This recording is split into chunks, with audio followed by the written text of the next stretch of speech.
Well, it's 2026. What is going on, you two? How are you guys? Thanks for coming in, smashing the like already. Appreciate you.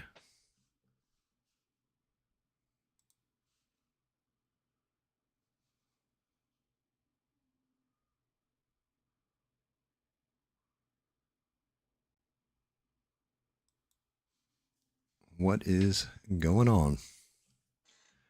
Merry New Year.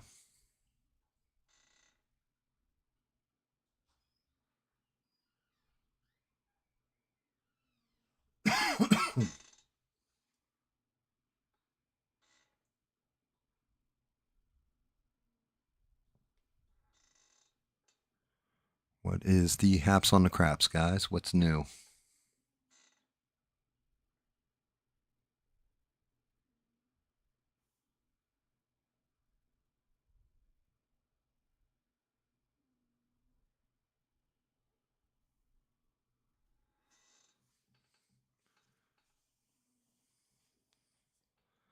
I got the oh yeah. Does that mean you didn't smash the like button or whatever, Stranded?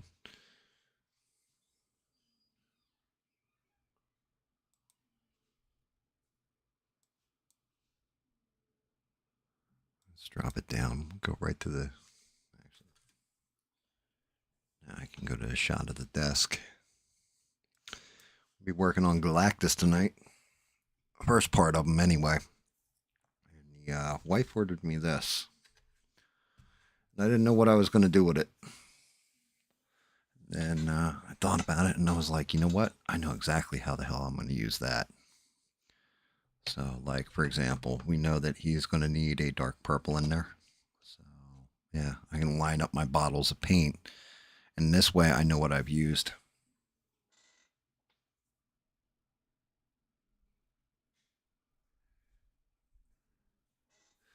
I mean, yeah, you're not wrong about New York getting what they voted for. Actually, tell you the truth, that's most of the country. Everybody's getting what they voted for the most part. Makes me happy that I don't vote for the bigger offices and stuff, just local shit.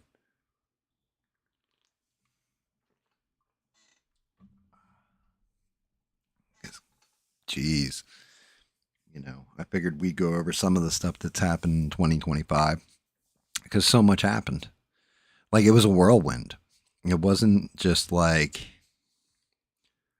Also, Stranger Things apparently ended last night, and the series finale. A lot of people are pissed off about it, from what I understand. And it was kind of a popcorn part of an ending.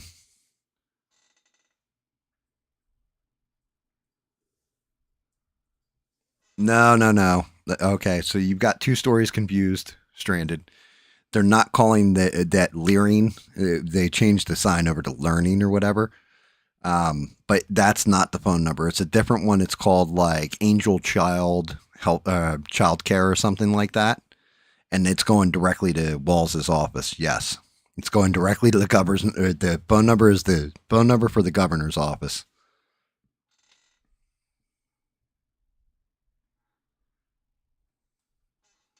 But yeah, I mean, what interesting way to end the year. Um, Now, granted, I said, like, BB's gone to the White House, and this isn't looking good. Like, we might end up bombing Iran again. Apparently, there's massive protests, like, for the past 5 days in Iran. And today, I guess the government of Iran is starting to push back against the protesters, and you know, took out a bunch of them. But I don't know that we need to strike them. I think what's going on now is they have fueled up the people to revolt. Which, if I were to guess, in my limited knowledge of things, I would say it's probably CIA and Mossad driven. They probably infiltrated, and the people are already pissed off. But apparently, when they did the strikes, not Trump. Trump just hit those particular targets left. But apparently, when Israel was doing the strikes, they specifically attacked their water plants. So they have a fresh water problem right now. Like water is super limited in the country, and people are, I mean, they live in the middle of sand. They're friggin' Tuscan Raiders. So apparently, the people are starting to revolt against the government because no clean drinking water.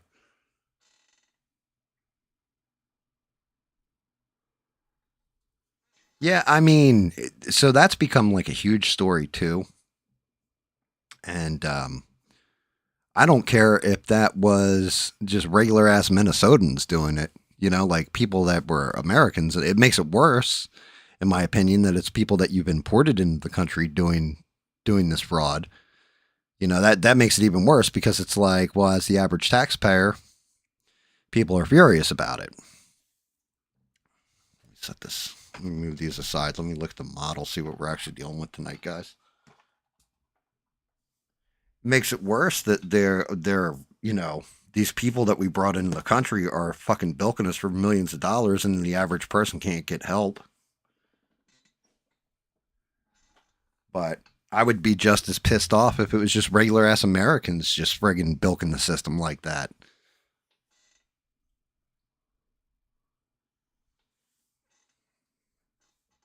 Like it just it's it figures. You know what I mean? It's just one of those it figures.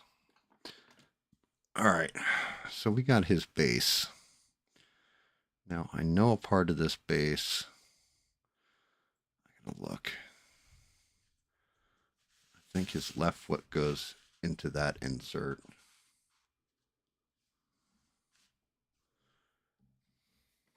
I know part of them. Is that the right foot? I know there is a head that goes on here. Just want to make sure I'm smooth on everything, know where everything's going. There should be like, yeah, right here. That point connects to that. So when that goes down, it's going to connect a little. I don't know if you guys can see the pipe. There's a little pipe there. When I glue it down, it's got to connect up right with. Because this foot actually goes on this head like that. And Galactus's other foot goes on the ground. Then we come up to his butt. We do have one very, very special shout out too, by the way, guys. He told the group of us in his Facebook today, and he's got it on his Facebook. Shout out to Roga the Leaf. Roga Leaf dropped the question, and she said yes. He's engaged officially. So cheers to Roga the Leaf and his girl.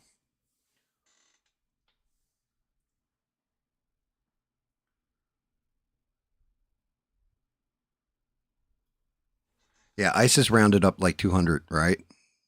I mean, there's probably like 10,000 of them though, right? So if you're only rounding up 200 of them, this is what I'm saying. This is one of those things. What would you guys say was the biggest story of 2025 overall? Like, what do you think the biggest headline should be for that year for 2025?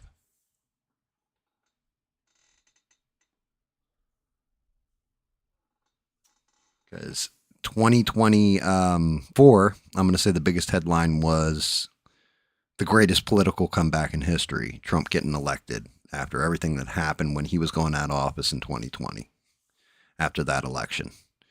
And then the comeback that he made, the coalition he put together, everything else, I'd say that was 2024. That had to be the top headline out of everything, right?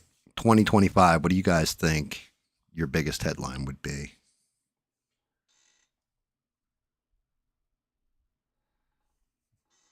From everything Rogue said, she sounds like a very nice girl.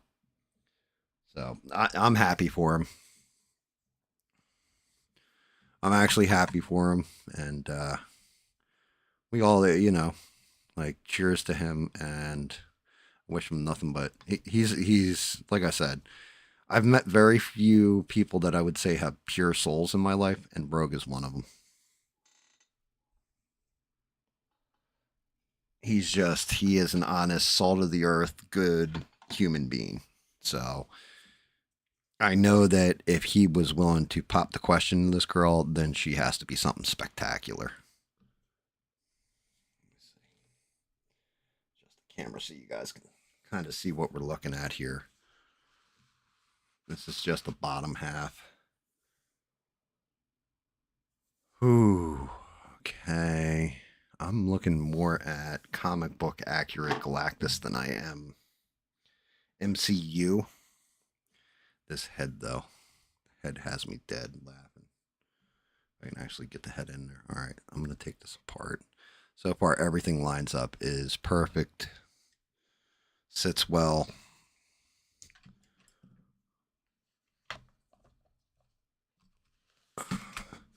Yeah, this head, just the face he's making. Where's the actual top of his bean? There's the top of his bean. Yeah, that's gonna look decent. Actually get the camera to focus on it. And then gonna need both the wings for the helmet. These go on one way. One side is like real tight on the print. The other side is very loosey goosey. Let me see. So yeah, got that side. Keep them balanced in my hand while I get the other. So yeah. Let's see, can I actually reverse those? Rather the smooth sides be out.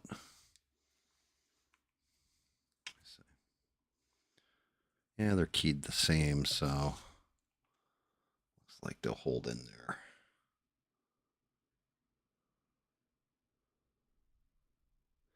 Definitely looks like a pissed off eater of worlds to me.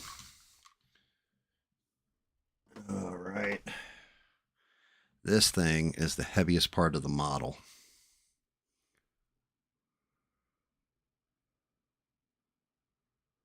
It's his left hand. He's got this energy coming out, and he's got a planet. Also, for the lower end, we got his skirt pieces. So if I go and pop these bad boys back together, see which one goes where. Should go in there like that. Yeah. See, covering his nuts. So actually, technically, I mean, I'm gonna have to paint in here, but this whole part right here, this whole front facing piece, and this whole muscle structure is going to be covered. Like you're never even going to see it. I mean, I'll know it's there, but unless you actually put the damn model together, you wouldn't know it was there. And the back skirt, I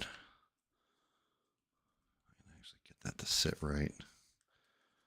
That back skirt. Okay, so the back skirt flares out.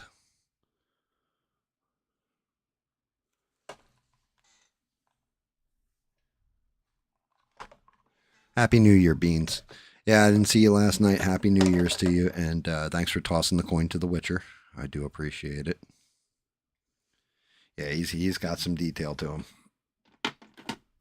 him. Let's see. Oop, there we go. So one arm is going to come off like this with smoke coming up.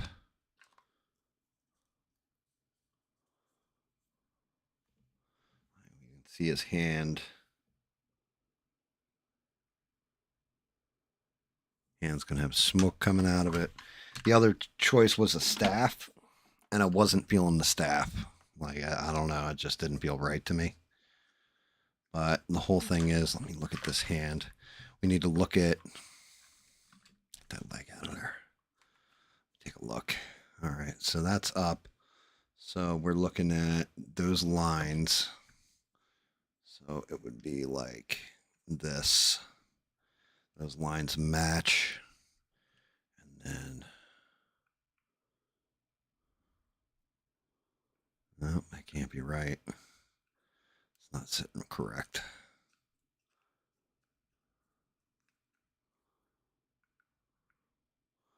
Gotta figure out exactly how this arm goes together.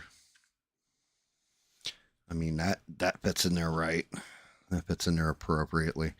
Let me see. All right, so that's why. The angle of the arm is up like this, which means the planet should go in there like that. So, man, I'm just worried about how heavy that planet is. Oh, yeah, it's a rough design choice. I mean, my alternative, although I like the fucking planet, but the alternative is he's got the other hand out. That kind of looks like a sentinel, though. Let me see.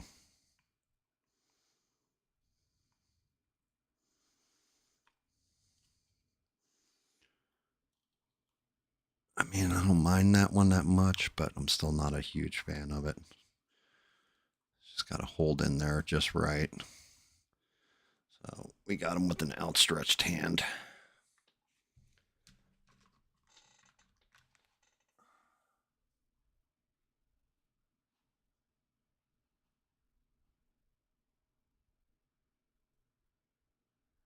I heard about the fire in Switzerland. For some reason, I heard it was a terrorist attack, though. I mean, was it just a fire or was it actually a terrorist attack? And thanks for tuning in, too, Beans. Yeah, since I didn't see you in chat, I couldn't thank you. You know what I mean? Say thank you to you. And Happy New Year and all that. Same thing with 6. I didn't see 6. So, I mean, I cut it early, but I got tradition with the wife. So it was just kind of one of those things. I even thought about coming back on to stream after, and I was like, everybody's probably hitting their New Year stride right now. Don't want to interrupt anybody who's partying up, enjoying life, what have you.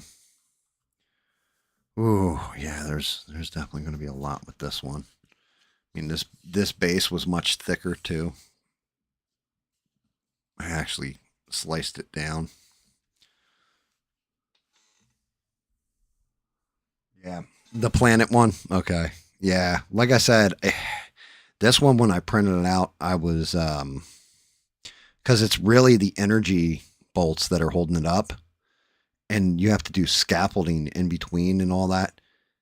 It was terrifying. Like I kept waiting for it to break, and I have to be when I'm messing with it. I've got to be super super careful. One little oopsie or dropsy, and it's over.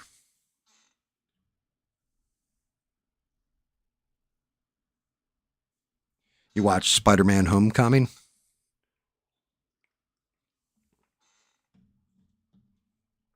That was that's the first one, right? That's not the one with Mysterio where they're in London. That's what Far From Home. I wasn't a big fan of that one. I did like Mysterio the way they did him in there. Homecoming was all right.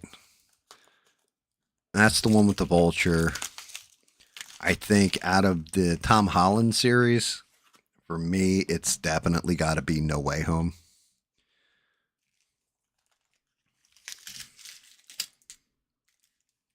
I definitely like the fact that even what's his name? Because they fucked up the design so bad with him.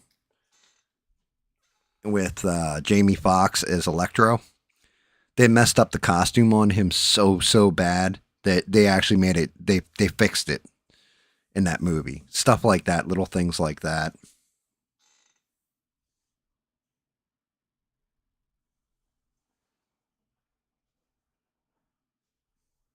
I mean that would make sense too, Stranded. But yeah, I mean that's tragic. I did see some German woman, and I don't know if it was Germany, UK, where it was, but she was walking for New Year's to show that it was okay to go party with all the migrants that they had brought in, and some dude, like while she's streaming and walking, turns around and I mean like 2 feet from her, wung something like just woof wound up and threw it and hit her right in the head with it. And then she's walking on and she's like, well, I don't think he actually meant to hit me. And if I was like a couple feet shorter, it wouldn't hit me or whatever. There's translation at the bottom of the screen for what she's saying because I don't speak German. But then all of a sudden, another dude like throws something else and hits her in the head while she's saying that.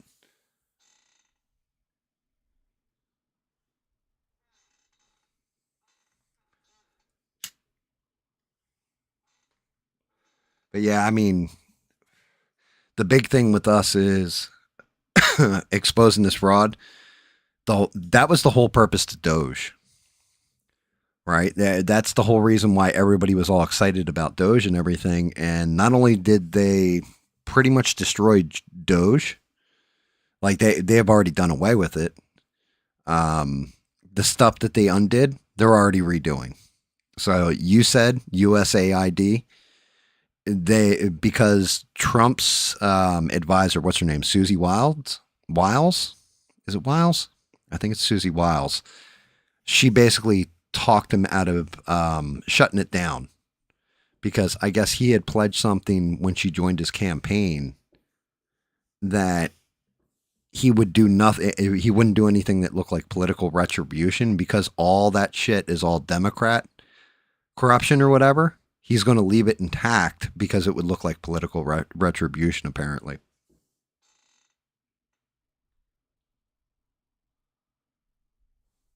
Yeah, Vulture from Homecoming would be a pretty cool one to do. I'm looking at this. Because I'm looking at pictures like this to get my color scheme from. This is actually I want to say Hot Toys. Oh no, let me look. Look at this shit. Pre-order $1,000. You lost your fucking Sideshow Collectibles, right? But that is MCU version. I'm leaning more towards. I don't think I'd go with this version of them. Let me bring that up real quick.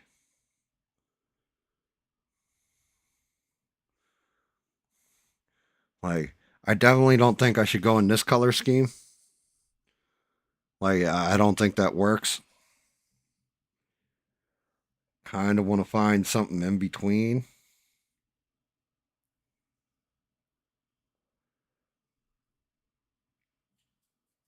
Something that pops, but looks good.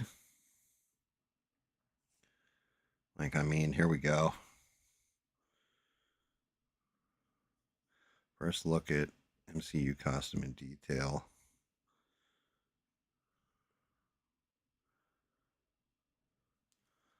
And that looks like a pretty decent version of them. Like I can actually, I like that color scheme a bit, but I need to find a full body picture of them in this color scheme.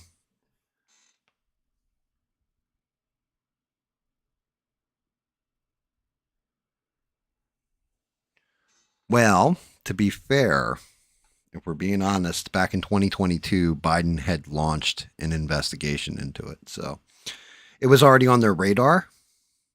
But the thing is, just like everything else, nobody ever followed up with it. And I'm guessing the Biden administration didn't follow up with it because, well, Tim Walz was Kamala's running mate. So would it be better to hold that corruption over his head and make him do what you want? Or would it be better to expose him and get him out of there?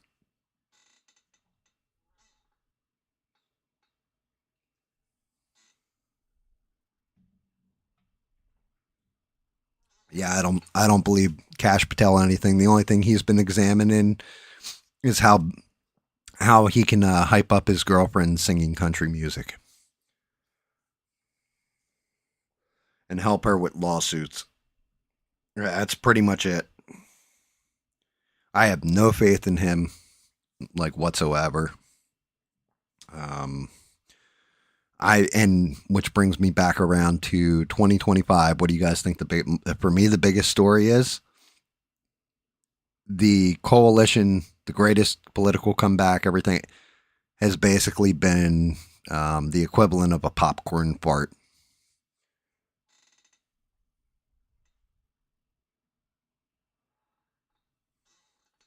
It's the equivalent of, like, so far. I mean, look, I'll just tell you guys flat out. My wife closes out everything end of the month. We look through everything. We look at year end, the whole 9 yards.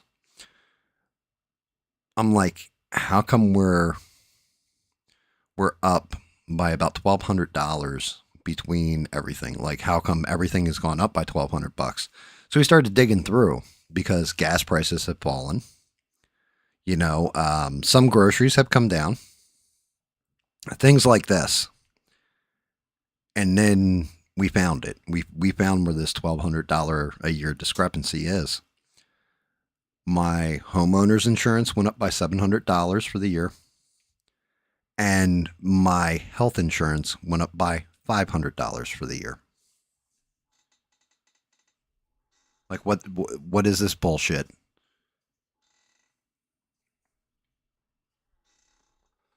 So basically, you're taking more, like, for some reason the insurance companies have become more powerful. I'm also really really concerned about AI, guys. I'm gonna lay this out there, and I'm a fucking tech nerd, and I was kind of looking forward to some of the shit that would be done with AI. Um, I'm actually very concerned with it. So Nvidia has been the latest one. The rumors are that their highest price card right now is the 50 series on their Nvidia cards, which this may not mean anything to you guys, right? But tech nerds will know exactly what I'm talking about. That's your top of the line card for gaming, for modeling, for digital effects, like the whole 9 yards. They're $2,000 for that video card by itself. And that's their top of the line. A rumor has it that in a couple months, it's going to be at $5,000 to the average person. And there's going to be a shortage of them on top of it, which expect that price to go up exponentially because you're going to have somebody buy a bunch of them, lock them down or whatever. And the reason why is because the AI companies have offered them double the asking price of the open market to make those chips exclusively for them. It's the same thing happening with computer memory, DDR5, and actually some of the DDR4 RAM chips. They're doing the same thing. And it's all going into AI. Everybody's starting to invest in this AI crap. And with the creation of it, they're talking about eliminating people's jobs with it and everything else. That's a problem unto itself. My big thing is that I'm starting to see AI much like cryptocurrency. If I say, hey, we got Bitcoin, right? Everybody wants Bitcoin. I say, hey, we got Ethereum.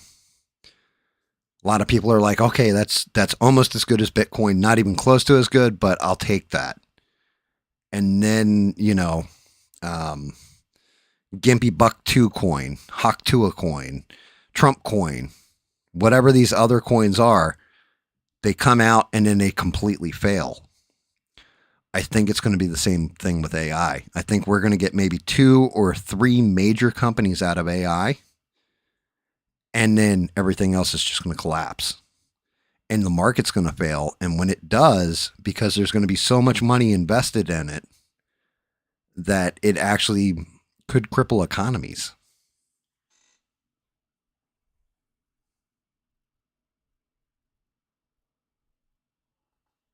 That worries me.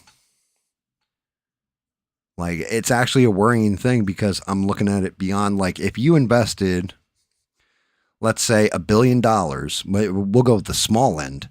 You got people that are investing hundreds of billions of dollars and conglomerates that are investing trillions, right? Let's just say you invested $1 billion and then you go buy all this hardware. So all these RAM chips, all these video cards, all this other kind of crap.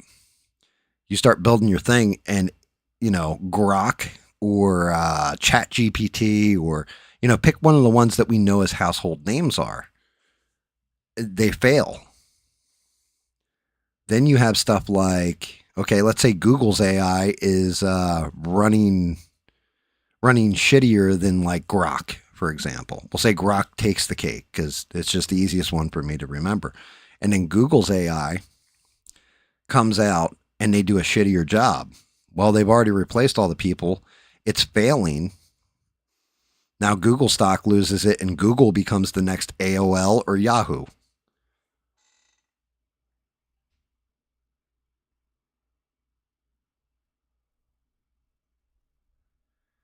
Yep.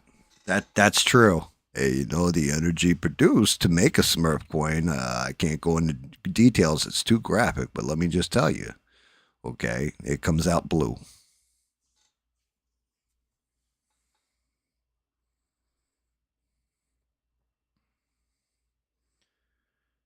Um, take a look at this. This looks like it. No, of course not. Why is it like I get a picture? I click on the picture and it comes up with bullshit. Is yeah. So I mean that's a toy, right? An $8.99 toy. I'm not feeling that color scheme. But the picture for it, right? Like if I click on that picture, why does it take me to that site? This is the picture I want to look at blown up. I'm definitely gonna like. I'm so torn right now because I kind of don't like the mutedness of the MCU. I do like the brightness of the.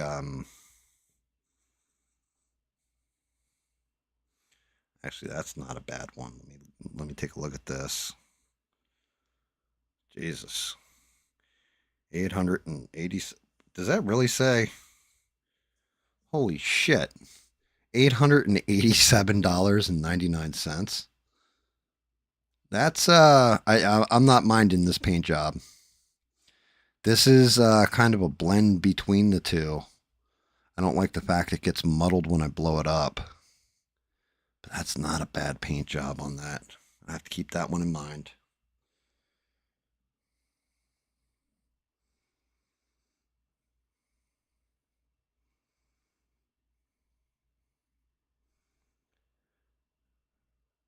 But yeah, my I'm gonna say my biggest failure for 2025 is the Trump administration. From the Epstein files to no new wars, and then the Venezuela campaign, the Iran, hit, all that kind of stuff. Hasn't created new wars per se, but definitely warlike activity from somebody who was always screaming about peace. I'm trying to think. What else has happened? Like, I mean, our insurance policies and all that going up. They didn't release a jobs report for October either, which has me worried. Like, why wouldn't you release the jobs report? Did it come up negative? Because that's not a good thing.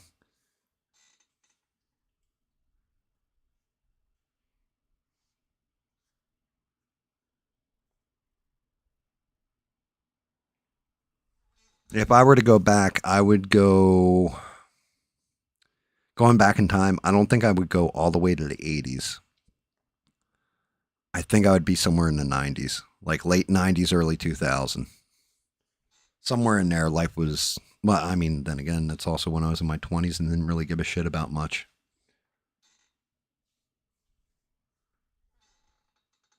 Now, I mean, look, I'm hoping like you guys that we get into a redemption. Like this is part of a redemption arc where he swings it around. Okay. That is a much better picture and a pretty damn interesting paint job. So we're looking at like a magenta purple. That is definitely like a red purple. And then we're going hard purple in there. Definitely dark blues all over the body.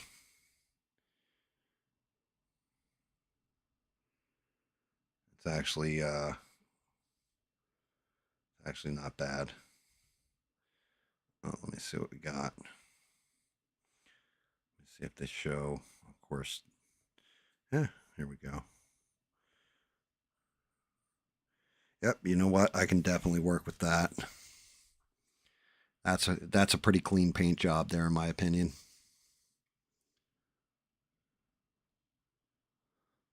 I think that is what I'm going to use as my mental image for him. The question is where to start. Let me see what I got for airbrush mix already that I can just base paint out.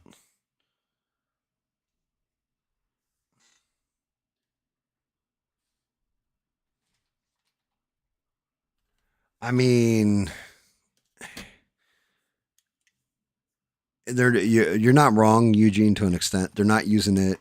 I mean, there's some companies that are using it to try and, like, predictive cancer, stuff like this. Mainly people are using it to bring back dead celebrities and make memes.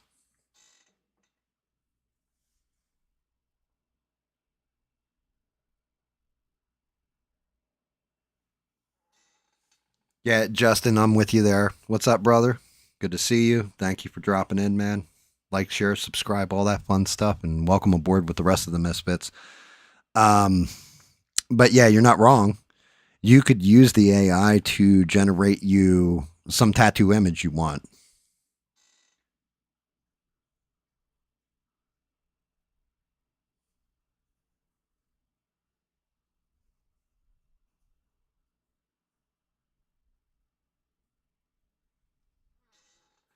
You know,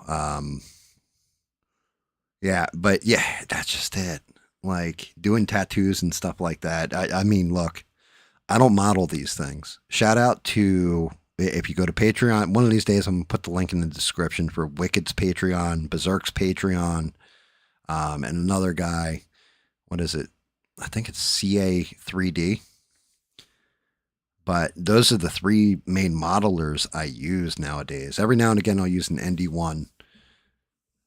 Usually when I do cryptids and stuff, but when I'm doing like big ass Marvel models or whatever, I usually go with Wicked. If I'm doing big ass DC, then it's normally Berserk. But shout out to those guys. They do the hard part. I can't do like freehand artistry or any of that stuff. Like, and I've tried. I can do simple cartoons, but I can't do anything intense.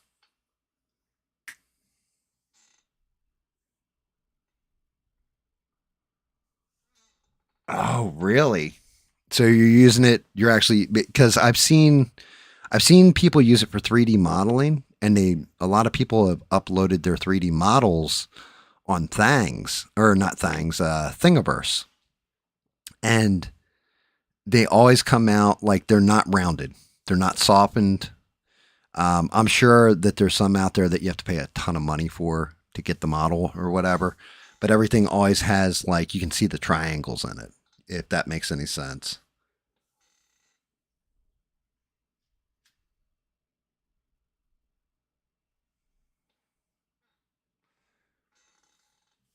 Yeah, I mean, I'll be honest with you guys. I try not to use AI for anything personally. I mean, I don't. I'll pay somebody for their model if they do an amazing model. I'm gonna give you, your loot for it. I'm gonna give you your just due, everything else. I would rather it came from a human, but I haven't seen it where it's like, oh yeah, the computer's doing it now, and like it doesn't have the same. It's almost like the soul's missing from it. My wife does a lot of photography, and she doesn't like digital at all. She's like, yeah, it feels like there's no soul in there. She's kind of right.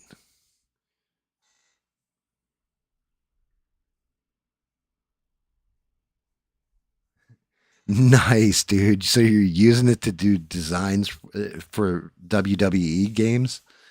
Like, so if you wanted to do like the actual old school, we'll say, we'll say like the Memphis territory ring and all those banners and stuff, you would just load it in AI and have it do like a BMP or a JPEG or what have you, or a PNG, and then download the file and then use it, import it into your game.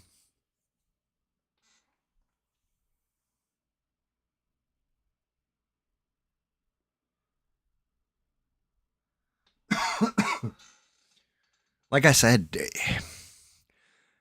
I can see where you can use AI. Like, I mean, look, AI comes up with some cool shit that you could never do, right? Like, we'll never see Mister Rogers and Stephen Hawking having a wrestling match, but man, you can do that with AI, right? You can do some really cool stuff. But at the same point in time, what's the cost on that? Like, you're all our computer chips are going to go up, which means that the average person. I think back to when I was a kid. I think the computer I got was a 386. Oh no, it was a 486. My bad. Pre-Pentium. That's all right. It was 486 because 586 was the Pentium. And like the first computer my mom bought me or whatever. But that taught me how to think logically, take apart computers. It can, it's why I got a computer science degree. Um, was because of all that, because I enjoyed it. Like I love that end of things. But there's some kid out there now that really wants a computer, and his parents, just for the video card's going to cost them, and we'll say even like $3,000. Man, I don't have I don't know any of us that have like just 3 grand. Like, oh yeah, I can just light that on fire and buy this for you. Like,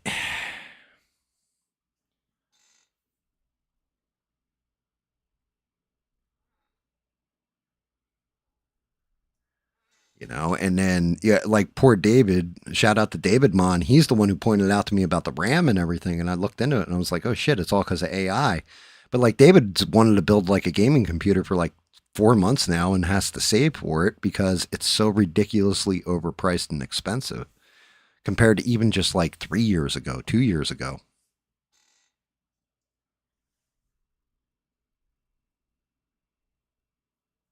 Yeah, and that's there's my other concern. So right now we have information at our fingertips between our cell phones, our tablets, our computers, everything else. If the AI companies are controlling all the technology and the average consumer can't buy that technology, or only the wealthier can afford that technology, you are taking the knowledge from the hands of just average working people. People that are struggling to make it by, pay their rent, pay their food bill, pay, you know what I mean, pay for car insurance, pay for health insurance. Hell, keep clothes on their kids' back and food in their mouths. Well, then the country's going to get a little dumber because then what's doing the thinking for us? The AI? Okay, so now, just like any other computer program, it does what you tell it to. Computers do exactly what the programmer tells them to do. That's how that works. You give it instructions and it produces something or displays data. Doesn't matter what it is. So now who controls that? The government? Our fucking government can't find its ass with both hands. That's worrying.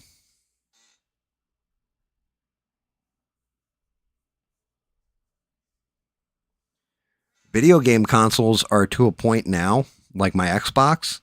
I don't even play on my Xbox console. I play everything through the cloud. Unless I'm streaming and then I have to hook it to my console. I haven't figured a way to do it where some of the games are cloud capable and I don't have to download them and I can just stream them right from the cloud. Other games I have to download to my console in order to play. So you're right, like they're making, just gaming consoles are ridiculous. Like PlayStation 5, we bought my son PS5, but he only wanted like the Slim, I want to say, in the digital version. So it was like a $500 console, but I was looking at getting him like the Pro one and all that, like the one I would want to get for myself.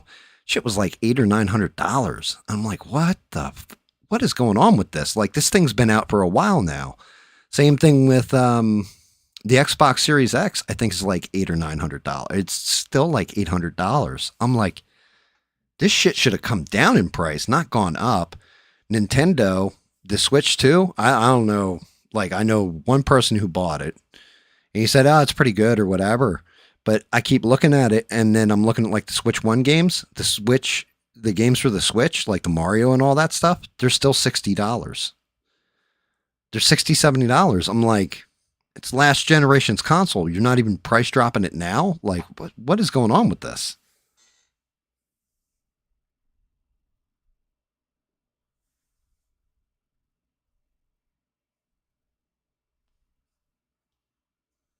Yeah, I was going to say that whole learn the code thing there, Stranded. Nope, right out the friggin' window because the AI just does all the coding for you now.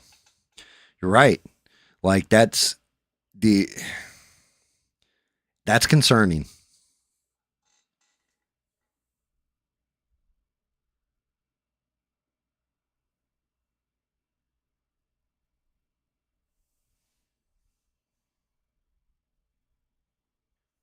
Yeah, and you know what, Beans, people will still buy it. That's just it. There's it's coming to that point where people aren't going to buy it anymore. You know what's going to end up happening? You're going to have very wealthy people buying this shit, but you're going to see massive declines in sales because people simply can't afford it. It's you price the average person out of the market. You may sell 20 million copies of a game, right? Okay, that would be at like $60 even. If that game goes up where every game costs you $100, who the hell's going to want to buy the game? Why would you buy the game? Like, I wouldn't. Even now, you got games that are up there like $120 for like, oh, well, I bought it. I got the season pass and everything. I wait till that shit's on sale. That's me because I know, like, if it's Ubisoft, for example, and they release an Assassin's Creed like right around Christmas time, like in November, I'm like, okay, I'll pick that up in like usually late January or February because it's going to go on sale because they're going to the initial person that can't wait and needs to have it now is going to go spend that $60 to $120. I know for a fact that shit's going on sale and it's probably going to be anywhere from 30 to 65% off usually just after Christmas because Ubisoft follows that pattern. Same thing with EA. EA is the same way. You want this year's Madden game? You know when you wait till August when they put out next year's Madden game, and you can buy it off some goof that would be walking into either GameStop to trade it in for like $20, $10 or whatever, or it'll be on such deep sale that they'll probably give it away to you.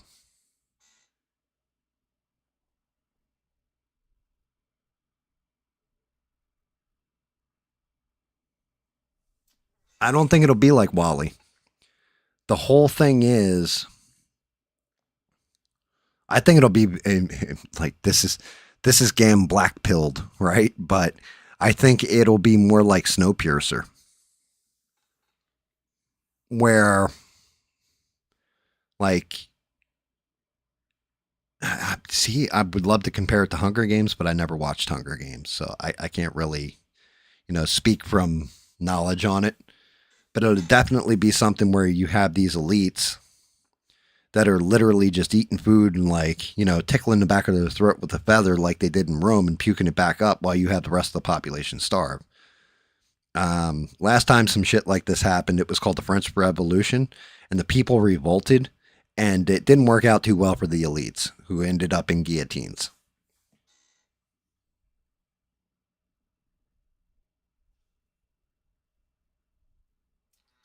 I agree with you, Beans. That's correct. Look at Marvel Rivals, right? That game's completely free. I paid $0 for it. Do I buy the battle pass every time it comes out? $10 a shot. Yes, I do. They put out a new battle pass every month, or every month, every 3 months, and then special events in between. I rarely get the special events, but I get the battle pass because you get like 12 skins or whatever. And so when you break it down like that, it's like $40. What's up, Levi? Good to see you, man.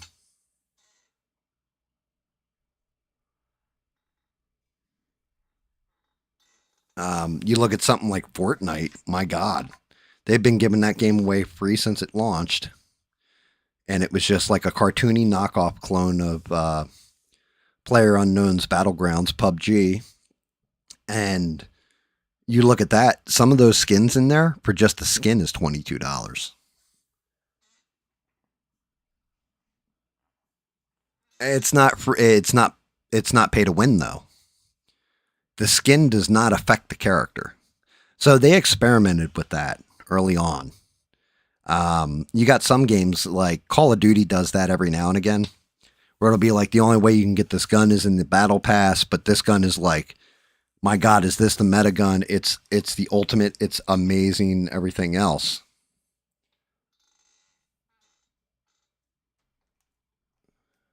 Let's see. Definitely get the blue in there. Purple's going to be a whole different story. I'm going to have to actually mix.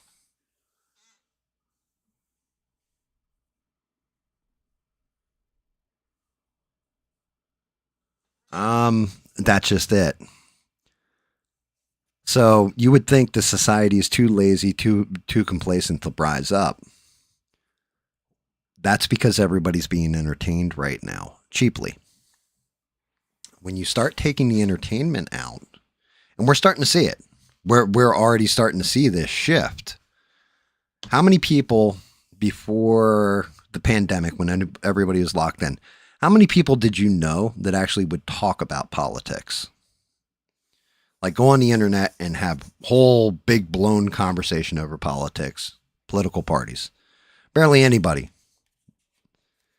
Like you'd get like the rare one here or the rare one there that was really into it, and you get the people that follow them, right?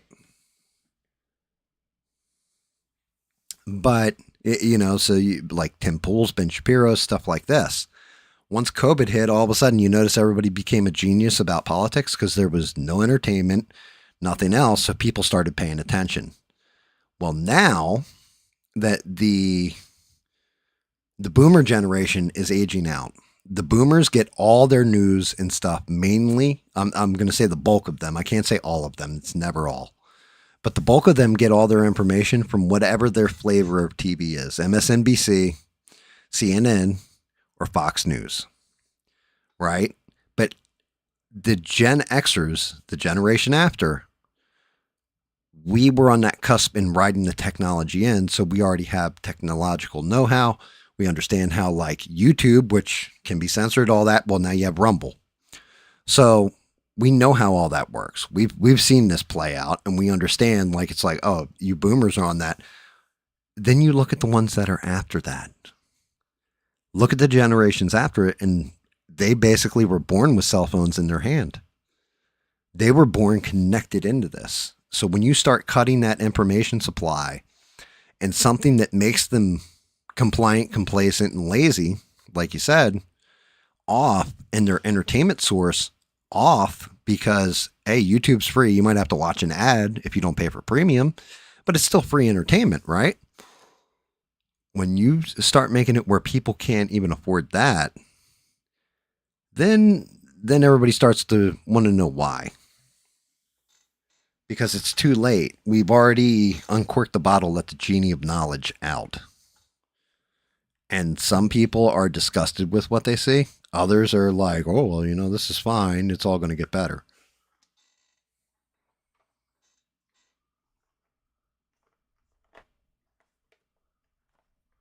Not much, Levi. Not much is happening. Just another day, another dollar. Getting ready to start working on Galactus here. Definitely going to need all these purples. Get him nice and gussied up and pretty looking. For 2026, my goal is to make these, to basically grow into being, because I've gone from amateur to basically my first steps in intermediate. I'm not even going to say I'm intermediate good yet. I just stepped into intermediate. So for 2026, me personally, like Eugene, actually, shout out to him, was like, what's your goal for subs? I don't have a goal for subs. I think if I paint better, I talk smack better, everything else, subs will come. So one of my big things is getting it where my painting is going up that extra notch. For me, my personal goal is to make it where I'm solid into intermediate, and then maybe even starting to step that little toe into expert. But it's not going to be easy. It's definitely going to be a difficult process. because it is a pretty steep learning curve. I mean, I still play my games all the time. I'm definitely that nerd gamer at heart and everything else. But reality is that I watch a lot of painting videos. I mean, a metric ton of them.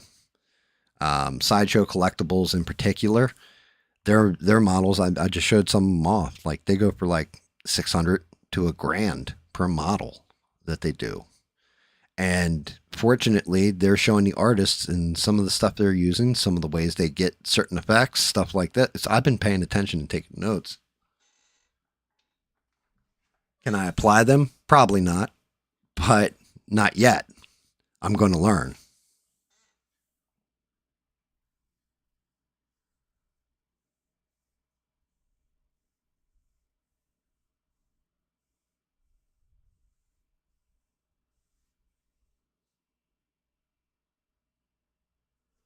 Gen Xers, yeah.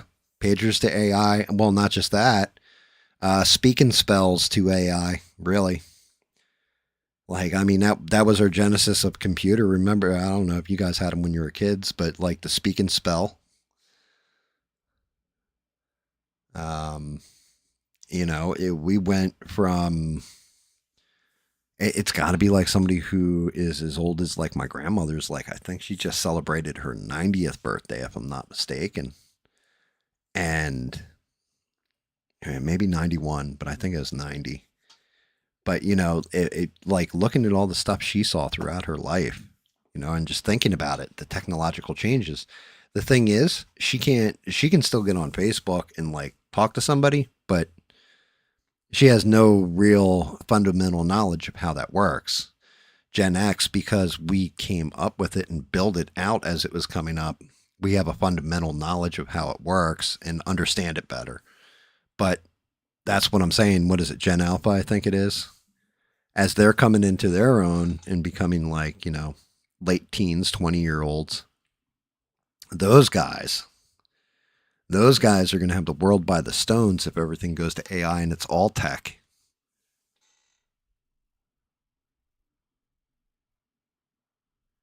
Beans, is that like a real thing?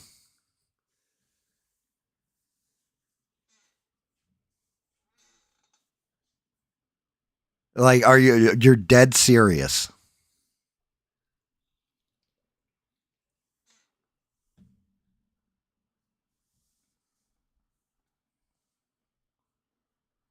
Oregon Trail exists on Nintendo Switch and Xbox Series X.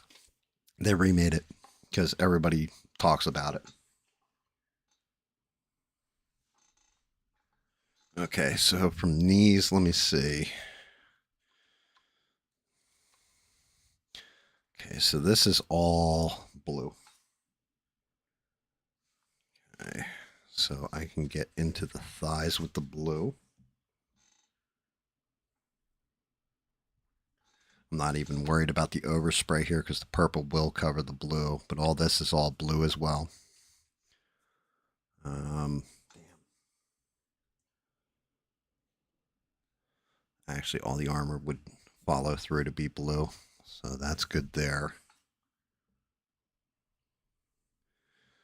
Outside of the arms,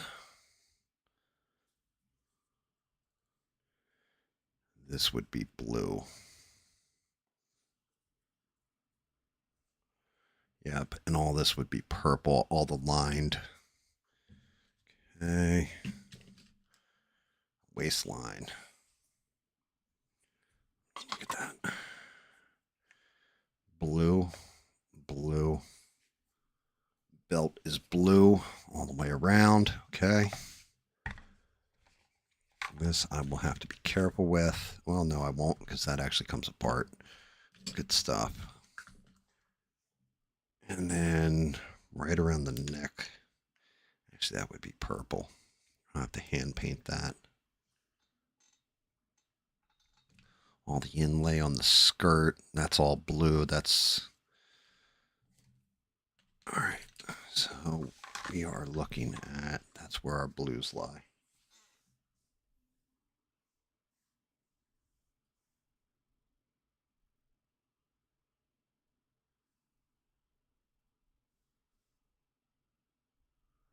So, is it because you had an ABL membership and canceled it? Actually, you had an ABL membership for a long time. Hey, but like, remember, if you leave, he'll just replace you with like 10 other people, I think you said, right?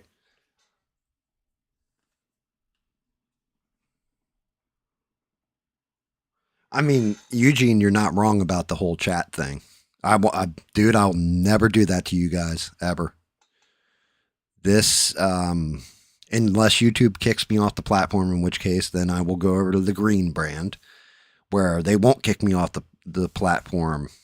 Um, but unless YouTube kicks me, there is no way in hell that I'm going to be. I'm turning off the membership option when it comes up. Like I get monetized, I'm turning off the membership option immediately. Just letting you guys know. Not because I don't feel like making members only content and all that other stuff, but that's not what I'm all about.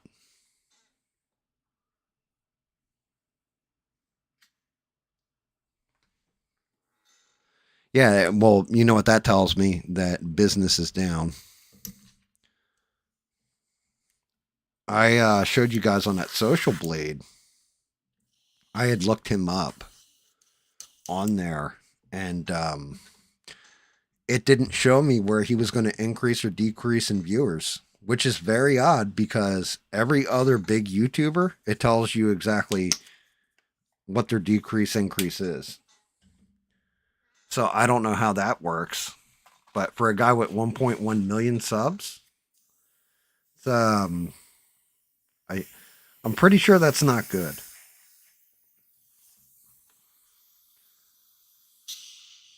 Okay, we are looking good on that. You'd go members only if you hit a million subs. I mean, hey Eugene, look, I'm not going to fault you for it. People look at things differently. I look at it as, why am I doing this? I could sit here, I could turn off the camera, I can shut off the stream right now and just paint this friggin' thing. Why am I doing this? Because I'm talking to you guys and you guys are interacting. Everybody's got a place to hang out, stuff like that. If it's all about the money for me at that point in time, I think I'm pretty much done, if I'm being honest. But that's me. That's not you guys. You know what I mean? Um, I always put up that toss a coin to a Witcher thing because I was requested to by. Oh, by the way, guys, I did message Sheree and tell her, all the misfits and I wish you a happy new year and all that to you and your family. Haven't heard anything back, but just let you know I did do it. Um, and I'll let you know if I hear anything back. But Sheree always said that to me. We miss you, Sheree. Thank you. And then Beans always said that to me. And I'm not gonna lie, guys. Beans is always I can't tell you how much I'm thankful to Beans because she does actually toss coins to the Witcher. I'm like, damn. But at the same point in time, not everybody's got coins to toss. We live in a world where things are rough. And if me painting something, maybe they're turning off the volume. They're not listening to me talk smack. They're just chilling. If that's the case, that's cool. You know, some people coming in here, I always say it, be creative. Maybe somebody wants to just see me progress painting wise. Maybe somebody wants to see something get painted. They're using it like ASMR. Maybe they're using it as background noise if they listen to the talking part. But that's why I feel like it should be for everyone. So I don't want to lock it away. I feel like it would be a bad thing.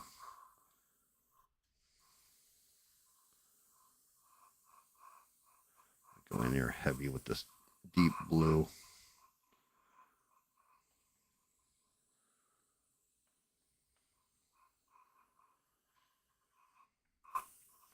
Also, I need to look at my printer because I've seen this hole in the model. Like I'm seeing one right here in his knee. Granted, the skirt's going to cover it up, but I've seen that on a different model. And I'm wondering if something's either stuck to my FEP, which needs to get changed soon anyway, or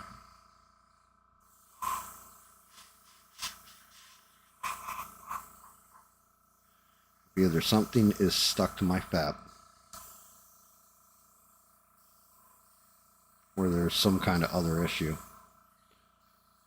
Like, hopefully it's not dead pixels in the screen. That would not be good. More than likely it's something with my fap.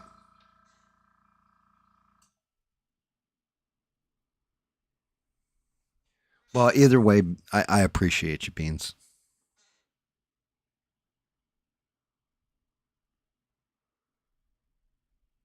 And honestly, you don't care and wish him luck. That's exactly where I am too. I don't want to see him taken down. I want to hear his voice. I want to know it's still out there. I'm not going to be watching it, but shout out to him, and I hope everything goes well for him. I hope he makes millions upon millions of dollars, but and has a voice forever.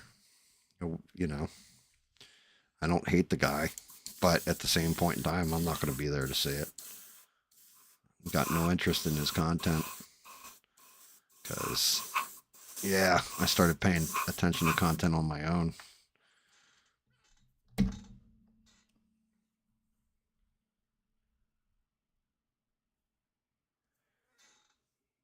Well, I appreciate you, Stranded, but don't you dare put that towards a new cell phone. Put that bad boy towards a new cell phone.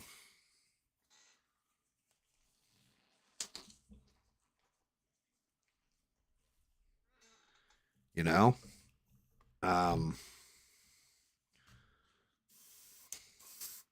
put it towards a new cell phone. Rather, like you're able to get on Discord with us, stuff like that, and hang out. Like there's people that have been trying, like Smurf. Smurf's not joking. Smurf, we got off stream one night. He's like, what are you doing? He's like, I'm digging around looking for my old cell phone. See, you know, if I can find it, I'll send it off to her. And he's like, gosh, this thing's fucking dead.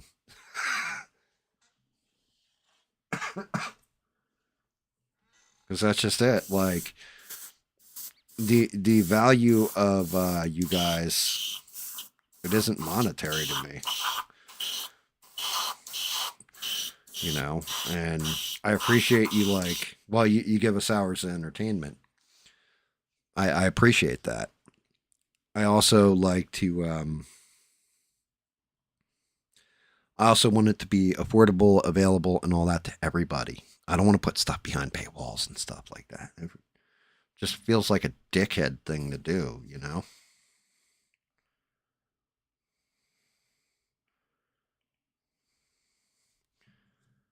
Like, I see some of these guys, and like I said, nothing wrong with it. But I can always appreciate the ones like, oh, damn it. It's coming out way too hot. I always appreciate ones like Jeremy from Geeks and Gamers, who flat out tells you, like, I'm grifting. I always appreciate the hell out of that because he's being honest about it.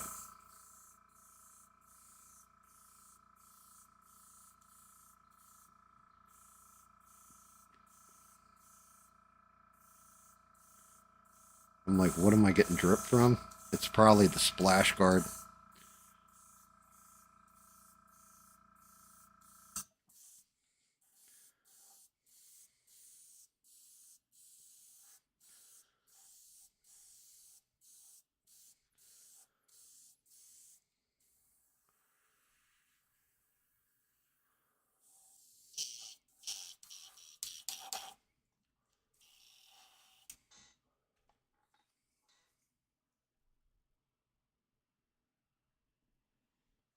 Yeah, using the airbrush I found definitely helps getting like your base tone on there, but then going in by hand, it's almost like I'll be able to do like because there's so much coverage and open on this leg, I'll be able to get a good bunch of hits on it with the airbrush, but there's also going to come a point where each one of these little muscle lines that are in here, you know, I'm tilt it so you can see it a little better. But each one of these muscle lines, I'm going to want to go in there heavy with a dark purple or blue to really make it pop. So I'm giving it that shadowing, that gravitas. And because now I have the wet palette, I can actually blend out the color a little heavier.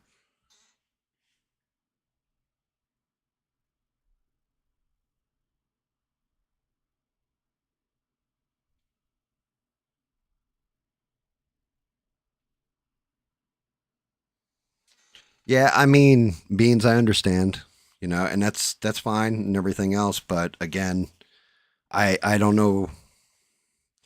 I know a lot of stuff, like Sheree shared a lot of stuff, and I can just tell you, I can't tell anybody some of the stuff behind the scenes because it's personal. Um, but she has her reasons, and even if it's just fuck you people, I'm out. Whatever. She was part of us, and she was here for a long time, and I appreciate her, and I'm always going to. I'll always value her. She always believed in me the whole time, so I'll never give up. It's the same way for a lot of the misfits that have been around since day one. You know, they don't owe me an explanation if they go away. It could be I pissed them off, I upset them, whatever. I just, wish you well on your journey. I'll be here if you want to come back ever.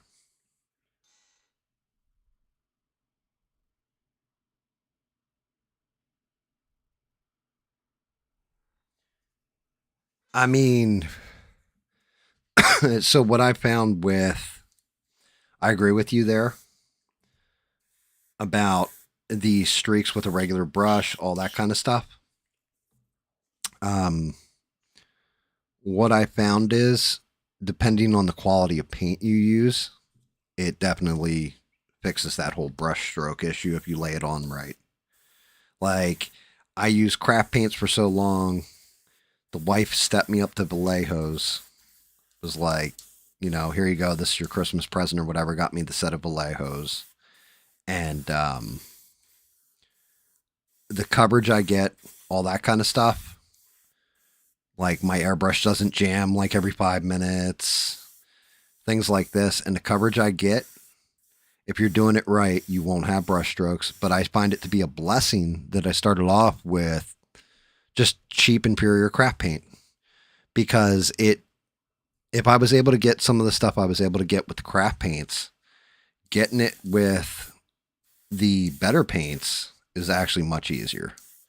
And actually, you you're you're more thankful in a way. I'd say grateful even, that I only got to do 1 to 2 coats instead of like 10 to get the same effects.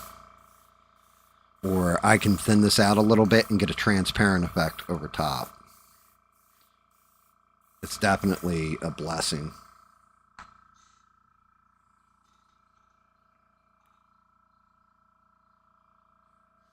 All right, yeah, all that is.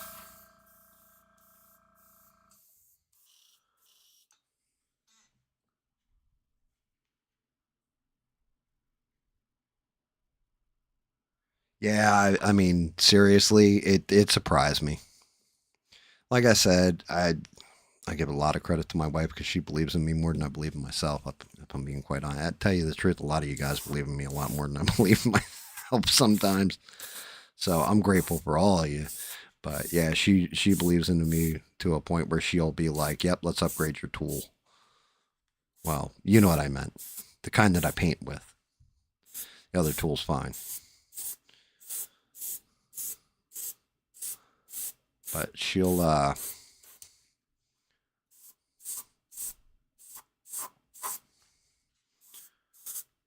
like she was like, "Do you want an Awada for your airbrush?" I'm like, "No, you know what?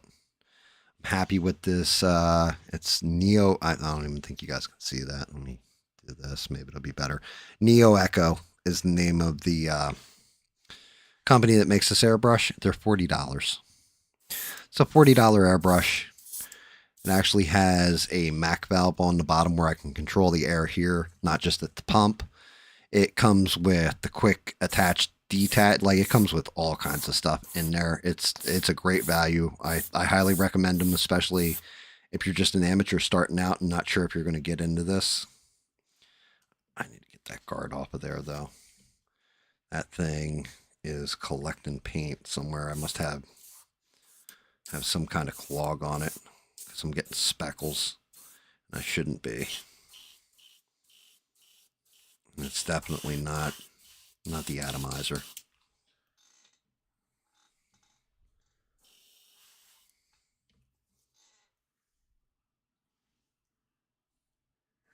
that that $6 million man, what was his name? Steve Austin? What was the $6 million man's name?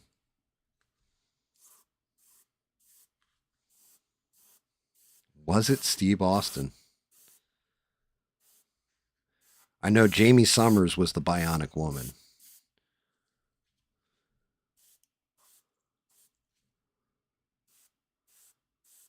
I can't remember what the hell. I know Lee Majors played him, but I can't remember. Was his name actually Steve Austin?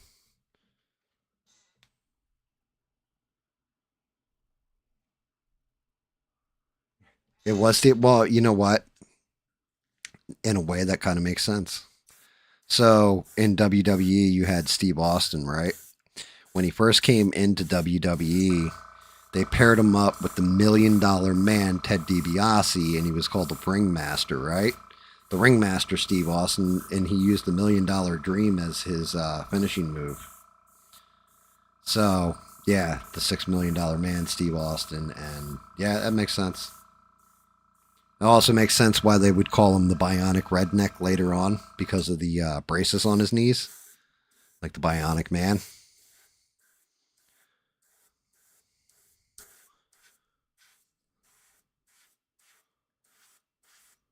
Yeah, and they make those airbrush tips like I said, Awada. I've often heard people have told me like, oh yeah, dude, you need to upgrade to an Awada. It's a whole different experience and so much easier and just basically bam go. I don't have a problem with this one though. It took me a little while, a little bit of practice, but I got used to it. And again, maybe one day if I do upgrade to an Awada, I'll be like, holy God, this is a whole different experience. But kind of don't need it. I'm still in intermediate. I'm not in pro mode yet. Like I'm not even. I just stepped toes into intermediate. I'm not even like good intermediate. Like I'm not getting skin layering down yet. I'm not. I'm pretty solid colors. Not getting solid, like crazy ass gradients. I every now and again I'll knock one out though. Like I did Hobgoblin a little bit ago. That came out pretty damn phenomenal. That one I was actually extremely happy with the way the face came out, the way the whole thing came out. Dark Side actually came out pretty good too. Looking at it with the base and everything. So I'm getting better, but it's one of those things I got to keep going. If I think I'm the best or I've got this mastered or down, nope. I look at stuff like there's a guy named Ground Affected. Shout out to him. Man, that guy, he's impressive. And it's funny because I watched a tutorial from him. I was watching one of his videos and he's explaining how to do eyes. Well, I went back in his video history and looked at the way he was originally doing the eyes. They look like crap compared to how he does them now. And I'm like, I got to watch growth. And I'm just like, okay. So he's talking from a perspective of somebody who was doing it. They came out looking all right, but now they look like actual eyeballs.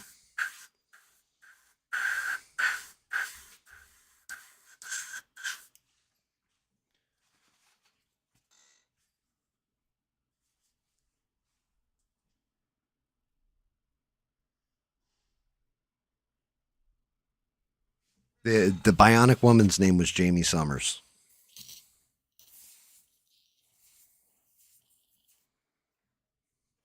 The only reason I know that is because I had an old DM and I asked her one time, I was like, do you have a cousin or a sister named Jamie by chance? Because they had the same last name.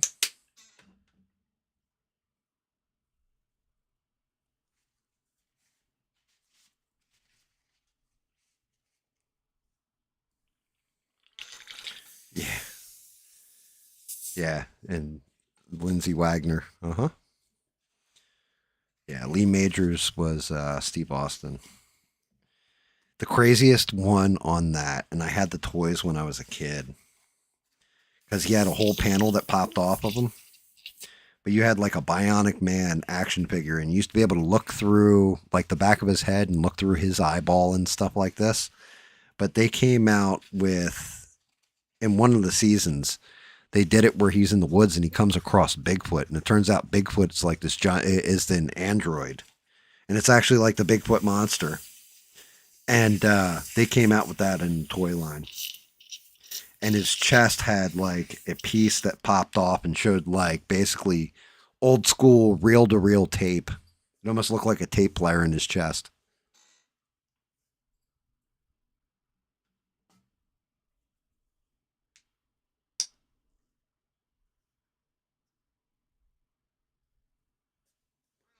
You pick up another sub there, Eugene. That's awesome if you did. Eugene's goal is to try and get to 100, right? By the end of this year, I think you said. Yeah, I mean, people have told me, like SE, shout out to SE Wolverines, had told me, he's like, once you hit the 100, it'll start going up more, all this other stuff. For me, it was 120.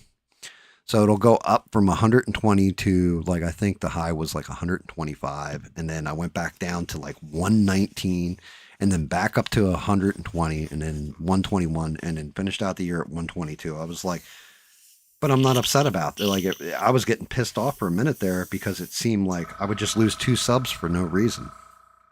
Like, even when I wouldn't say something that would just be something that would piss somebody off, you know? And I couldn't figure it out. I'm like, what am I doing wrong here? And then realized like YouTube was unsubbing old people that were subbed to me and not watching anymore that have been around for like 5 years.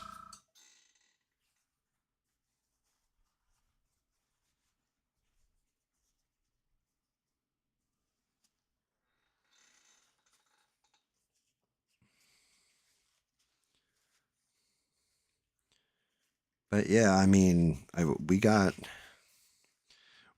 winners, we got losers, chain smokers and boozers. We got an interesting cast of characters that watch this show. A lot of them come on here talk. Some, fade out for a little bit, come back, come check to see how things are. But everybody's good people here from what I've been able to see.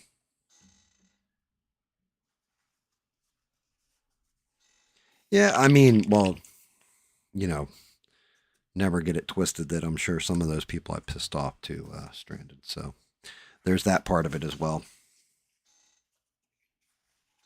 All right. I got my bases on for this heavy, heavy, deep blue. Which actually makes a pretty good purple too, if I'm being honest, but it's only because it's going over black.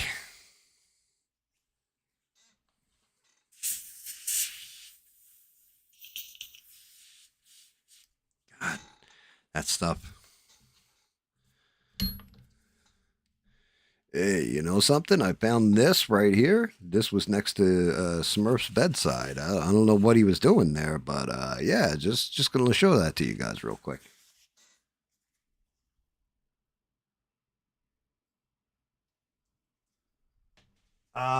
If you're gonna go that route, Justin, what you're gonna want to do, you want to go with PLA, not resin, or an FDM. I think it is filament. I don't know, whatever machine, but that's actually sturdy. Resin is fragile. Everything looks prettier in resin for the most part. Like you still have little, almost imperceivable lines, but you can see the lines on FDM unless you get a very expensive machine.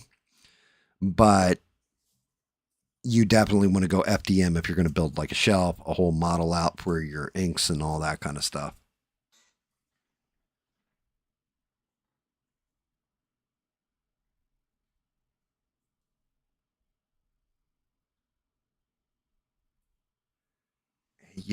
I thought about dual streaming out to Rumble and I started to look into it and I'm still reluctant. I think the channel name, I think I even have a GAM catches up channel on Rumble. It might be Yes That GAM. I know on Twitch it's Yes That GAM, but I I don't know. My big problem is that I have everything set up where I can see all the chats and everything in YouTube.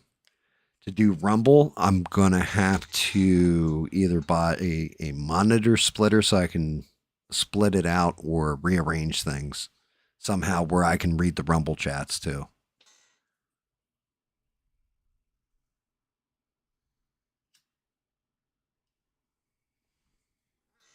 I mean, that's fair. Like, well, that's just it. Where I was just doing stuff like even this guy is still a little rough for my liking. So I'll show you on the back what I mean. Even though I sanded out parts of them, see how you still have artifacts from the supports that held it into the resin mold, right? My wife for Christmas had got me like 5 or 6 different types of sandpaper, sanding tools, all this. So going forward, I'm going to clean the models up a lot better after I get through the models that I have primed and ready to rock and roll. But yeah, you can still see artifacting here and there in my models. And going forward, that's when I'm going to really start paying attention to it.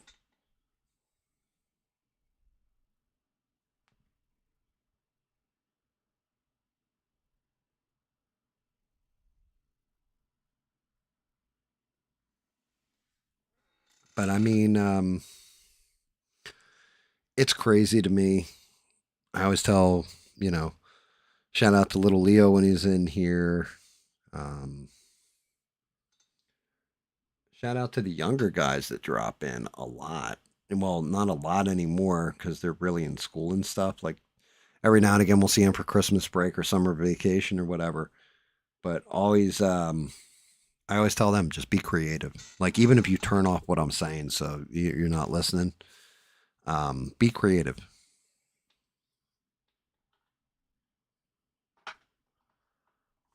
All right, let's see what we got.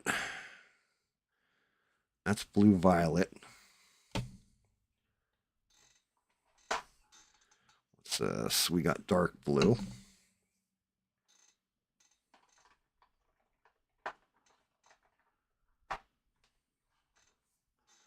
Definitely going to use this magic blue.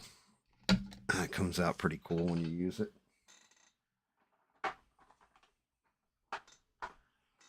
And this is that dark Prussian blue. That actually came out pretty good too.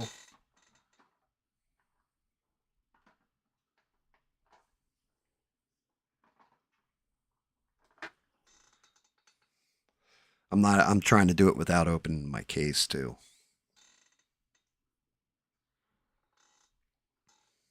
Let's see, what is my darkest color?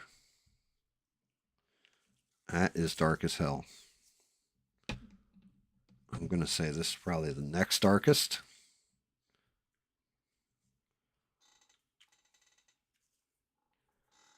All right. I think I'm going to use the dark Prussian blue. Matter of fact.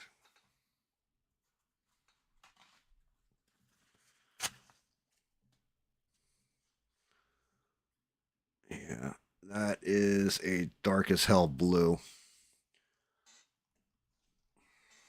I use that dark Prussian blue and get into some of this musculature with it, I think. I don't even know if I want to airbrush it on there. I might just straight paint it. Yeah, you know what? I think I'm going to hand paint that on. Maybe get a nice undercoating. Our light source is coming from this way. So get the undercoating in there. What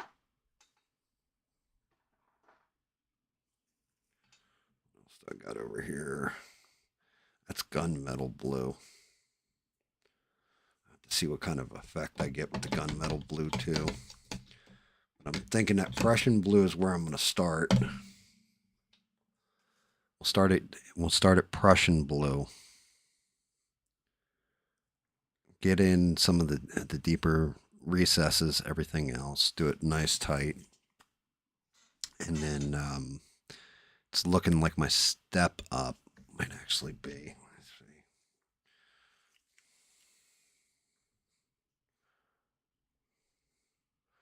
That's really.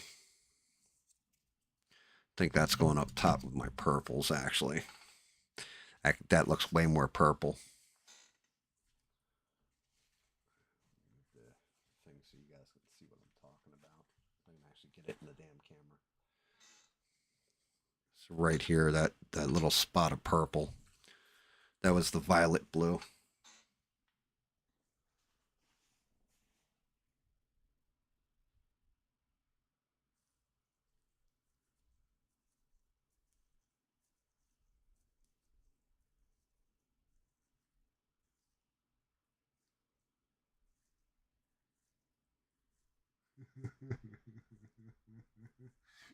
Dude, that's hysterical.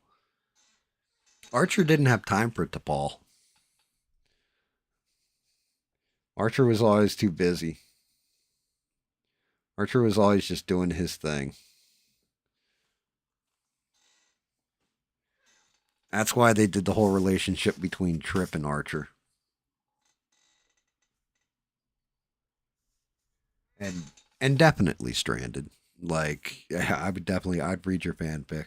Just see how it is. There's whole websites dedicated to that stuff, you know.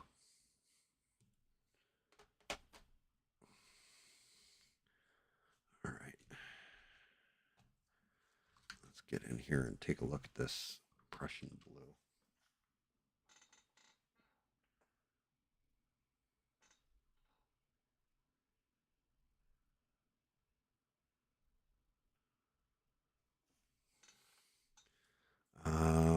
Yeah, let me get my palette just in case.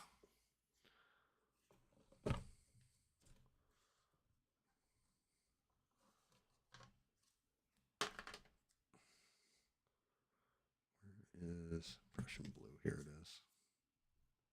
A little too much water in that.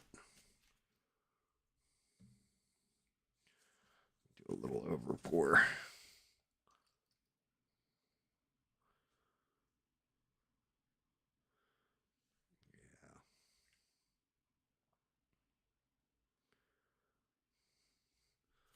Yeah. Way too much water in there.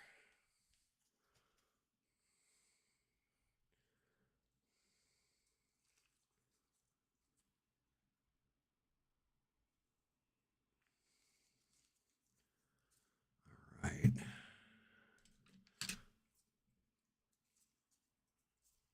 No. Give me. There it is. Yeah. It's about the weight I need on my brush.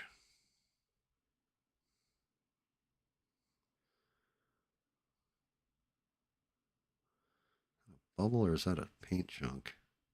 It's a bubble.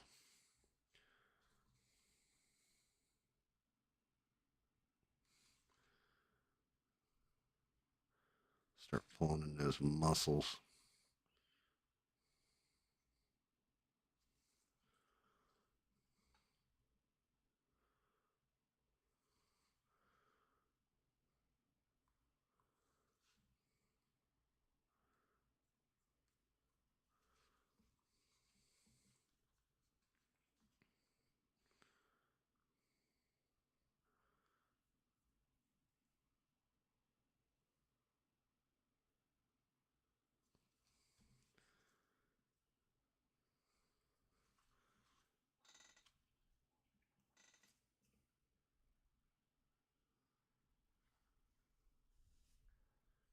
He's being forced to fight gladiator battles.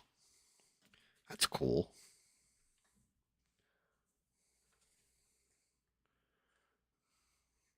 Are they doing the whole do do do do do do do do do bah bah like when Spock and Kirk fought on that one planet?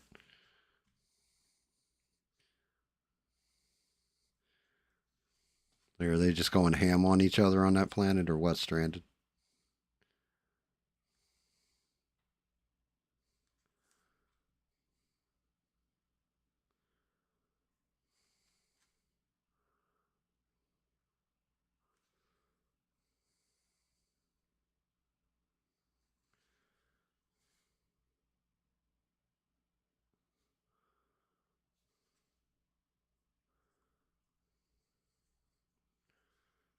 Fatten that line out. Uh, yeah. So, what are you guys looking forward to most in 2026?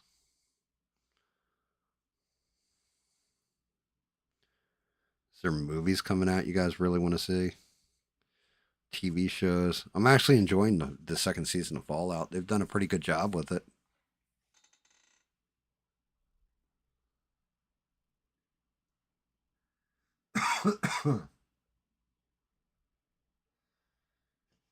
Like they've definitely I can say I'm definitely enjoying all the different little things. Like they brought in the New California Republic, they brought in Caesar's Legion.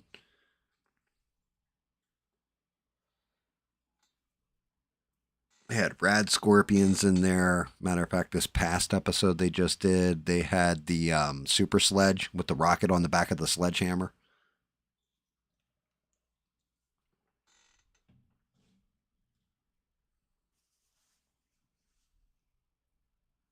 Dude, that's awesome.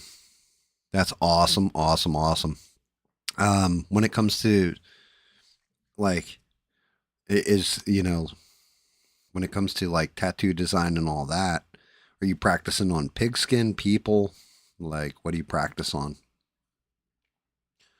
I know there's some tattoo artists that practice on like pigskin to get their line work in and all that kind of stuff. That's awesome, though.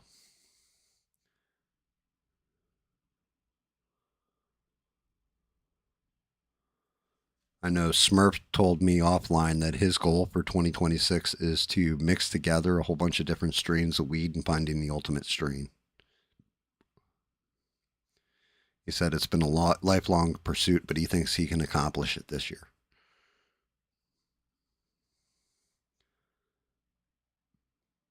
What about you, Stranded? What's your goal? Well, I guess you just said getting your story finished and rocking and rolling it out. I mean, the whole thing is you can really do that shit at any time. It's just a lot of people like to use New Year's as a jumping off point.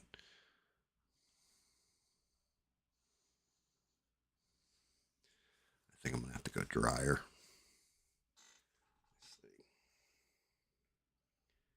You can kind of see the inlaid strokes. Yeah, we are actually getting a shading difference.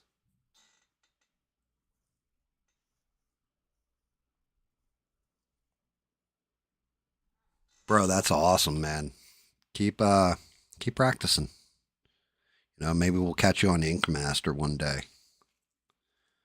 You know, and hopefully you won't be one of the ones that they go close up shop.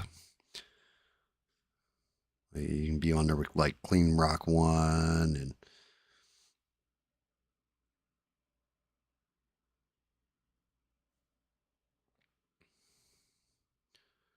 I always like Clean Rock one style. He was pretty good.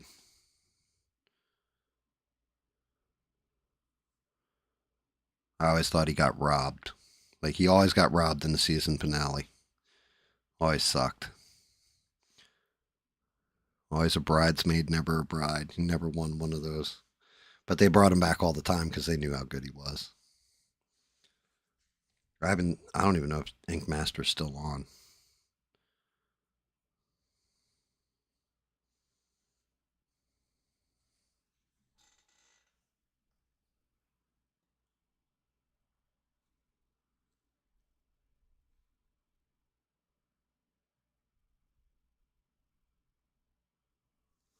Beans.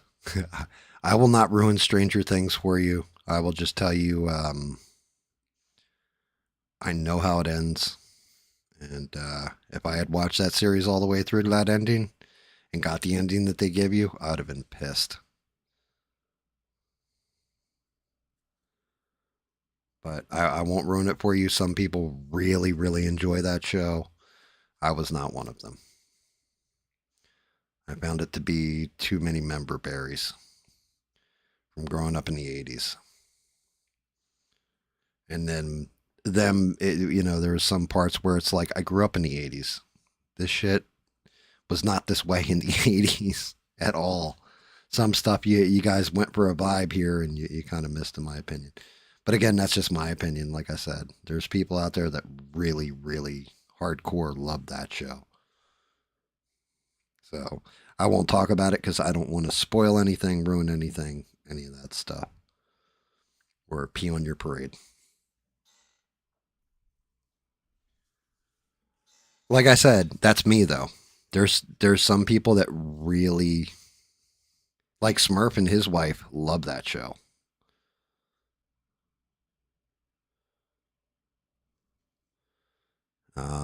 Matter of fact, that's what I think they did last night was watch the finale. But I definitely I couldn't get into it. Like I season one, I really I started to enjoy season one, and I was like, hey, remember when? I remember. You remember Stand By Me when they was walking down the railroad tracks and having emotional moments with each other as teenagers because it's coming of age story? I remember. Stuff like that.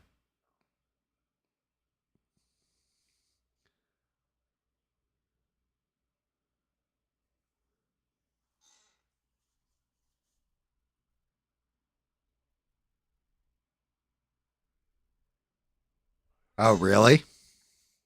That's what Clean Rock One's doing? Um, trying to remember. There was one guy, I think he actually, wasn't there an ink master named Steve? I want to say, and I always thought his work, he did like outstanding work the entire time.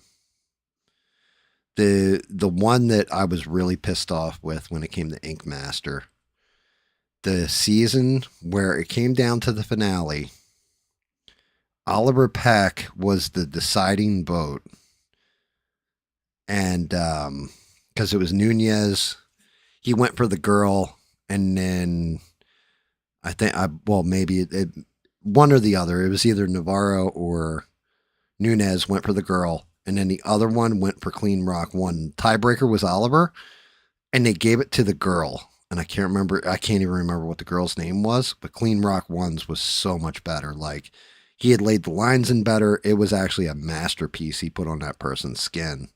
And like they gave it to her, and it looked to me like Oliver Peck got a text message and was like, "Yeah, give it to her." Like he didn't even like get all amped about it. He was just like, "Yeah, give it to her." So it was almost like I wonder if the producers are like, "Yeah, we've never had a female ink master, so give it to her." There are some of them though that like you watch them and they have no business being there with the other contestants. You're like, oh God.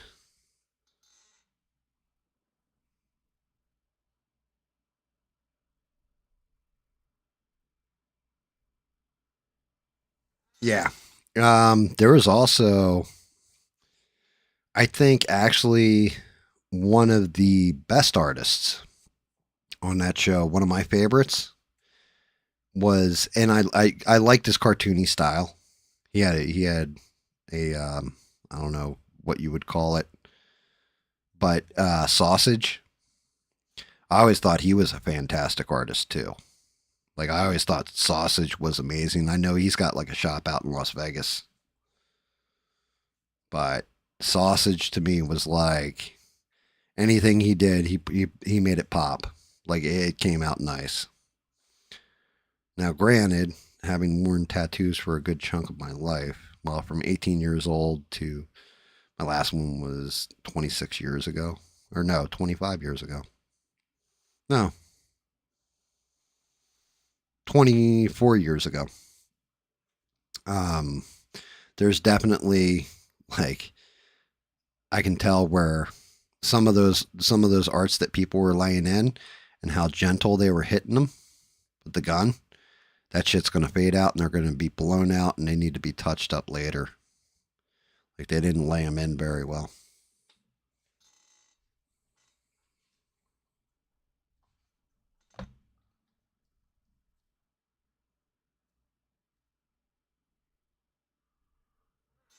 I stopped watching TV in 2014. I watched everything on the internet. Um, allegedly, I would sail the high seas to get all my shows up until, allegedly again, I may or may not have downloaded Black Widow, the movie Black Widow, and got nailed for it.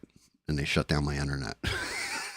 It cost me a couple $100 to get it back. And then you know, not saying I was sailing the high seas, but I kind of stopped sailing the high seas for a while there.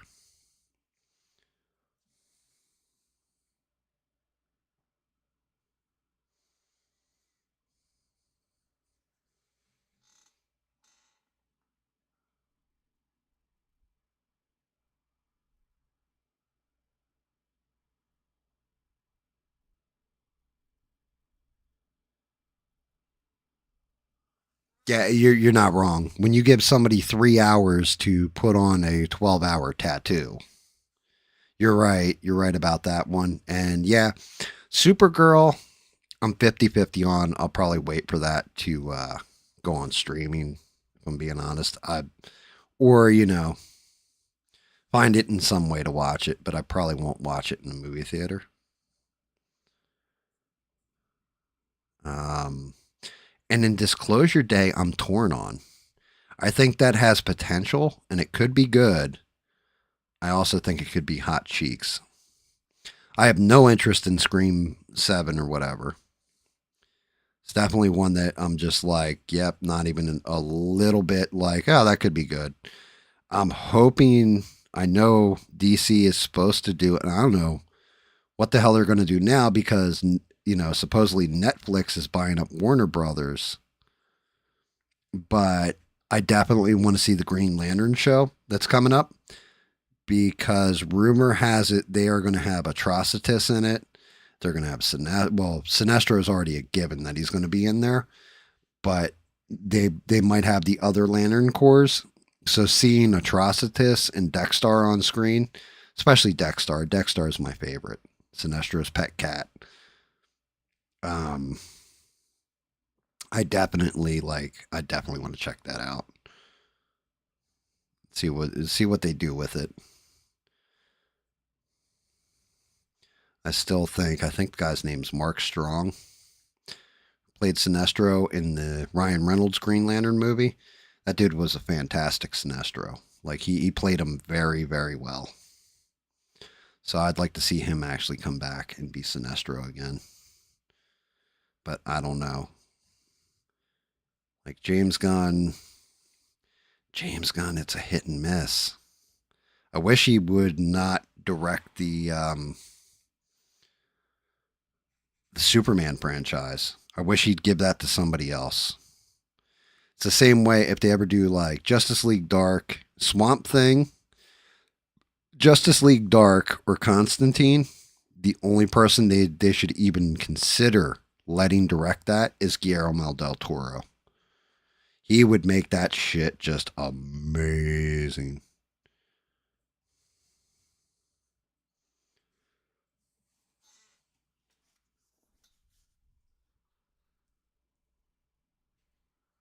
They're selling off NetherRealm? Wow, that's huge because oh my god. So NetherRealm, I thought their next game was going to be Injustice 3. I thought that was the next game they would be working on is Injustice 3. So if they're selling off NetherRealm Studios, that goes out the window unless they're going to keep them subcontracted for that. They need to. It's unfortunate too because I think it's Rocksteady, but Rocksteady did the Arkham Knight series or the Arkham Asylum series. Like, I was playing the one Arkham game, And I think Rocksteady is the one that did that terrible ass Suicide Squad game. That was just god awful trash, which is a sin because they've made even Gotham Knights wasn't terrible. It was playable.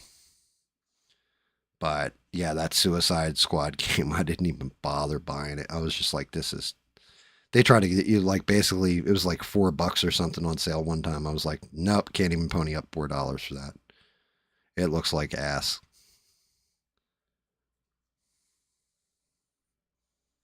It was like Suicide Squad kills the Justice League or something.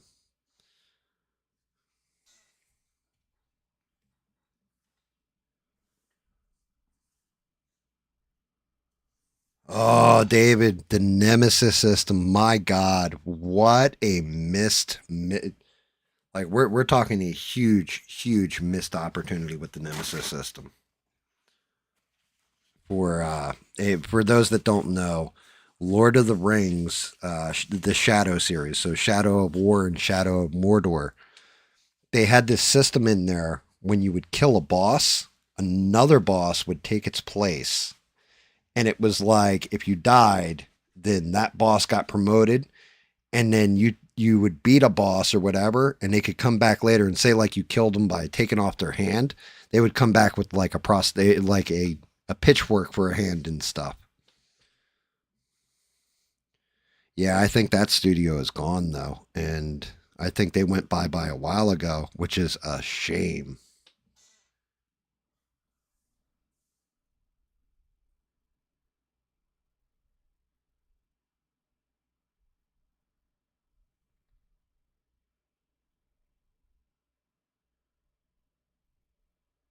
So yeah, Constantine could be an amazing.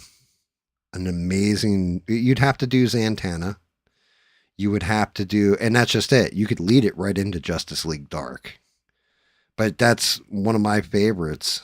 Is actually Swamp Thing, and I've always been a Swamp Thing fan. The Avatar of the Green, and unfortunately, they started to do this show. The show had a couple gender swaps, which was it didn't bother me all that much, but it started off like it was gothic horror and it was like, oh, this is going to be amazing. And then the show just went to teetotal shit where I was like, oh, this is so boring. I don't even want to watch this. Ended up turning it off like 4 episodes in. It's like if it gets, like I got to episode 3, I'm like, oh, if this doesn't get better, I'm done.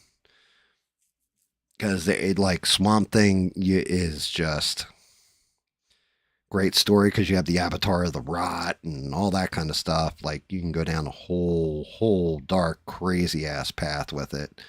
And with the way CG works now, you could do some crazy cool things. Not like it's bad when the best Swamp Thing movie I've got is probably the Adrian Barbeau one from back in the 80s, or maybe it was even late 70s.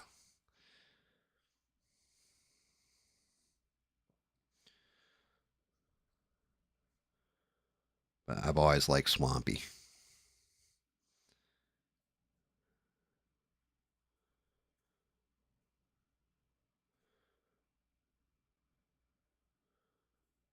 And then, but yeah, 'cause Guillermo del Toro doing stuff like if they brought him in to do a Justice League Dark, and then you could do God, why can't Jason Blood? I think his name is turns into Etrigan the demon or summons Etrigan, the rhyming demon. That could be cool as hell too.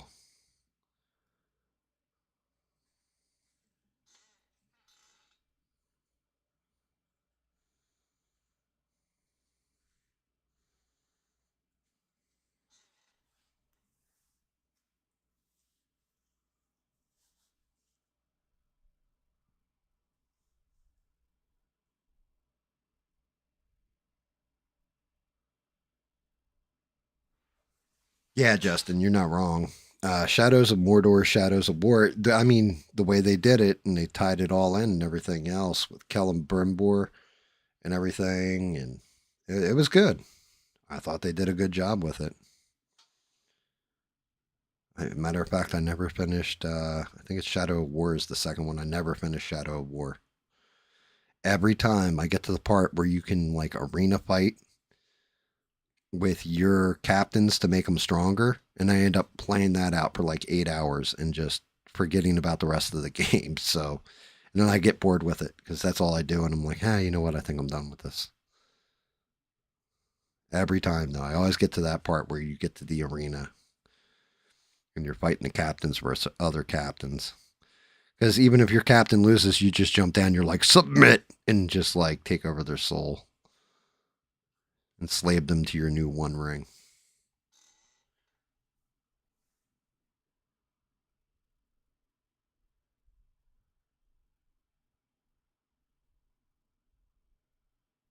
So, I mean, Suicide Squad, the original Suicide Squad was not good.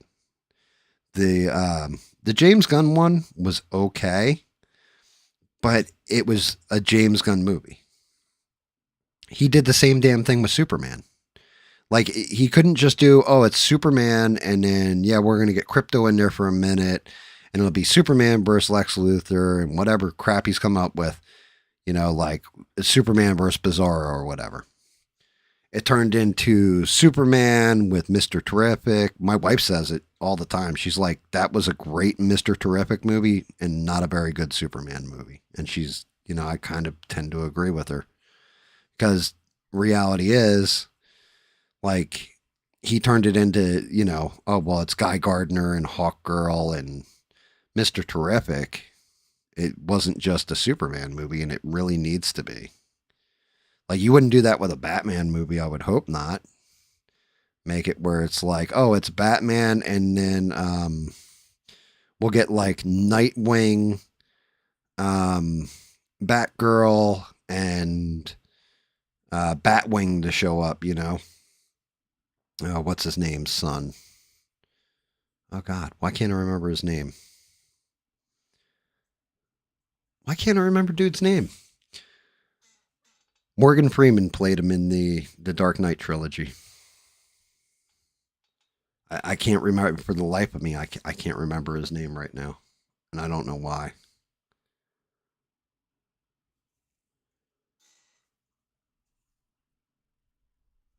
I did not like Batman vs Superman a little bit, and the reason why is because it was two different comic lines that were smashed together. If they had done it where it was the two storylines they crushed together were the Dark Knight Returns and Death of Superman, and they needed to do them where in steps. So they should have done Man of Steel 2. They should have introduced Batman, done like Dark Knight Returns after that. And then shortly after that, that's when you could have done Death of Superman. And then that would have led into your Justice League movie. But to me, it's like you jam so much stuff together that it overran. Like there was no, you didn't get the emotional punch that you needed to get out of Superman's death. Like we needed more time with Henry Cavill Superman. Like you got one movie where he learned how to use his powers, basically, it seemed like. And then the next movie is basically, now he's fighting Batman and shit, and then he's going to fight Doomsday. Like the whole Doomsday arc in the comics, the death of Superman, it took the entirety of the Justice League went after Doomsday, and Doomsday ripped all of them. And it was legit Superman throwing his Hail Mary strongest punch and Doomsday punching him at the same time, and they killed each other.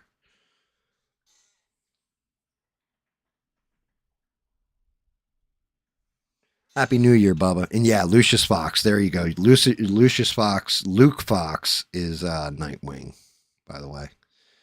Um, but yeah, it's just, I think the big problem with Warner Brothers at that time was Marvel had all this success and they built it over, I don't even know how many years at that point. Maybe it was 8 years, 10 years, 7 years, whatever. But the point was each one of those characters came in, they gave them their own movie. They kind of built them up. And then they would bring them in other movies, like Hawkeye, for example, was in Thor, the first Thor movie. Um, or I almost said Scarlet Witch, but no, Scarlett Johansson, Black Widow. She came in on Iron Man 2. They brought these characters in and they kind of built them out. So when you got to the Avengers, it was like, damn, it's something. They did that Justice League shit in like 2 weeks. They were just like, oh yeah, we're just going right into Justice League. Like we're not even going to screw around. Like the hell with it. We're just going to rush right in there, knock this out, and call it a day. And then everybody will love it, and we'll make billions of dollars. And yeah, it didn't work. You can't rush like that. You have to build up. I mean, one of the things that has me the most pissed off with Marvel, outside of them screwing up the entire Demon in the Bottle storyline in Iron Man 2, because that's still one of my favorite arcs. Um, one of my biggest things with Marvel is they had all these amazing stories that they could have gone into, and they kind of rushed them to get to modern day Marvel, which is not good. It's like not very good to a point now we are in Jonathan Hickman's run of Avengers slash Secret Wars at this point. And it's like, man, you guys kind of went a little too fast here. You need to slow down, tell more good stories, get into different story arcs, and stuff like Thor: Love and Thunder. I still refuse to watch it because Gore the God Butcher was done dirty. It's like, no, you need your villains where you're building them up. You're just wiping them the hell out. And to me, that too is a problem. You need to build your villains up. They need to stay alive. They need to go to jail, get janked up or whatever, so that they come back later on. Like they would do that. They did that with the original Amazing Spider-Man, or not Amazing Spider-Man, Spider-Man, just Spider-Man, Sam Raimi's Spider-Man. They killed Green Goblin immediately. They killed Doctor Octopus. They kill, you know what I mean? They killed all his villains. It's like, dude, you're taking out his rogues gallery.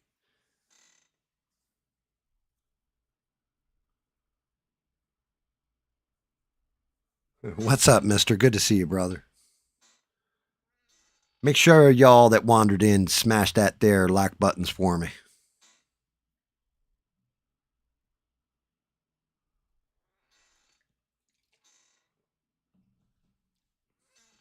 Thor: Love and Thunder. Taika Waititi. I like him. I really do like Taika Waititi. Think he's good. Um, thing is, like Thor Ragnarok, it was fun. It's still one of my favorite of the Marvel movies. It had nothing to do with the comics. It was just goofy fun. I enjoyed it. Something like that story that they used in Love and Thunder with Gore the God Butcher, and I can't remember what the actual story was. Shouldn't have brought female Thor in, for one. It shouldn't have brought Jane Foster Thor in. It should have been um, King Thor, or what you call it, like the older version of Thor, as an older Asgardian, and young Thor and all that stuff, and done the three aspects of Thor with it. That have to team up, take them down. Like there was so much more, and he wasted it so he could make like punchline jokes with a rock person that he was doing the voice for. And it's like that's great and everything else. I really do like Taika Waititi's. Like he did What We Do in the Shadows. I still love that show. Um, all that kind of bit. But yeah, just it was to me it was a miss. It was definitely a misfire.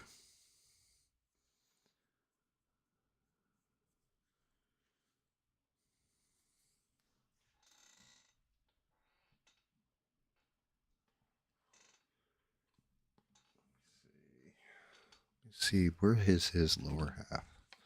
Let's see how that sits in there. Okay, good.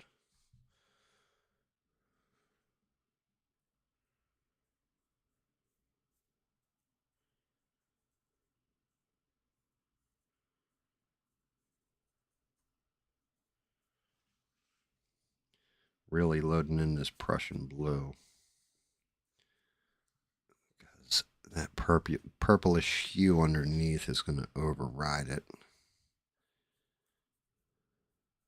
So when I lighten it up, or when I go to the next, I'm actually going to step past the dark blue, go to the magic blue, which is a much brighter blue. So everything's going to get super blue. And then I'm going to tone down into the dark blue over top and do it kind of like thin overcoat. Should give it exactly what I want to pull off as far as the visual trick with this. But I definitely want this purple faded out into this darker blue first.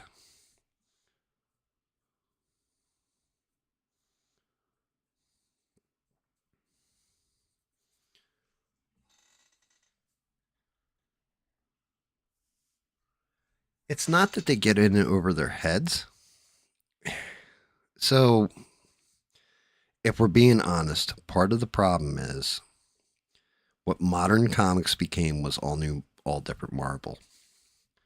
And that's where, all of a sudden, Steve Rogers becomes old white dude, can't carry the shield anymore, passes, first it had passed to Bucky, then it passed back to Steve Rogers and all that. And then it went to Falcon, right? And it was like Amadeus Cho was the Incredible Hulk. Wasn't Bruce Banner anymore because Hawkeye had killed him. So that got eliminated. You didn't have Marvel. You had Captain Marvel. Well, actually, I'm going to say Carol Danvers was Captain Marvel for a while at that point. But you had all these different, again, all new, all different Marvel. It was basically woke ideology. It basically killed their sales, killed everything else. Marvel Comics in general, they did shit like, because Fox, like when the MCU was taken off or whatever, Fox still had the right, Disney hadn't bought them out yet. So Fox had the rights to X-Men, for example. What did they do? Well, we're going to do this thing where all the mutants are basically taking a back seat to the Inhumans. So it was shit like that because they didn't have the rights to use them in the films because Fox held the exclusive rights. So they kind of, they couldn't get rid of Wolverine because, well, Wolverine's selling millions of copies.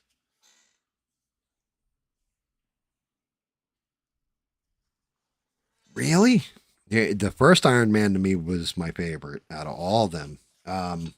Like I said, with the second Iron Man movie, I was upset because so the Devil in the Bottle storyline where Tony Stark is a raging alcoholic. Also deals with extremists. So imagine if they combined Iron Man 2 and 3 together. But I was also disappointed with the way they did Whiplash. Like I think what's his name actually was a poor choice as Whiplash. But I'd still to this day I like the original Iron Man. I think it's my favorite out of them. 3 was all right, but he needed Pepper Potts to save him basically. And it was like the ending where he gets the arc reactor taken out of his chest, and it's like, oh well, now what are we going to do to bring him back? Oh, I see. So now he works on the nanites, and he's got like a detachable power core. So I don't know. Anybody could be Iron Man at that point, right? Like all they have to do is steal Tony Stark's tech, and they've got the powers of Iron Man. I don't know.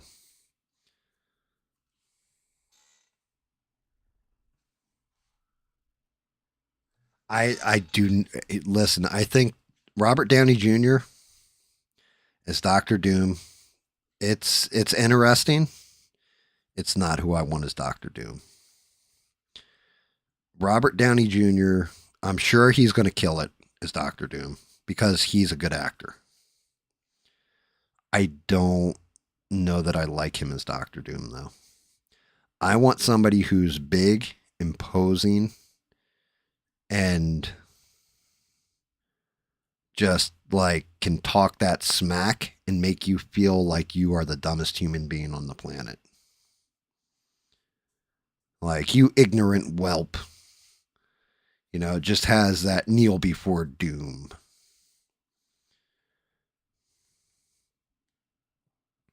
And like Robert Downey Jr. is kind of a smaller dude. He doesn't have that big. I want somebody who's imposing, who makes me like scared of him when he's on the screen. Robert Downey Jr. does not strike fear into my heart. Like, even when he was Iron Man, you know, it was kind of like, oh, well, you got a suit. But if, you know, like Captain America says, take off that suit. Come on, let's see what you got without the suit.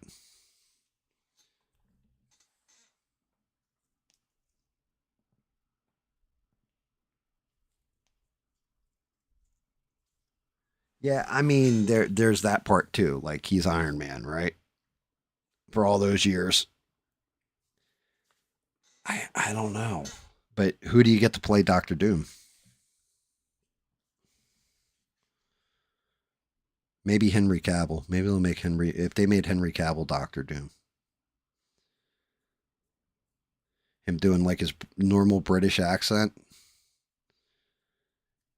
He'd be a kind of a scary Doom. You'd never see his face. Like, you'd have to like hide his face the entire time. But Henry Cavill as Doctor Doom could be cool. Could be kind of like, what the fuck?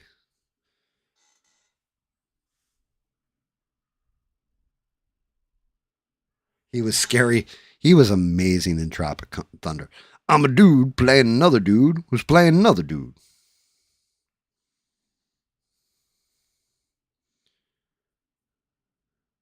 He was great in Tropic Thunder. My favorite part in Tropic Thunder, my favorite out of everybody that's in that movie, has got to be the Tom Cruise cameo. Are you the Gap? Yeah. Are you the Grip? Yeah. I want you to walk over and punch him right in his fucking face. Sir, punch him. Again, harder. Tom Cruise was fantastic. He stole it. Like, when he came in, I was like, oh my God.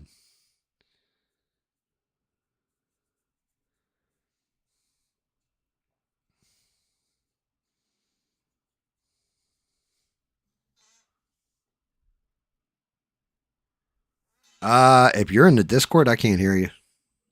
I sure am. There you are now. I can hear you there, Rogue. You're gonna have to see everybody else. Yeah, we all when I started up the show here tonight there, Rogue, we all gave a shout out because I let them know. You popped the question. She said, yes, sir. Yes, sir. I would like your dick for the rest of my life. Therefore, I said yes, and I'll take that marriage proposal. Gracious. Congratulations. Glad I got my headphones on. Is she in the room with you? Yeah, she's in the room with me right now. Oh, God. Well, congratulations. GAM says congratulations. Yeah, so you guys. Thanks, Bubba. Thanks, Stranded. Yeah, so you got, again, if you guys didn't know, Rogue went and he bent knee, asked the parents. He did all the proper things that a Southern Christian gentleman would do. And she said yes on top of it. I mean, she must have been high as a kite when she said yes, but she still said yes. So, yeah. I mean, that already tells me if she said yes to you that she has bad judgment. Right. No, I'm actually very questionable judgment. Yeah, I'm actually very happy for you, though. Like I said, out of everybody I've met on the internet, you're one of the purest souls I've ever met. So she has to be one hell of a woman if you were willing to bend the knee.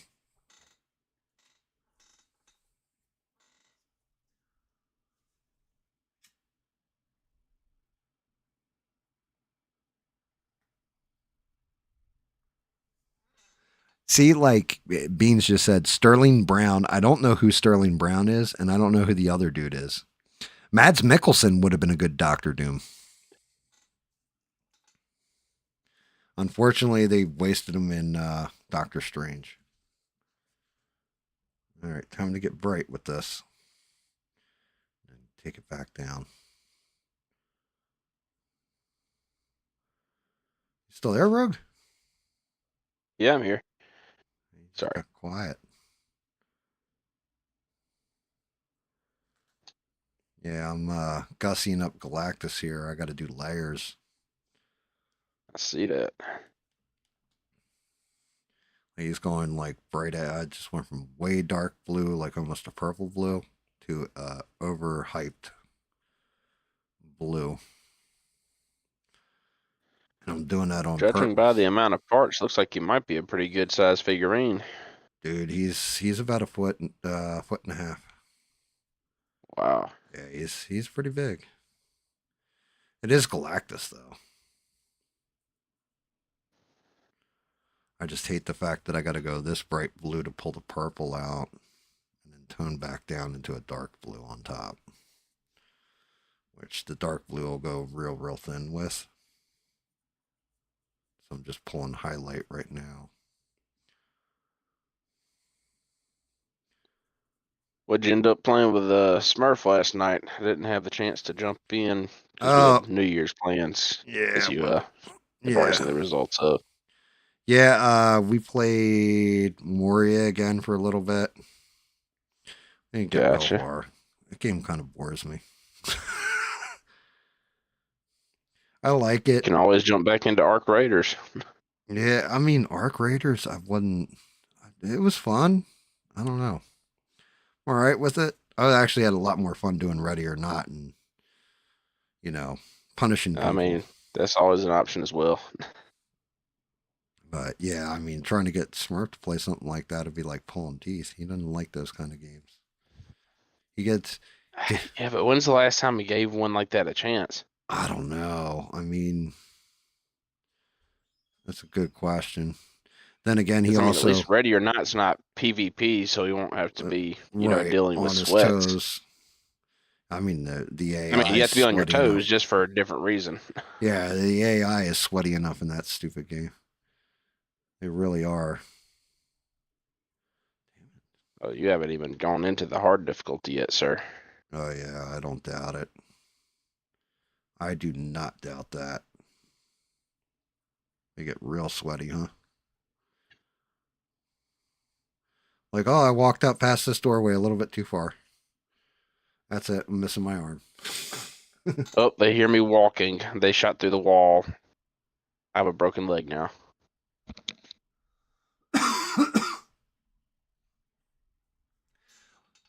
Beans, I see what you said there.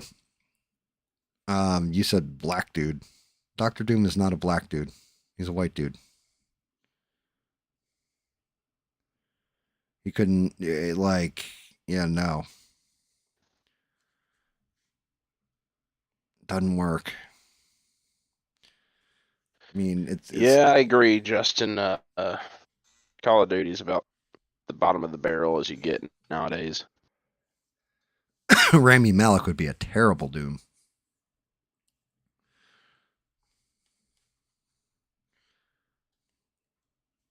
That would not be a good Doctor Doom. Doctor Doom has to be. You need like an elitist, snobby kind of prick. The only reason why I even said Michael Madsen playing him, because you got to remember Latveria too. So you got to have like a little bit of a language difference than just regular ass English. But the only reason I would say Mads Mikkelsen playing him is because I've seen him play Hannibal.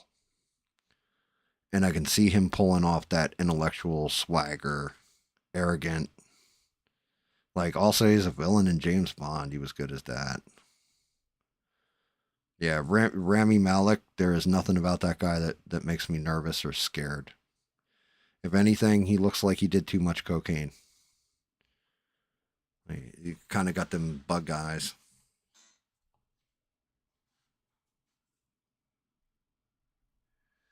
Really? Battlefield 6? I haven't even tried it. I have not tried Battlefield 6 yet. I know that. I got into the beta when it was like right before it was opening up. What'd you It was pretty think? fun. Yeah, I It mean, was pretty fun. I just don't have, $70 to just drop on a game right now. that's okay. I tried Call of Duty 7 or whatever because it's on Game Pass. Dude, I was bored as shit. I played zombies one time. Like, they It, grinded. I just looking tried. at the trailer, it looks like a Fortnite event. Yeah, it just. I don't know, Rogue. It was missing. Like, it just. Something didn't lay right. Didn't feel You see good. what the review like the rating is on the Xbox store right now? Sitting at a 1.4 out of 5 with almost 3,000 reviews.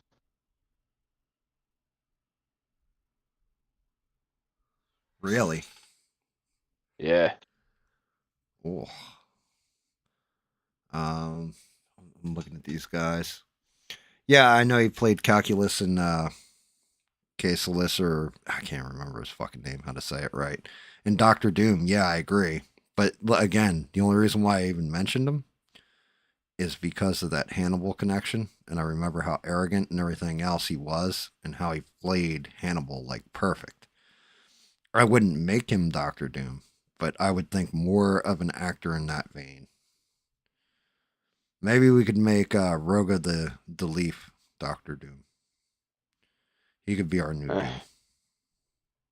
I'm not intimidating enough. Yeah. Yeah, you need somebody. And Benedict Cumberbatch, um, even if he wasn't, he's better as Doctor Strange. Like, he is kind of perfect casting for Doctor Strange. Same way, Helmsworth is perfect for Thor. Like, he actually is. And a matter of fact, Downey Jr. is the perfect quintessential Tony Stark. Like, I don't, even the cartoons started doing it, like, the vocals just like him. So I don't know.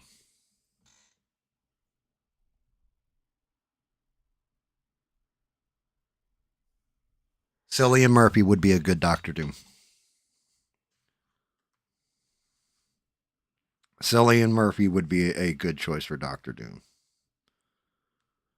especially if he had his mask on the whole time.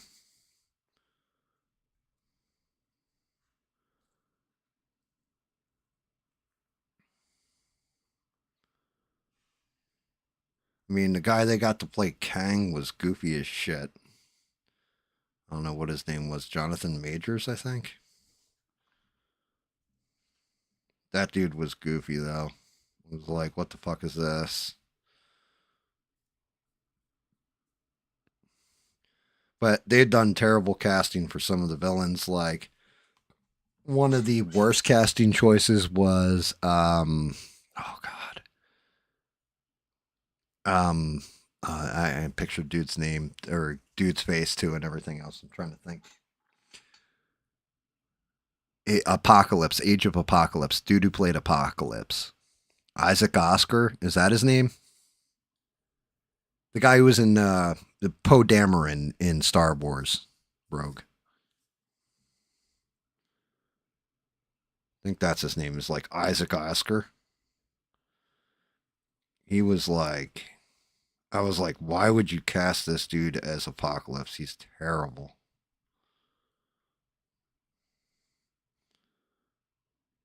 Like, it was just bad, bad casting.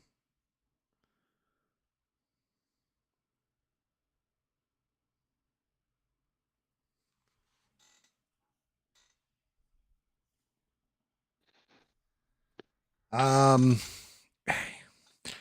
Honestly, the only person that can pull off Geralt of Rivera is Henry Cavill. So it didn't matter who they cast; it wouldn't have mattered. Beans. Just the fact that I've listened to Henry Cavill's interview about it, about the whole thing, and he's like, where he talked about like she got away from the character that's in the books, and I wanted to do the character that was in the books, but she wanted to write her own shit. So that's one of the Helmsworth brothers too. I think Liam Helmsworth.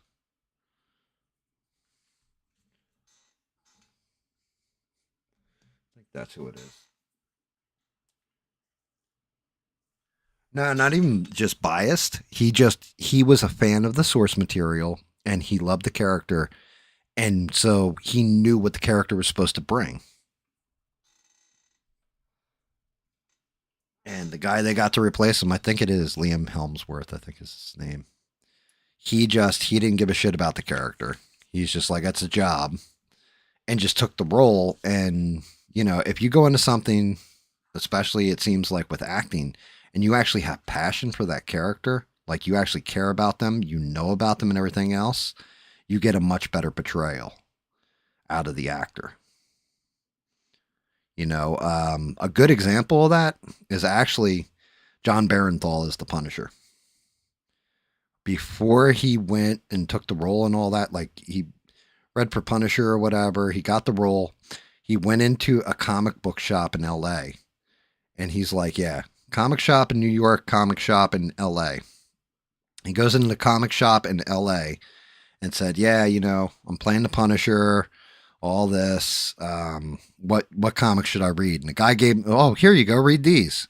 Gave him a stack of comics. He goes, then I come out to the East Coast to actually start filming for Daredevil season 2.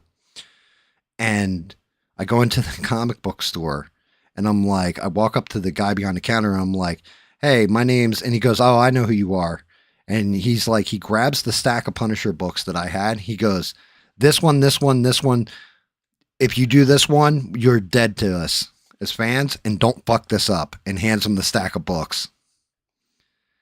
And he's like, all those books are what I based the character off of. Because it was somebody who actually gave a shit about the source material, about who the character is, who Frank Castle is as a character. Because he should be silent rage at all times. He should always be just off his rocker. And the way in a way, I kind of like it, but I don't like it. They made him in the Daredevil series, where he actually has something wrong with his brain. He got injured or whatever on a mission, so he's always enraged. I like that, but I kind of don't like it at the same time. Like, it was cooler that he was cold calculating and just set up plans, was like master strategist and actual like war vet, and just put everything that he knew in action. So I kind of like the take that Thomas Jane did, but I really like John Barenthal's. Like, he puts that emotion in the character.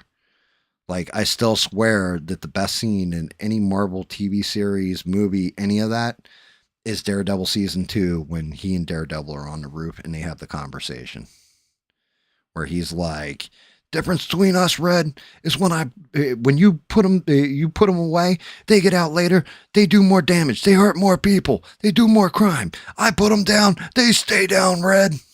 And he's just like going off.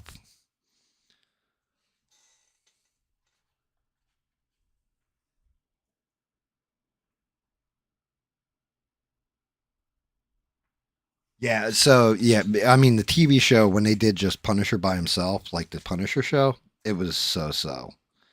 The Daredevil season 2 with Punisher was fantastic, especially the prison scene when they lock him in the jail and he like just takes out like 12 guys.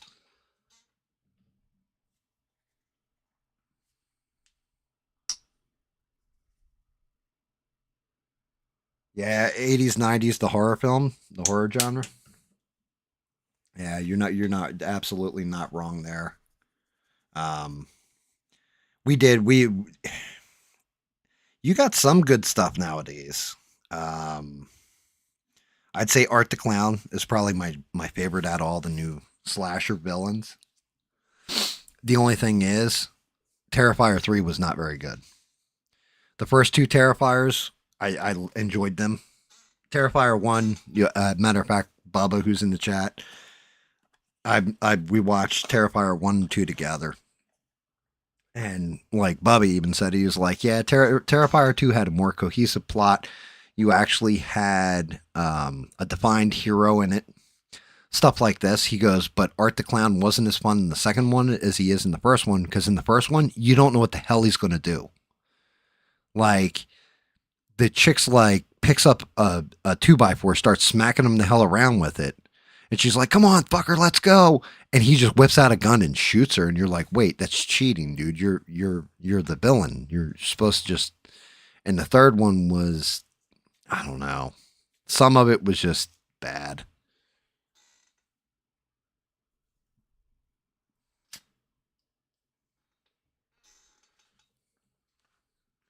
Told you we'd be getting into knock you on your ass blue.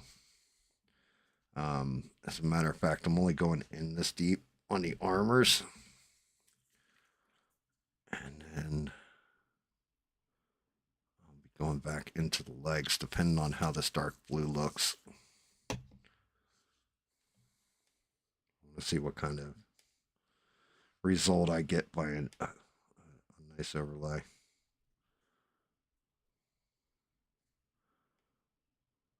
See if I can't tone this down with it.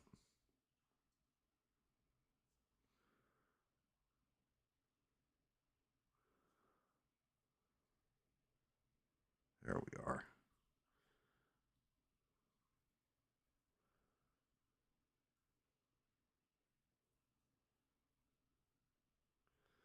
Yeah, that's much better. That's the shade of blue I'm looking for. I may switch up paintbrushes so I get different stroke lengths.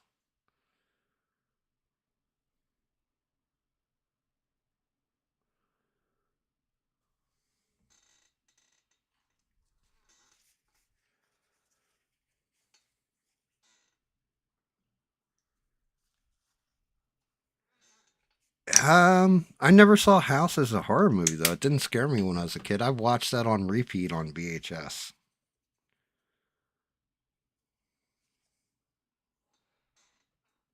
I always liked that movie. Richard Mole was awesome in that as the his Vietnam vet friend that had died. Like when they did the whole he comes back as a skeleton, that was pretty awesome.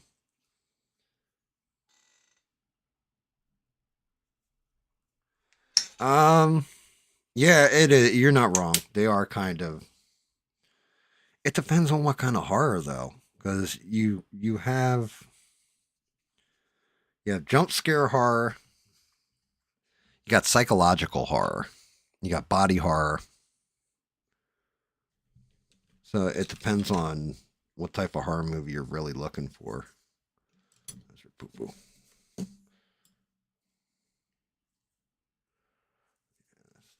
might actually be the length of brush I need. Final Destination 1 was amazing when that came out. That's a good call. I always loved Death Has a Design to it. I always thought that was, I like the concept of it. I always like the concept of death having the design, and if you screw with death, then it comes back on you.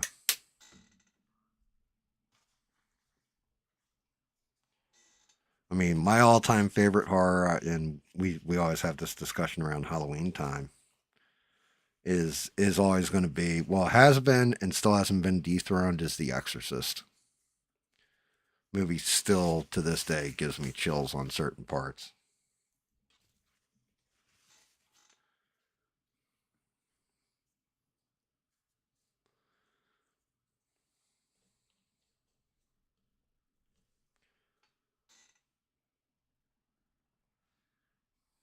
Showgirls, Showgirls, man, there are some scenes in there. Well, I mean, technically nowadays we know that's actually a documentary because you know that was definitely some Harvey Weinstein shit in that movie.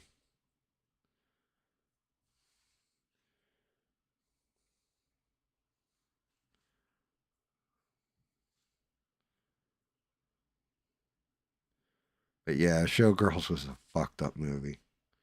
That's a cult classic now.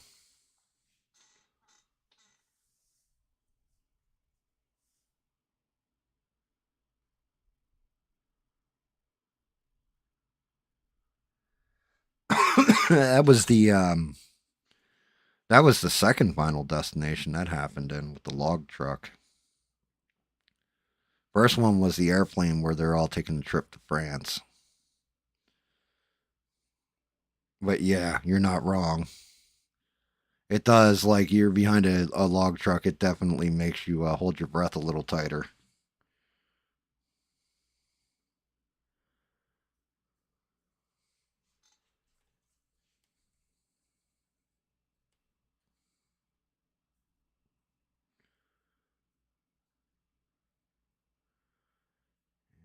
Right.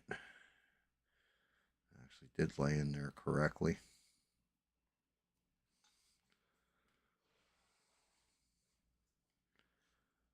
Um yeah, I mean, unfortunately horror movies nowadays have gotten very allegorical.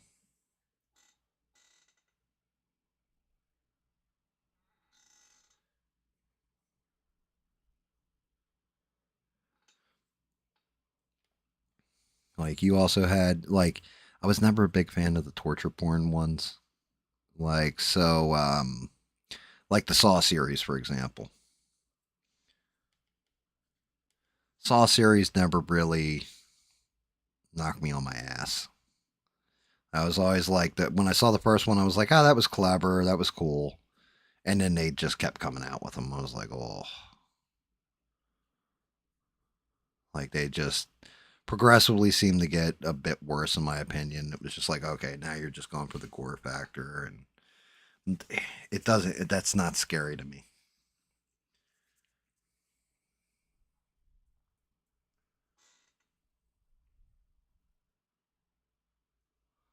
So the best part of the Scream movies, I'm not going to say they're bad movies, but the best part of Scream was that it was meta. You know what I mean? It was the meta of a horror movie. Like, don't ever say I'll be right back because that's how you die in the horror movie. Stuff like that.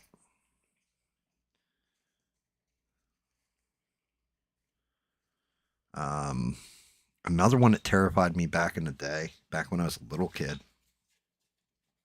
scared the shit out of me was Poltergeist.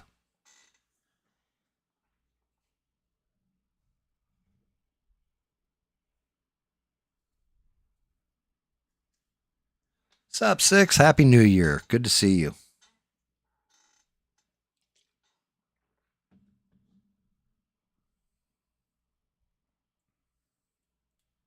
Um, so like Exorcist, I like that movie, right? But if you're talking about stuff like, oh God, as a matter of fact, let me take off my earphones. So if you're talking about stuff like Insidious, that kind of shit, like I definitely was not a fan at all of the ones they did just recently. Like I can't even remember The Conjuring, like those movies. I was not a fan of them.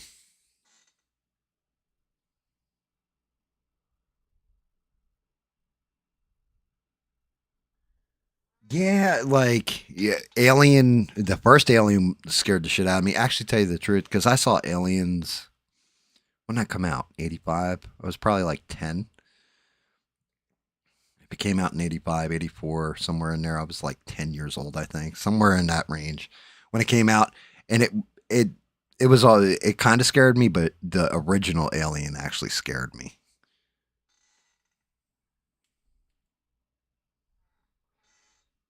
Yeah, Insidious, I wasn't feeling either. The Conjuring, like I said, knowing everything I do about Ed and Lorraine Warren, they were basically just they're a con artist. Like so, when you're telling stories about them, if you're just taking it as a movie, but then they're like, "Oh, it's based on true events," it's like, man, these people were lying about everything. Like they lied about most of their shit. So knowing that, and then this is always one of the darker things with it. Ed Warren notoriously moved a girl. I think the girl was like 14 or 16 in with them. And yeah, used to do stuff with her, like adult things with her. And they actually have it in their contract. They're not allowed to talk about any of that in the Conjuring films. So I don't know. Same way Amityville Horror, having seen the house or whatever, I was like, I didn't feel anything, any woo woo from it or any like spookiness. It just seemed like a house. It was oddly, it looked like it had a face on it. That was about it. But I don't know if that's because I had seen the movie and been to the house or what.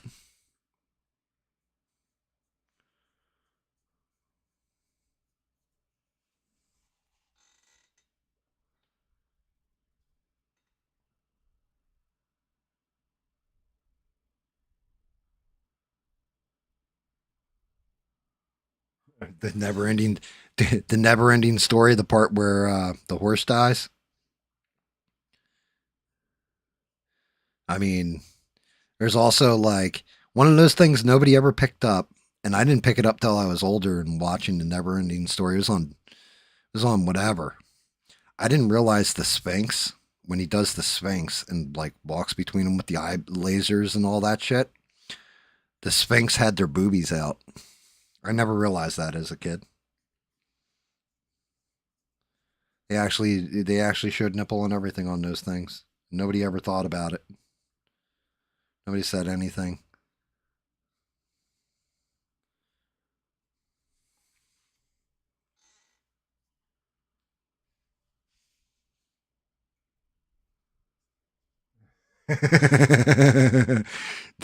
Mister, of course, Mister's got to come in with the line.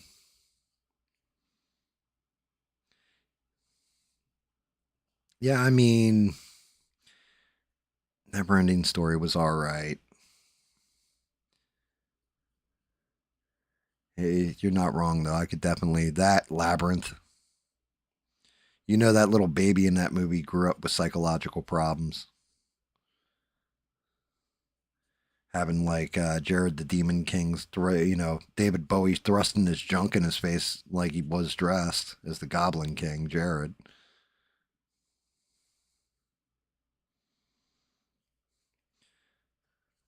Baby like had to look at his junk that whole time.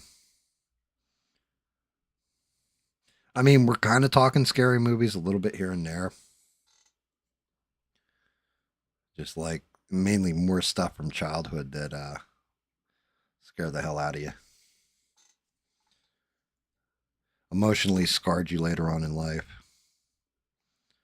Sitting here seeing spots where stuff didn't get coated completely with this light blue, so the heavy blue won't lay on it right.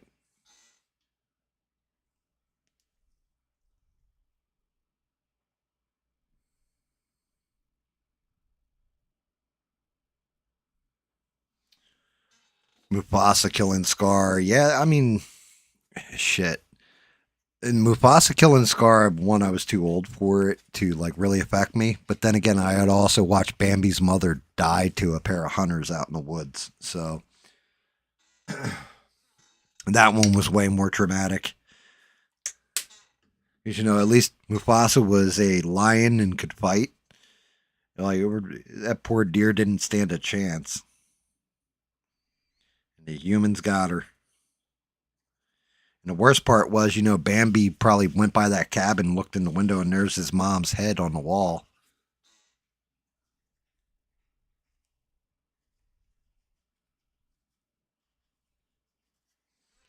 The original It.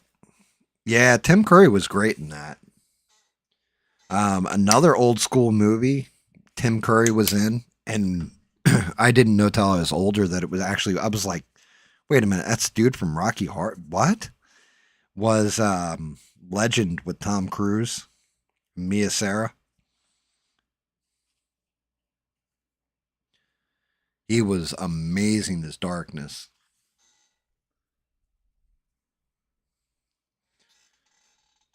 There's a couple creepy doll movies that well worth the watch.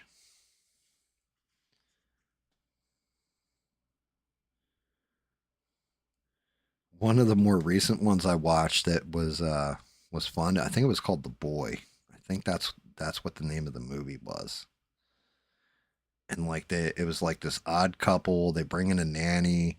They got like a doll, and they treat it like it's their son. And then you find out like towards the end of the movie, spoiler alert, for anybody who hasn't seen like this movie that's been out for like 10 years, 20 years or whatever. But they find out that the son's actually alive and like living in the walls. So like the doll will move and stuff like that. And the nanny's like freaking out because she thinks the doll's alive. And it turns out that their son's actually still alive in the walls.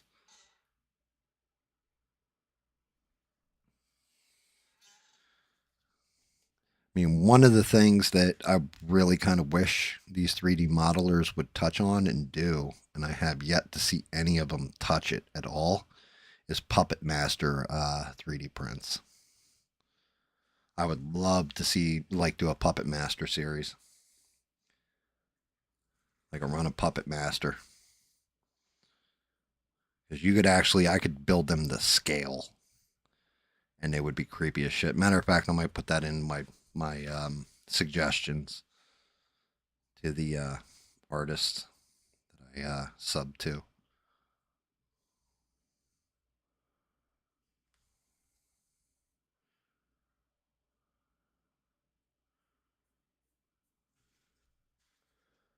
I think they could really hammer some out of the park.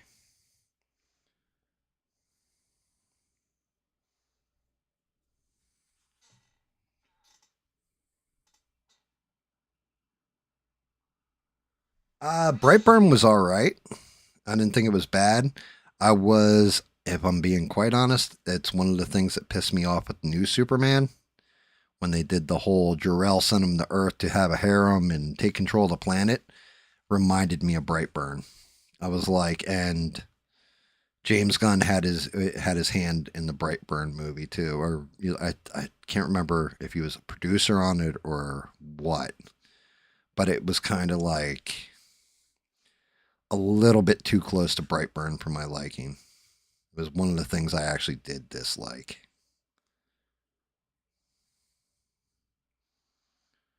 Now I'm hoping because they can correct that mistake because there was so much blowback on it. I think what's going to end up happening is the rumor has it that the next Superman movie, if it ever sees the light of day, is the villain's going to be Brainiac. So you could say that Brainiac altered the message before it went into the capsule with Kal-El. That would make sense.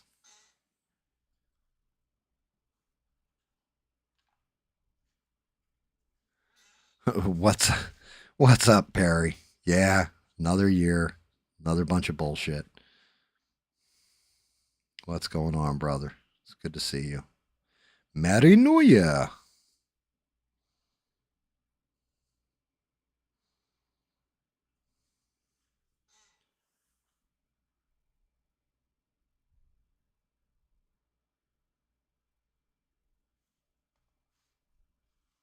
Yeah, hold on, give me a sec.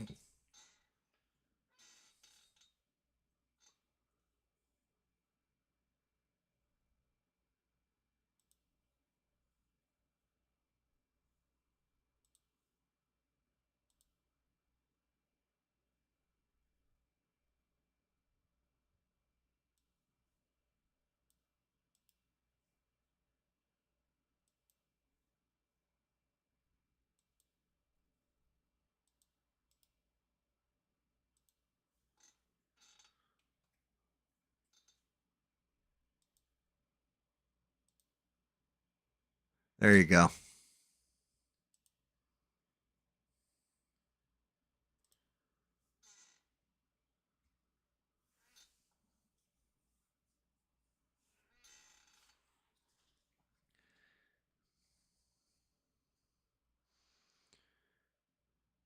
Yeah, the Aliens franchise, man, there was so much they could have done with that and just didn't. It's actually a little sad. Some of the some of the comics I read for like Alien vs Predator, stuff like that, still beats the movies they came out with too, which is also a bit disappointing.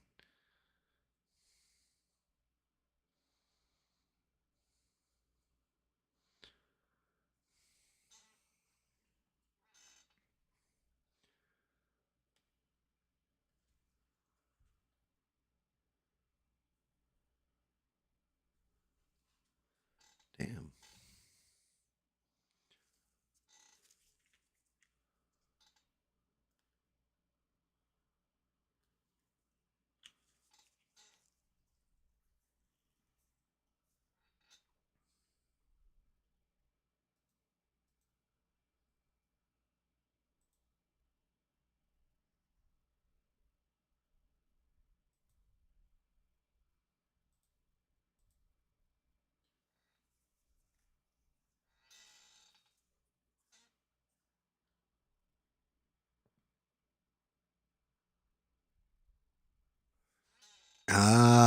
None of those ever traumatized me.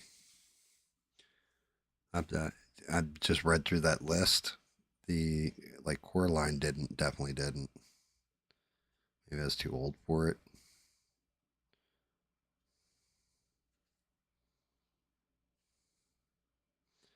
And none of those ever hit me in that way. It was like, damn, like even Old Yeller. I always thought it was sad, but it didn't traumatize me. I was like, dog had rabies.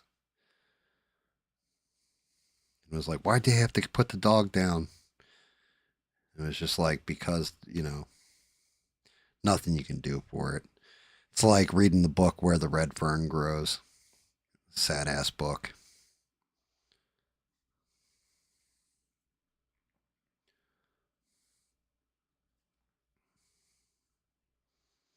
Sad book, but I mean, it happens. Like things are gonna get old and wither. It's just part of life. Like I said, I think Bambi traumatized me way more. So I just remember he heard the shot and it was like, oh my god, these evil bastards shot Bambi's mother.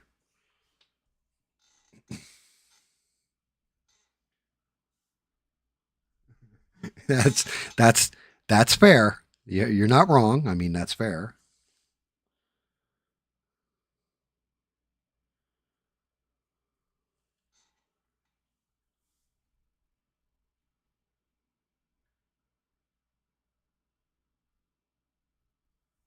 Fire in the Sky is interesting. So, because that's all supposedly a true story, and even now, Travis Walton does not like talking about it.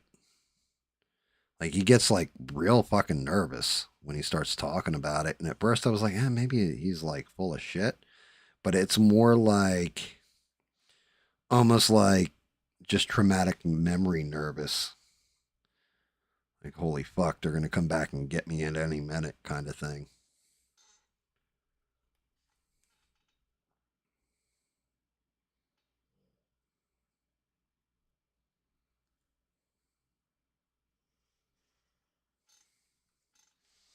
'Cause he was telling his story. I want to say Joe Rogan. I think he went on Joe Rogan, was talking about it. I swear, when it comes to all that stuff, I don't know about UFO abductions, but the most credible person to me is still far and away um, Bob Lazar when it comes to UFO stuff. Him and David Fravor. Those are the two that I always look to and go, I can't completely dismiss this bullshit.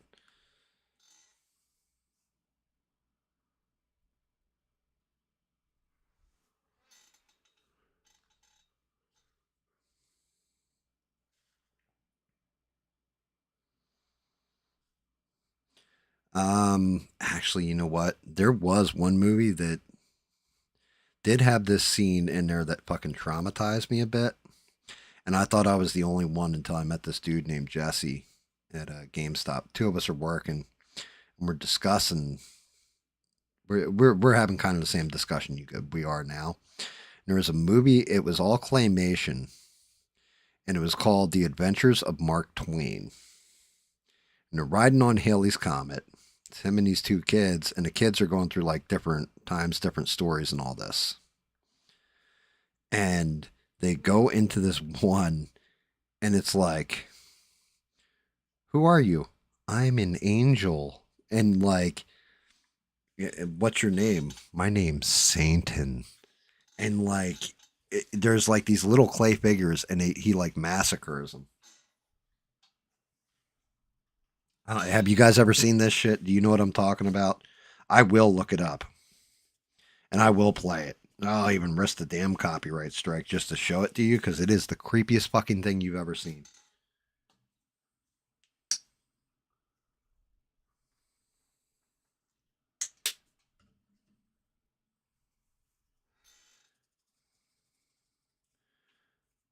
Like, I mean, do you guys know what I'm talking about with the Adventures of Mark Twain and the Satan scene? Okay, hold on a second. That's at 6. I will, like I said, I'm going to risk the copyright strike here. Let me see if I can't bring it up. Let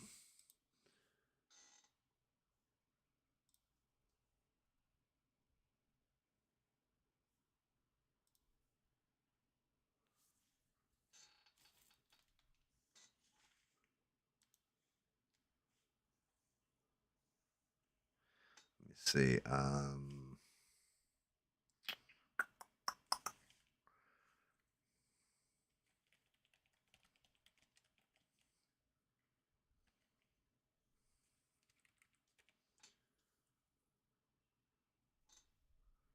Oh God, this thing's like it's like a 7-minute long stream.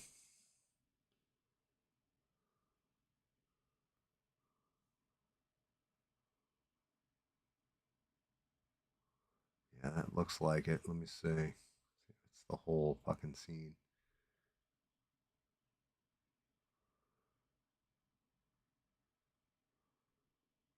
Yeah, here we go.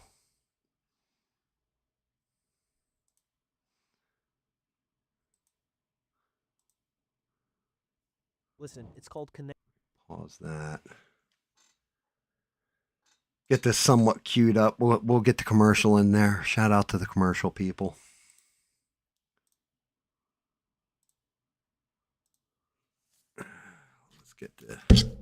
Let's get the old listening lids on. All right, guys, ready? Yeah, we're gonna have the commercial for a second here. Get the commercial out.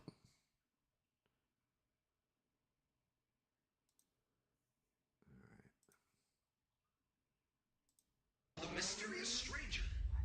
Can you guys hear this?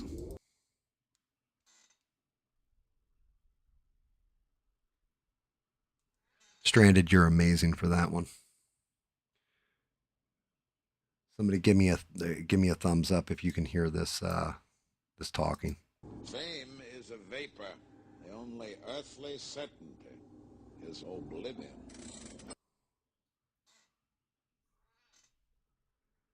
Fair use. We are going to show off one of those things that terrified Gam from his childhood. Here we go. Fame is a vapor. The only earthly certainty is oblivion. Welcome to the mysterious stranger. What? Hello, Who are you? an angel.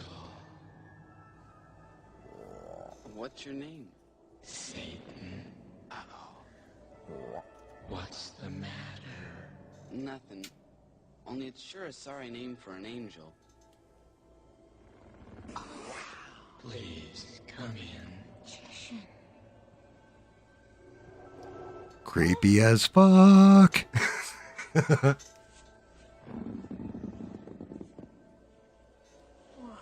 Oh, we're not even to the creepy part yet, guys.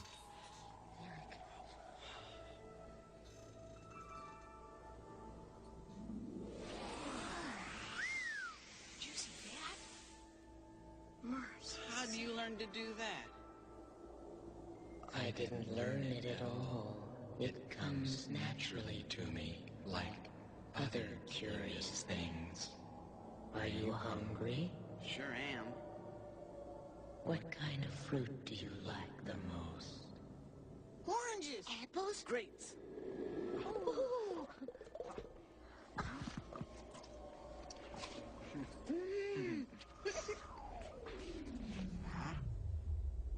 Where'd he go? What happened to him? Uh-oh. Here's where it gets creepy. Can we help? You may make some people. I'll make the king and queen. I'm gonna make a soldier.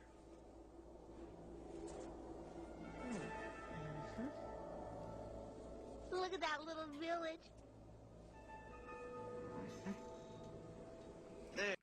So, just so you know, the kids that are in this are Huckleberry Finn, Tom Sawyer, and Becky Thatcher from, The Adventures of, like Mark Twain's books.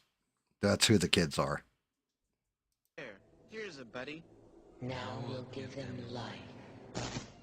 Moving. Looks like my pap on Saturday night. Look, they're moving. There's like regular people.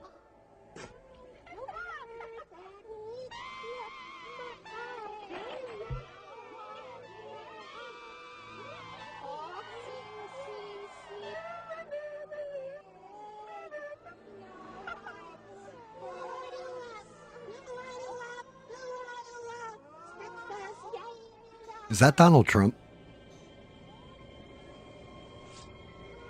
I find you humans quite interesting, even though you are a worthless, greedy lot. How annoying that sound is.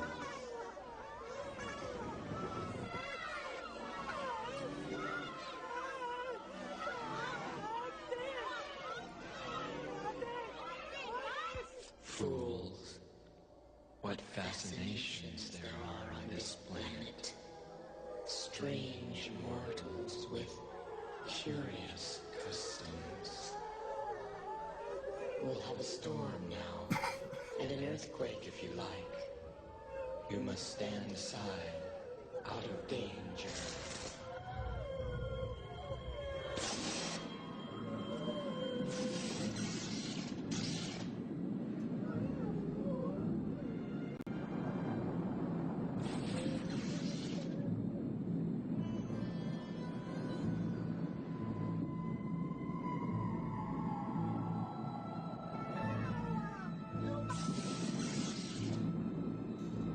Yeah, nightmare fuel.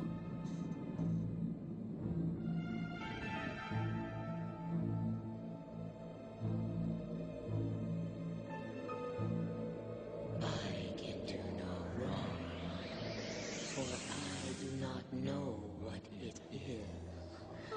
You murdered him. Never mind them. People are of no value. We could make more sometime, if we need them.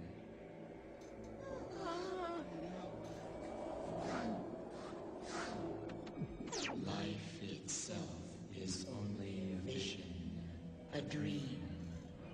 Nothing exists save empty space and you. And you are but a thought. Yeah.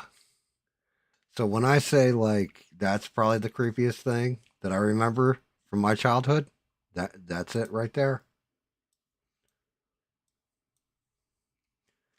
What'd you guys think? You gonna have nightmares now? Just imagine being a kid and watching that. Like, I saw that shit. I don't even know how old I was. And yeah, it stuck with me.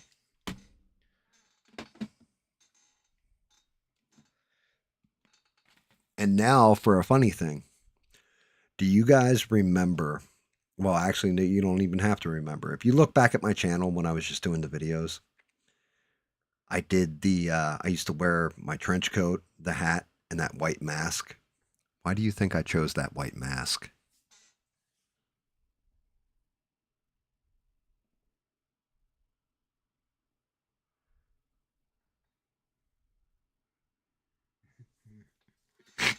It only dropped by 3. It didn't drop by half.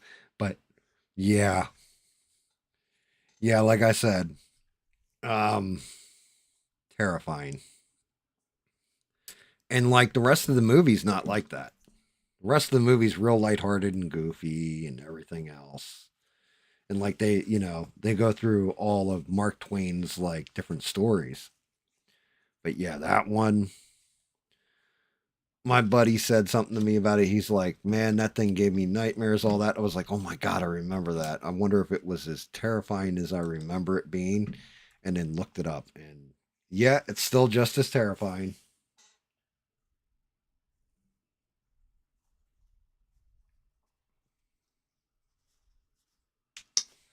He was an angel after he challenged God. He was just a fallen angel. That's the whole thing. But if you listen to the whole monologue he says, like the evil angel, or like Satan says in that, it messes with you. But I want you to think about this too. Like all those little clay people were just these goofy little clay balls. And like how fucking terrifying was that? Hey, what's up, guys? Back when I was a kid, I saw that movie too, and I was just like, that part, I was stoned through it, okay? I was only 6, but I was baked out of my gourd when that came up. It scared me. Hey, Smurf, I found this next to your bed. What's up with this, huh?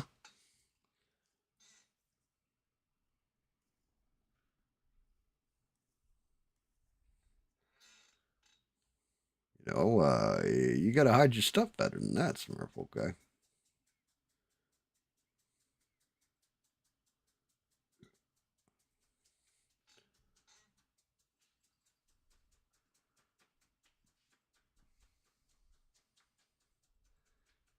Yeah, trust me, I know it's disturbing. Like, like I said, you want to talk about stuff that you saw as a kid that disturbed you? That's something that disturbed me. Like the rest of the movie, again, they're riding on Haley's Comet, and they go through a whole bunch of different Mark Twain stories, which is why I wanted to see it when I was little. And I want to say my dad had rented it for me on VHS because we didn't go to the movies and see it. I was visiting my dad on the weekend. That was always the thing. Oh, you guys can pick out a movie or whatever. And I remember picking that out and watching it and just not being able to go to sleep. It's stuck in my brain.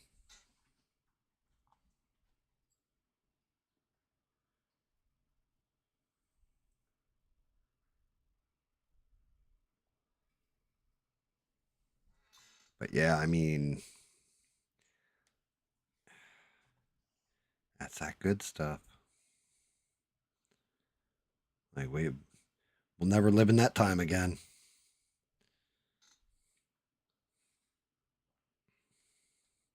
I don't even know if they sell that movie on DVD. I don't know if it ever made it to DVD. There's one movie I want to see. It's called Rock and Rule.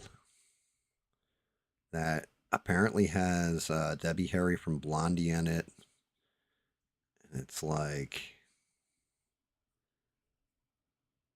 it's got like a whole amazing soundtrack to it, but I've never seen it. It came out around the time Heavy Metal did. Like the movie Heavy Metal.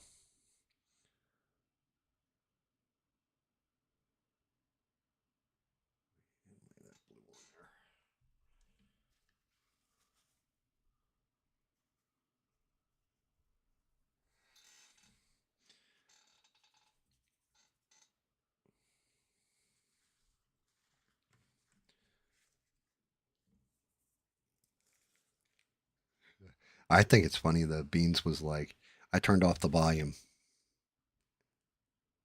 Was it the demon, or was it Satan talking that bothered you, or was it all the little people screaming and stuff? Rock and Roll is very. You actually saw it? Where the hell did you see it at? I can't find it like anywhere. I mean, I've checked all kinds of different sites and can't find that damn movie. I've seen the videos and the songs from it on like YouTube. I've just never seen the actual movie.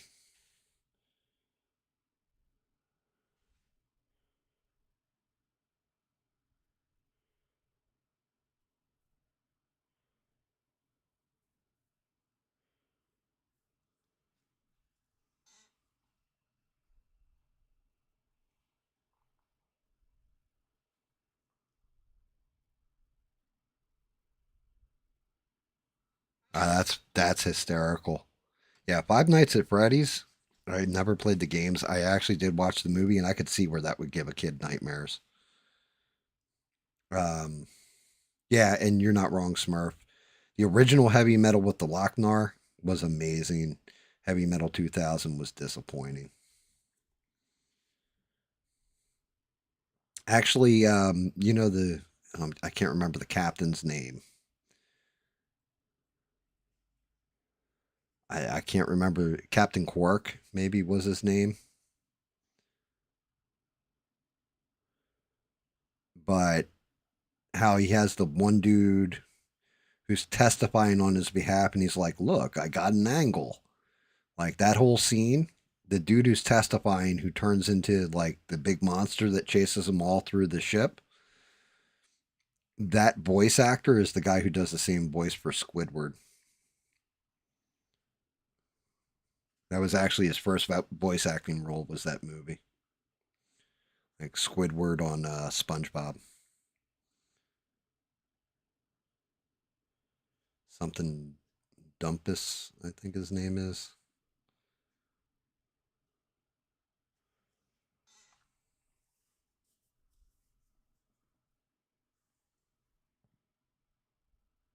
Eugene, you're not wrong. Like if you actually pay attention to what he's saying in that scene, like what Satan is saying in that scene, you're right.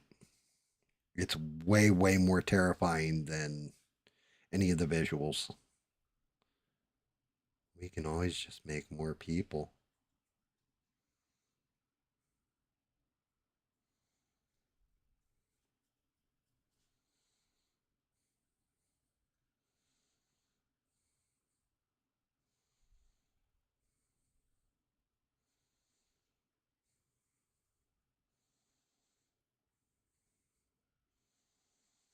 Might need to actually thin that out a little more.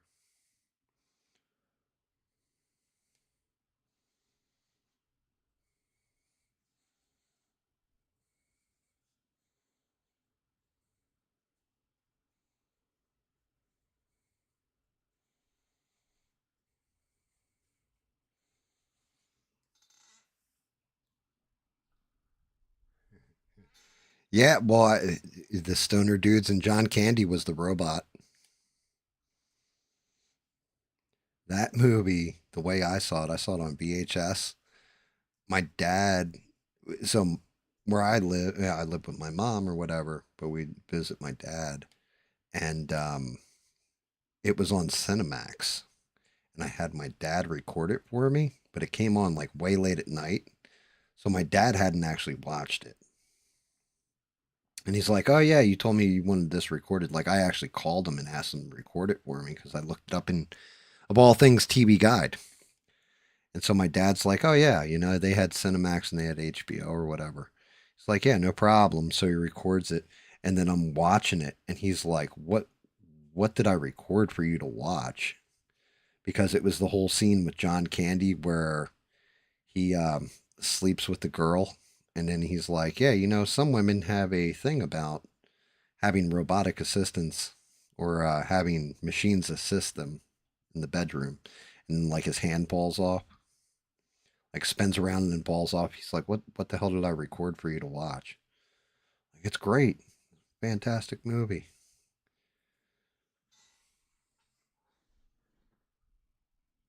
Captain Stern, there it is.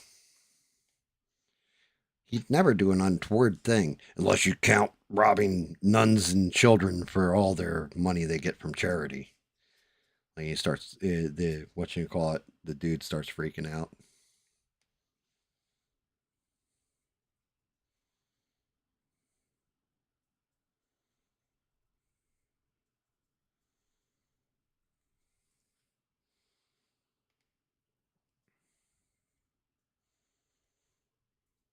First time I ever heard a Sammy Hagar song was that movie.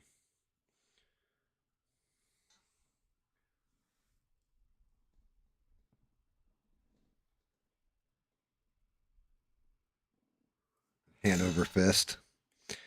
Hanover. Yeah, that sounds right.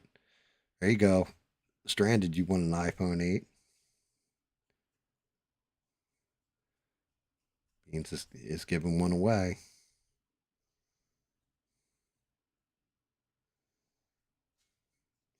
You're going to have to delete off the background of Henry Cavill, though, if you get that phone.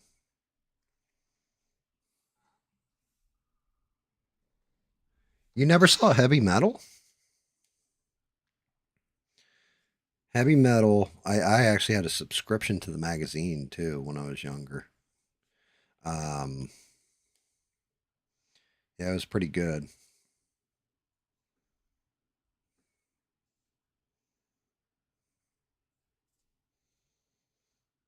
Yeah, it's actually like an old classic.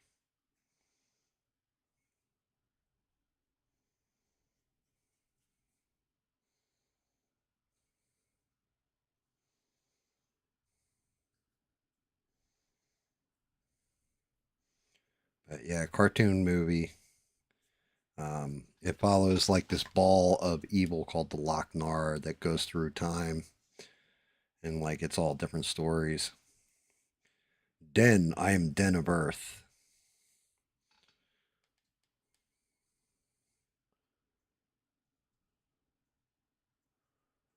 Matter of fact, the soundtrack had Heavy Metal by Sammy Hagar, but the other big one that I remember in there was Open Arms by Journey.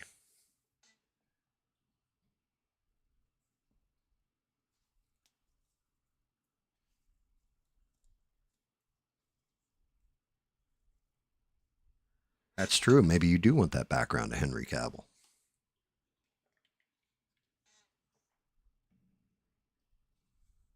Yeah, if you get the time 6 and you can find it, then definitely check it out. It's worth watching. It's definitely worth your time to watch through once.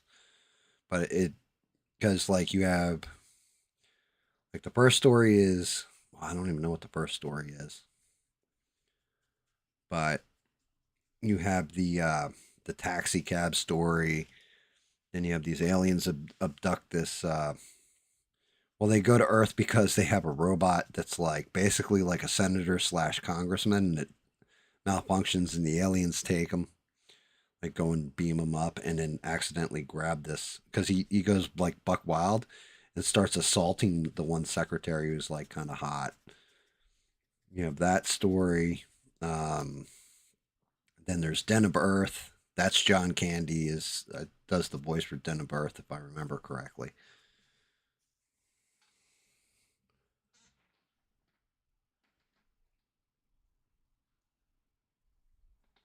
I'm trying to think how you get Stranded's address without throwing shit on the internets. That's the only issue. You know, she's not in Discord, so she can't PM. That kind of thing.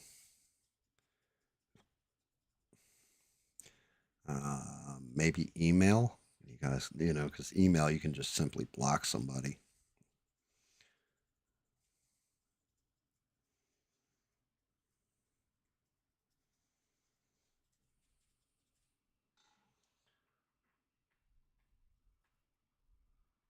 Yeah, don't put your address in the chat. No, that would be bad.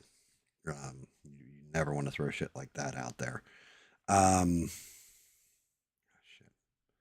Speaking of bad, I can't believe I just did that. I just blew out.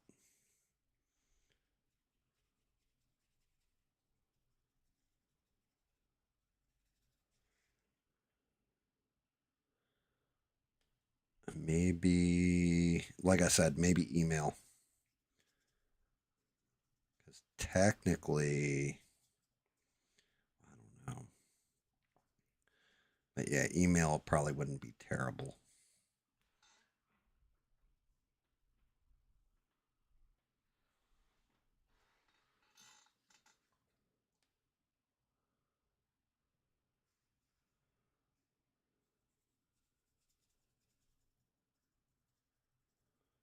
I actually have an idea. Do my GAM powers.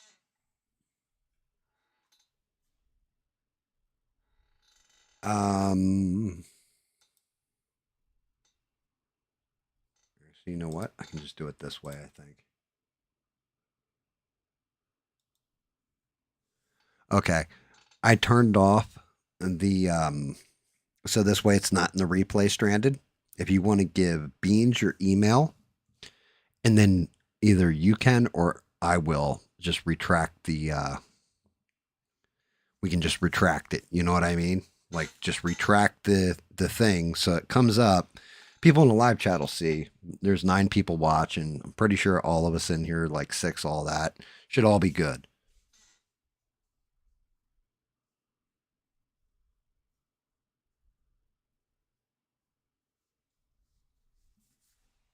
But the side chat shut down. So what I can do is I'll retract it before I turn the, or you can retract it, like put it out there, make sure Beans, you say you got it, and then retract it immediately stranded because you can do that. You have those powers to do it. But this way, we won't have a running record.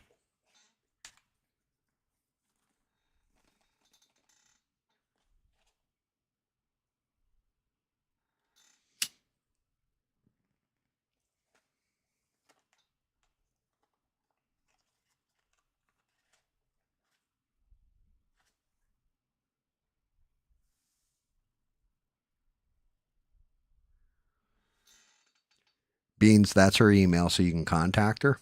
And then once you say, yeah, I got it, then Stranded retract it immediately.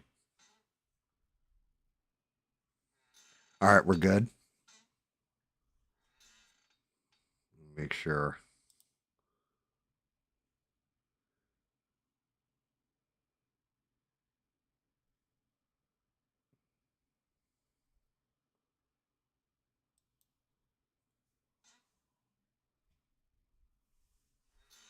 Cool. Hopefully that's got it. So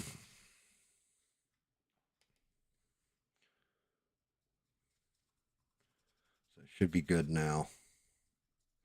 I mean, even at worst case, like I can't see anybody unless you know, 6 gets a little wild there at times when he gets people's email addresses. Like definitely sent me some foot pics and shit, but you know, I wasn't supposed to talk about it.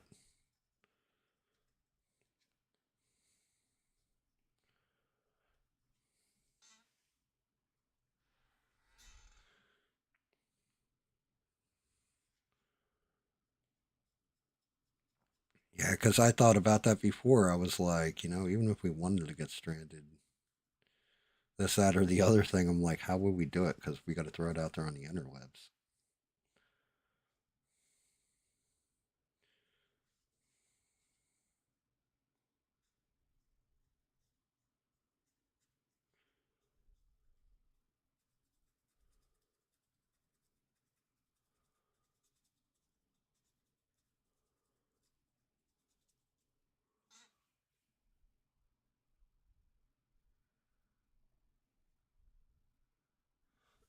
Shout out to Rebel, by the way. Happy New Year to our brother, our roaming reporter. Hopefully he had a good one too. Bob was here. for even just a spell. We haven't seen Devon tonight, though. She hasn't been around. Miss Devon.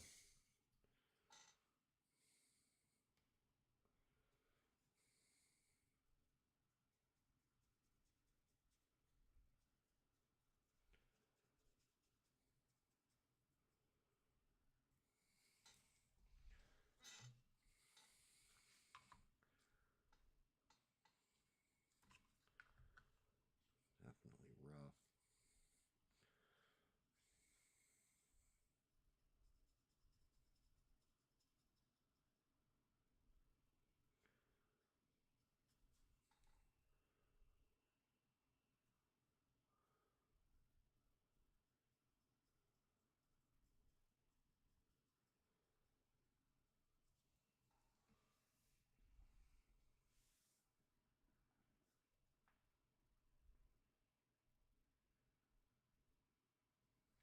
Yeah, she's too good for her own good. Sometimes, Six. You're not wrong. She's good people.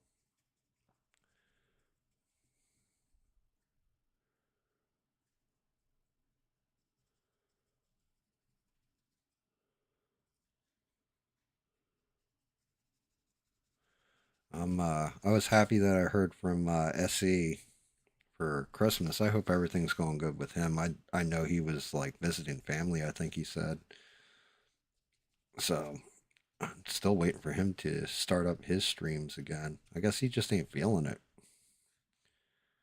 Like where he's got a bunch of shit going on in the background, you know.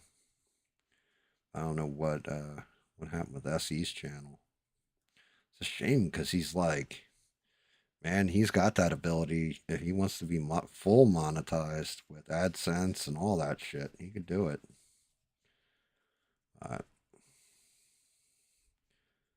He's been around a minute.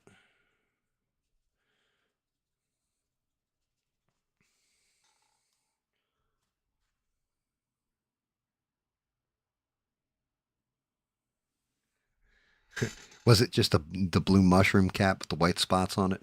I don't know what the white spots are from, but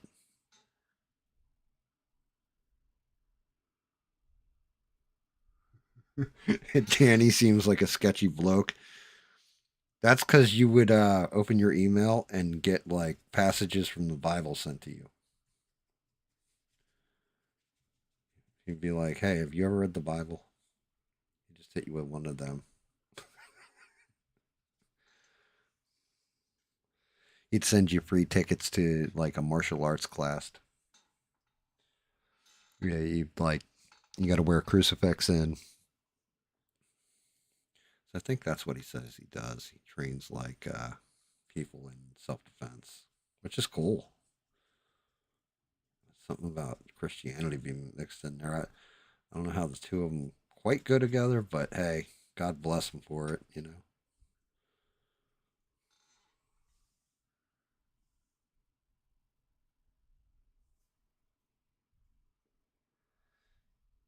Nice. That is what you said you wanted. That's fair.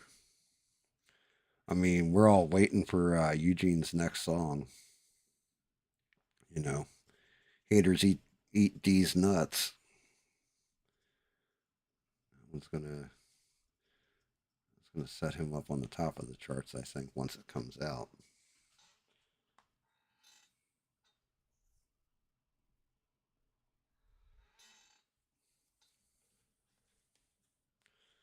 Trying not to lose the fucking muscle definition while getting a solid coat in here.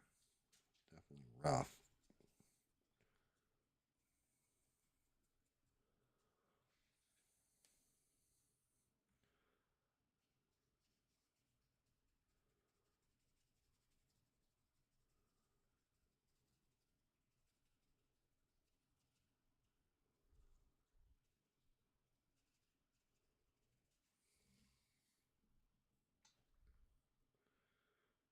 Right here in particular.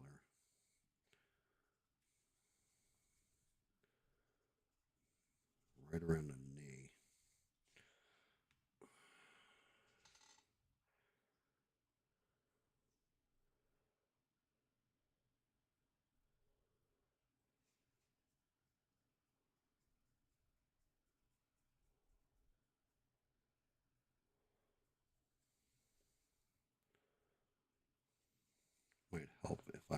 thicker in parts and thinner in others, but I don't want to lose that shadow definition underneath. Let's see. Oh, shit. I just realized. Put those nuts back together.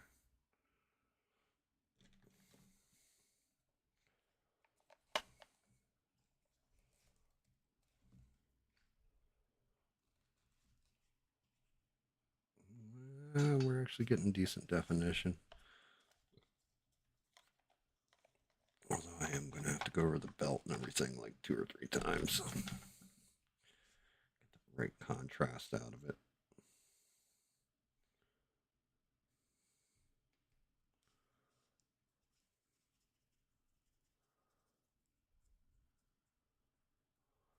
Also need to rehydrate my palette.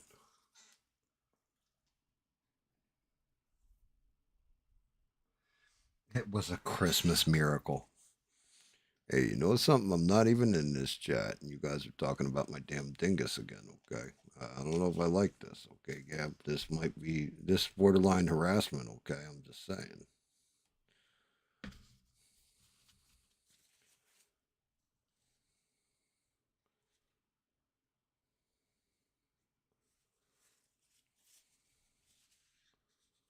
Let excess blue out of there.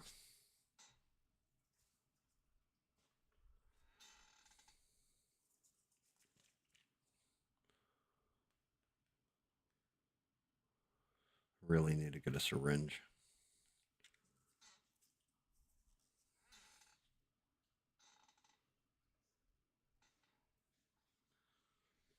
Is Eugene like you pulling the Jay and Silent Bob on him? By the way, he loves the cock.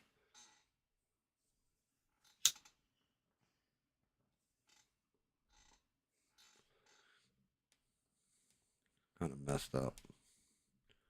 Why you gotta waste his flavor like that?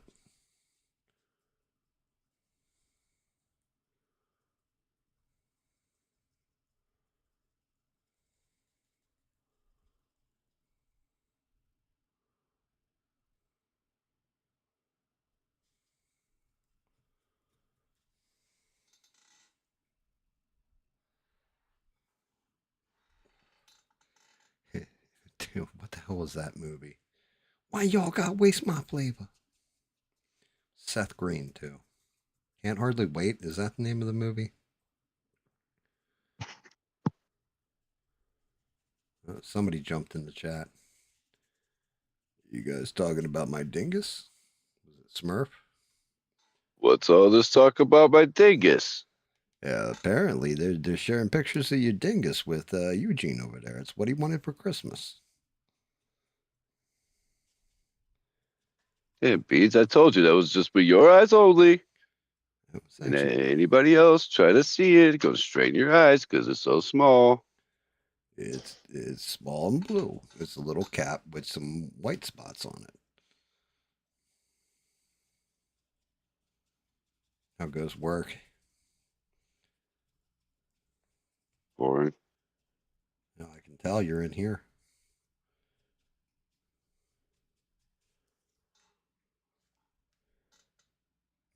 And trying not to lose this fucking muscle definition is a bitch.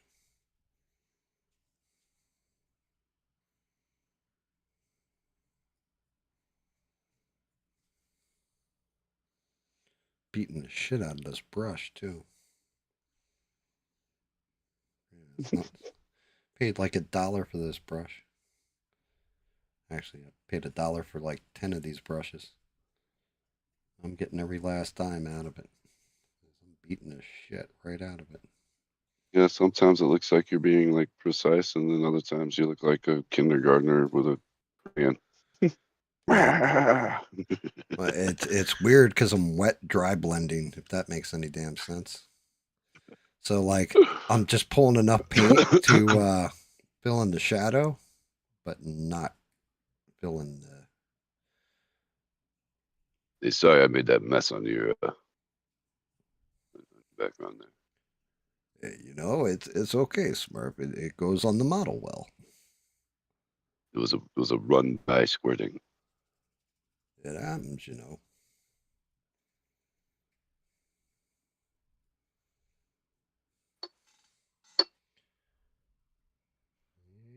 Hope everybody's new year is good so far.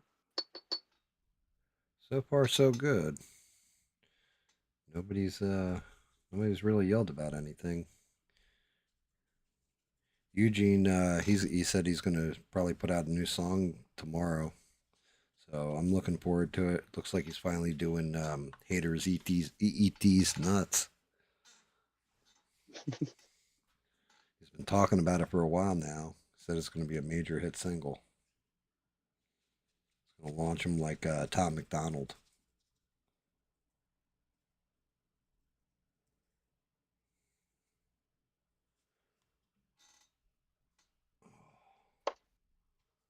There we go, even coat.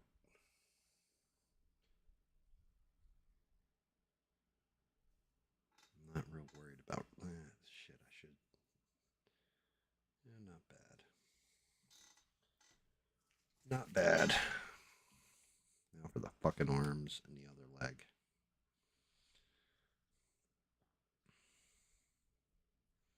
I haven't even gotten to the fun part of this one yet. Then I gotta hit the highlights in too. Mixing the magenta is gonna be fun. I got excited for Stranded when Beans posted that in the chat about the phone. I was like, oh shit, there you go. Yeah, I'm in I the mean, background yelling at Stranded. Like, there you go, get it. yeah, I mean, apparently they linked up, so Stranded's See, gonna. She'll be on Discord and can't wait everything. to see what Stranded can do with a new phone. Happy New Year, Reb. Yeah, no shit. Like, first thing Stranded does, it does like iPhone. Like, how advanced would iPhone 8 be compared to your phone now? I mean, I honestly don't know because I've never had an iPhone, so I'm not sure. I had one iPhone, wasn't a big fan of it, and ended up switching back to Samsung anyway. Yeah, yeah, I've always been an Android guy. Yeah, I me too. like Apple products. I just too much of a fucking Yeah, geek like that where I yeah, I always have want to tweak it. no Apple products whatsoever. Yeah, I mean, if you're doing music, Apple's kind of the way you want to go. They got like really, really good software, all that kind of stuff for it. Art too, apparently. Like the stuff where Apple blows out PC. Like if you're doing 3D modeling and all that. I don't exactly know. Like I said, I've always just PC has always been my way.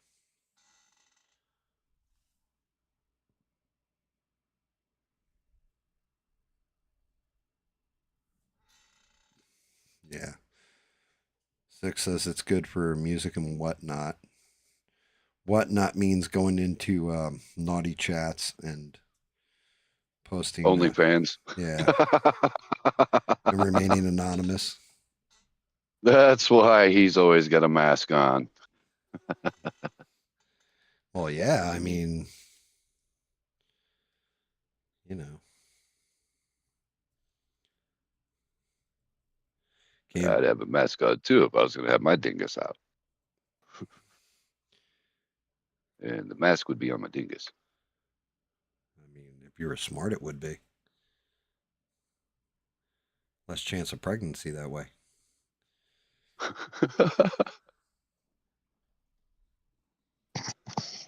You may not be able to transfer your apps over. You just have to re-download them. It's not that big a deal. I'm sure you got the Apple Store. Worst case, if it's something that's just for Android, you just keep the Android and use it for those apps.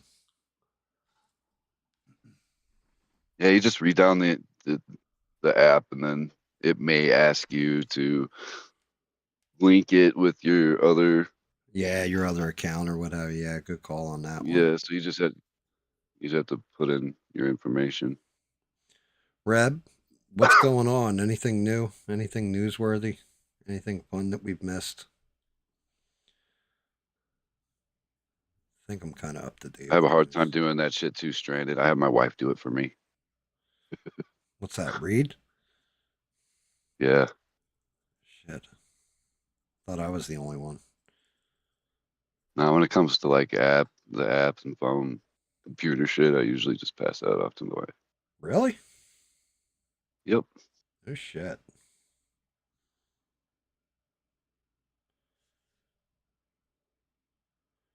I'll tell you what, we know that you don't look up anything you're not supposed to.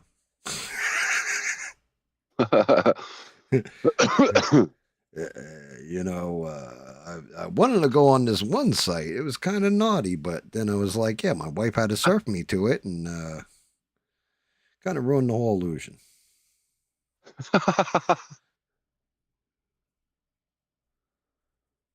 What? Tommy Lee Jones' daughter was found dead in her hotel room. Well, Wow. don't go away mad. Just go away. Yeah, that's well, JFK's like granddaughter died too. She's like 35. That happened the other day too. That was like, what the fuck? It was like the Kennedy family is cursed.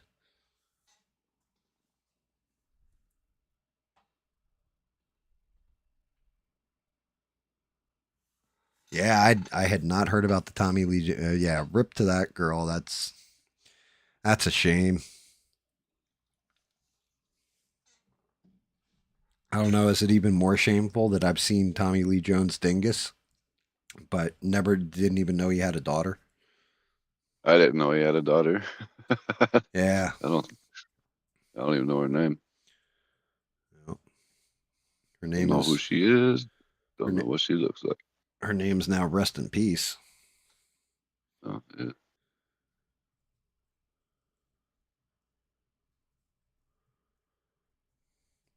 No, it's going to be fucked up if it's like a fentanyl overdose. Man, that would be fucked up. Dude, I've seen cops like pull people over. It's probably fake. I don't know. Videos of Oh no, cops pulling that shit's people over, and real then there's deal. like they just catch like a whiff or just touch it, and they're down on the ground having a seizure. Yeah. Having to get Narcan and all that shit. Like, what the fuck? Yeah, dude. Do people want to do this?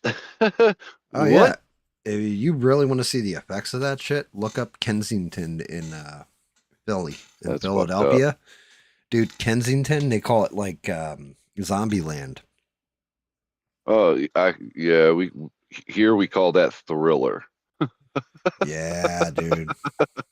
We call it the Thriller. I got my one buddy It's funny Pete. because they look like zombies just walking like they're from the fucking Michael Jackson video. My one buddy Pete, he works for, I don't know if it's NBC, CBS, or ABC. It's one of the three networks, right?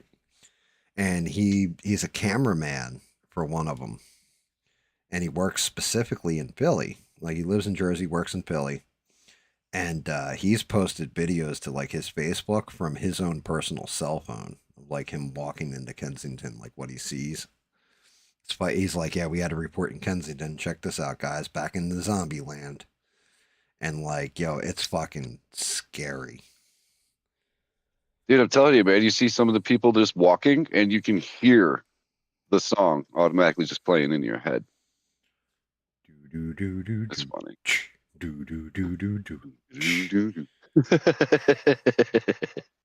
It's after midnight. Dude, did you see the video I played of yeah, I did. I said it was disturbing. Yo, I saw.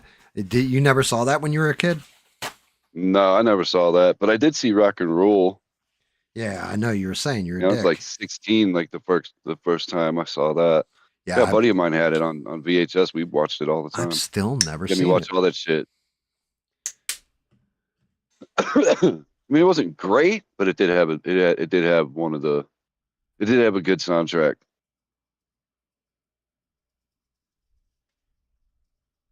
I want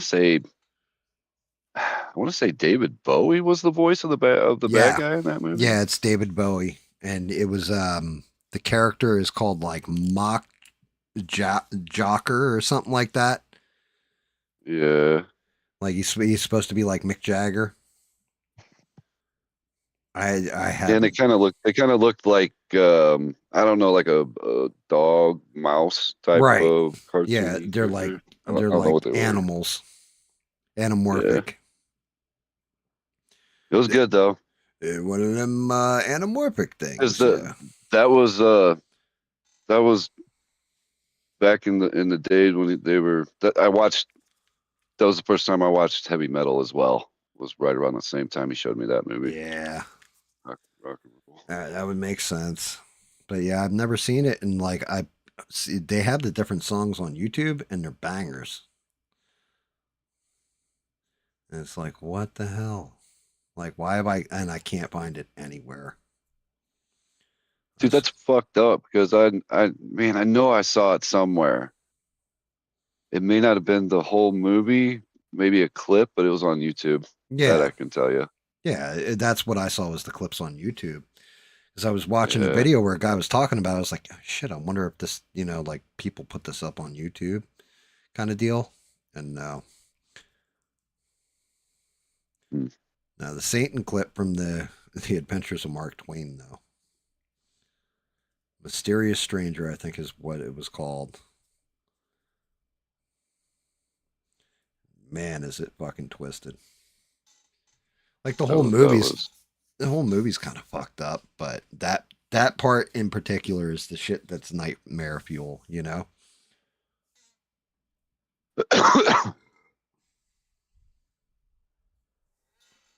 Like it's one of those things that I remember watching that as a kid and being like just fucked up after watching it. Like, what did I just see?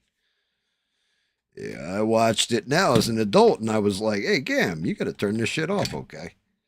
Dude, there's a movie that scared me as a kid, and I've still to this day have never watched it. The Dark Crystal. Oh, really? The Skeksis, never seen it. The Skeksis scared you? Yeah. All of them did. All the Jim Henson fucking puppets, and that shit scared me too. Labyrinth as well. Wow. Yeah, but I've seen Labyrinth a bunch of times, but I still haven't seen the Dark Crystal. Yeah, like I said, or the new show as well. I haven't seen whoever played the baby in that movie had to grow up and just like that was definitely some therapy sessions. All I see is his schwanz and these tight pants in my face. When I worked at the bar, there was this really old gentleman that would come in who's a regular, and he had that haircut. He was the baby, and also the last remaining live actor from the movie Gone with the Wind. Really? Yeah, he was the little baby. Also in the movie, it was a girl. They played him off as a girl. They put him in a dress. Well, it doesn't matter. I mean, they're babies, so. Yeah, my mom fucking loved that movie, and I got it arranged to where she could come up, and he ended up giving her a picture of like the whole cast and signed it and everything for her. That was cool. You gotta love it when you meet people that are cool like that. Some of those. Dude, the only reason why he liked me so much is because I was the only cook that could make the burgers to his liking. I was the only cook. I was like, hey, you know what? I added a little extra cheese on this for you, if you know what I mean. Okay. Smoke this. London cheese. take a toke off this before you try it. All right. It enhances the flavor. That's all I'm saying to you. Yeah. It elevates the taste buds. Like I said, You guys stay elevated, my friend. definitely met celebrities that were really cool, and then some that were just total assholes. I never would have known who the guy was. It was only because I heard him talking to his, the other old guys there. They were the morning crew because one of the bars that I worked at opened at 6 in the morning Dear Lord. for the overnight crew to come in and get something before they go home. Well, I was gonna say, if it opened at 6 in the morning, was that like prep work, or was the bar actually like business hours open? Just the bar was open. Just the bar. Dude, Like, that's fucking terrible. The food didn't open until 11. 11's when people could start ordering. If you're showing up at 6 in the morning at a bar to start getting drunk for the day, you may have a problem. It's the people that work overnight and they get off and then go to the bar. The only place open. There's only like 5 old dudes.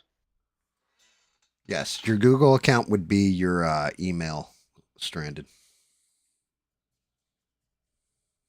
Yes, it would.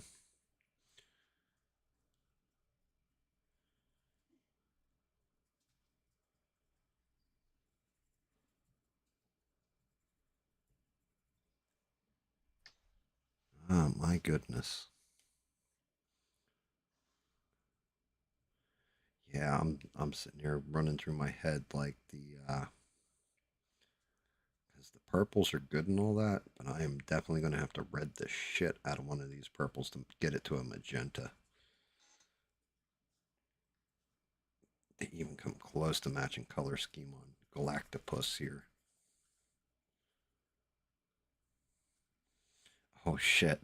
I didn't tell you about this one, Shit. Smurf. Even being high, I still didn't want to watch the Dark Crystal.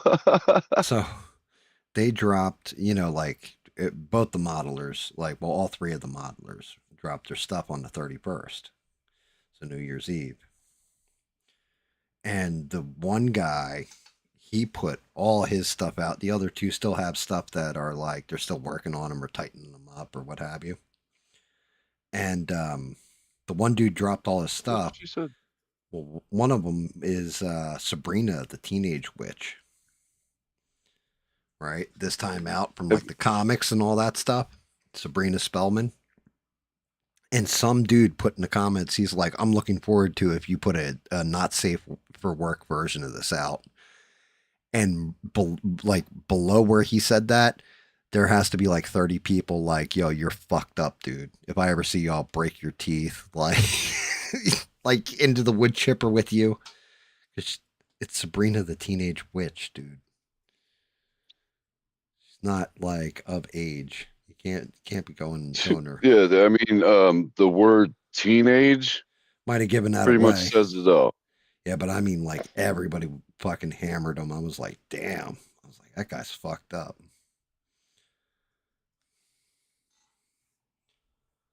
Like, I don't know. Have you even painted a female anything yet? You know what? I have not. I didn't think so. Yes, I have. I painted exactly 1 female. Actually, no, I painted 2. Painted Medusa for my wife, so that's female. I mean, granted, she's half snake, but And then I painted Toga from My Hero Academia for David.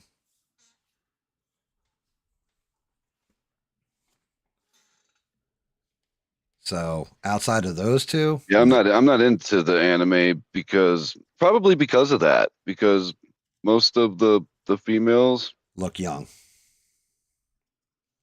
with huge tits. Yeah. What's wrong with them? Yeah, well, they all look young and it's the same really thing my young wife and says. My wife won't watch it because of that shit either. She's just like, yeah, I can't watch that. She's like, they all have like the little schoolgirl outfit on and all that stuff. Like even the adults kind of maintain that look. It's like, yeah, it's and spilling out. spilling out and everything. What? Beans called it Squirrel Girl. I did Squirrel Girl. So yeah, I guess I have done a couple females. Yeah, because Squirrel Girl had that extra junk in the trunk.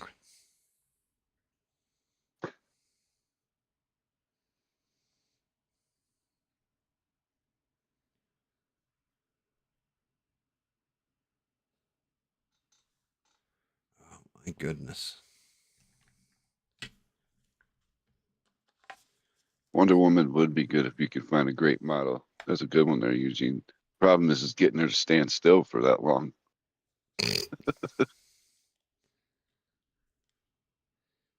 Yeah, I mean, actually, there's a Wonder Woman is one of those. I've got a Linda Carter Wonder Woman, and Motherfucker. I'm afraid to paint that. That Gotta bring is, up the Linda Carter fucking man. yeah, you I'll paint be that back one in a few wrong. minutes. That's fucking blasphemy. You paint that one like fuck it up at all. Like, oh, the eyes are crossed. Whoa, dude, my wife would kill me. I mean, she'd like physically break my fucking hands.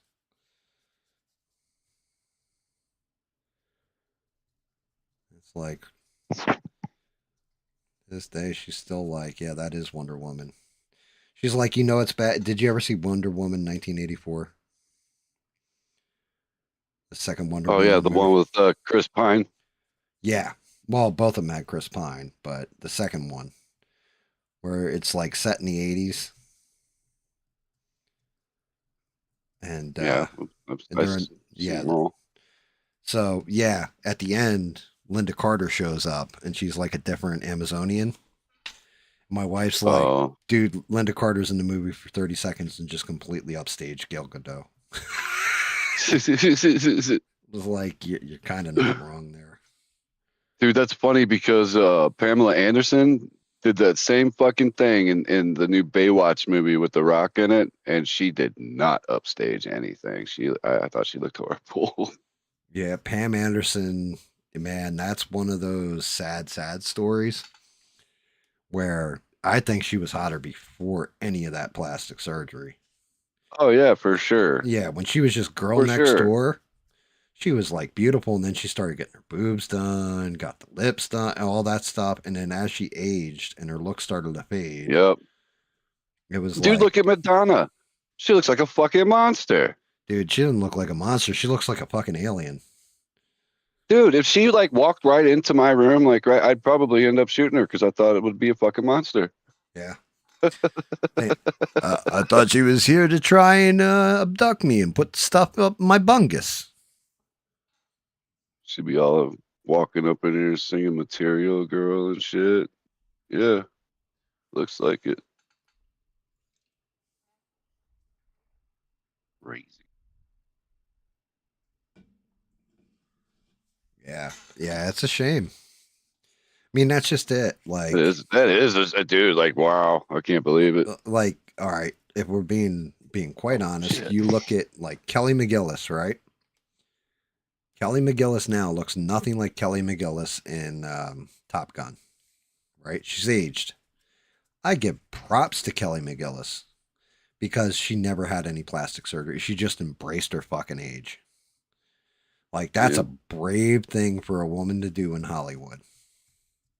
She didn't get her boobs done. She put on weight, all that kind of stuff, and just embraced the shit out of it.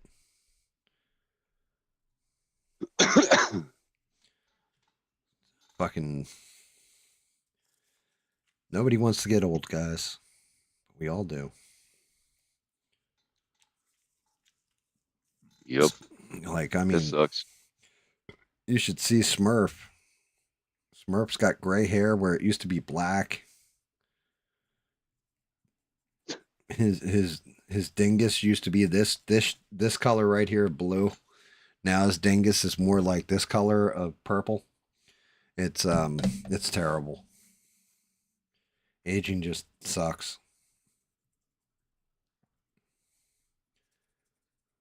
It's like that the picture the wife did of me with the Viking thing where she sent that off. I was like, holy shit, I used to look like that at one point 5 years ago. Like, god damn. The fuck happened in 5 years to me? Oh yeah, old age. Shit happens. I've had women at the bar ask me what kind of dye did I use For to your get my hair. hair, yeah, to look the way it does. And they never believed me when I said I don't dye my hair. This is my natural hair color. Yeah, I mean, So many shades of gray and silver. I got a fucking rogue streak. I got the. It's I like to still call it my Tulsi streak. Okay. yeah, it's pretty much like that.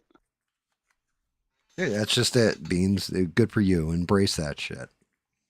Yeah, might as well. I mean, damn, you're gonna be spending a whole lot of money on hair dye. I mean, it's not that Yeah. expensive, but Well, yeah, but I still. mean, I don't know how gray or anything like it, but fuck it. Like, I just know it takes a long time to fucking grow out that color. it's a hard thing to do to accept that you're getting old, right? I do it and I'm fine with it because I'm still a big kid at heart. I'll always be a Toys R Us kid. Yeah, I'll always be a Toys R Us kid because back in the day, Jeffrey took me behind the building and showed me something. He gave me a free GI Joe. Okay, I'm just saying it was worth it. It was Zartan, all right. Came with a vehicle and everything. The Kung Fu grip. Bean's got a rogue streak too. Cool. Yep. See, that's what happens. Dude, Linda Carter is still stunning for her age. Oh yeah. Yeah, and she's not Oh my like. God! Did you see a picture of Dick Clark? Is he still alive? Yeah, dude. I thought he died a while ago. 98. Oh no, I'm thinking of Casey Kasem. Man, that was a voice. I'm Casey Kasem. I'm also going to do the voice. Yeah. Not just that, but he was also fucking Robin. Well, he wasn't fucking Robin, but he was Robin on Super Friends. Which always That blew is my mind. true, Beans. That's what I'm talking about. That's why the women at the bar were always. And it was a couple of older bartenders and a waitress, They're and they were like, always bugging me. they're like, I'm like, I don't dye my fucking hair. how's your hair? Like, salt and pepper, but your dingus is blue. I don't understand.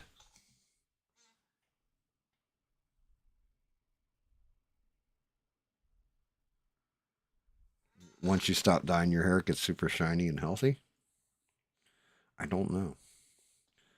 I dyed my hair twice when I was a kid. I dyed it black once. I think going darker is okay. It's the bleaching to go lighter that's harmful. I went platinum blonde. But Oh Jesus! Did it didn't go kill my platinum hair. blonde or did it go orange? No, it went actual platinum blonde. You look like a Oompa Loompa. It looked all right. Like I actually I looked dyed better my hair as a blonde blind once. than dark Didn't hair. like it.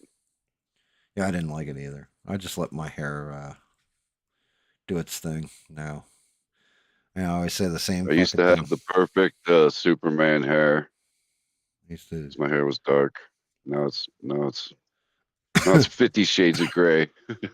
No lie. I'm always telling my wife, like, yeah, trim it up. So many. And yeah, I'll be like, trim it up or whatever. Because she's just like, you want to keep it long? I'll cut off like an inch, 2 inches, whatever. Like this last time was like 2 inches she cut off. And she's just like, you're going to keep your hair long? I'm like, I'm going to keep this motherfucker as long as I can because it's slowly going back on my skull. I was like, I'm going to keep it. I want to remember having hair for as long as I can. Did you do something to make your hairline recede? Like growing up your whole life, did you wear a hat? Did you wear bandanas? Dude, Anything like that? hat, and always pulling it back in a ponytail when it was long at work because I always cooked. So back then, you didn't have to wear gloves when you cooked, right? Like that wasn't actually a thing. You just washed your hand. You nasty. You just You washed. nasty. I mean, you wash your hands so constantly, your fingers would be pruned. Like seriously, there was no like codes like that or anything. But you would, so you're constantly washing your hands. But the thing was, when I first started working, and I was like 14, my hair was like medium length. It wasn't real long, and I'd always wear my ball cap, and I let it grow long and started ponytailing it back or whatever. That's And fucked up, dude, because I did the same thing, man. I wear my hat backwards all the time. It's a White Right. Sox hat, or I got a St. Louis hat. It's So usually backwards. the Unless I know I got to wear a hood, then I'll wear it forward. the Sicilian But I chef did the told same me thing. I had to fucking cut my hair off. And I was like, I'm not cutting my hair. And he's like, you lose one hair I ever find it on a plate or in any of the food, and I'll shave you bald myself. I never lost a hair in that kitchen. Not Nice. once. Stranded looked it up. Dick Clark's dead. So that was an AI picture I saw. Man. Standing next to the guy that I think is doing it now. The guy that used to be on American Idol. The host guy. Eugene says the stream's sponsored by Just for Smurf hair coloring. Nice. And Eugene also says that he used to bleach his hair, right, with blonde streaks. And I'm just going to tell you now that Smurf used to bleach his asshole the same way. He used to like to call that the chocolate vanilla swirl.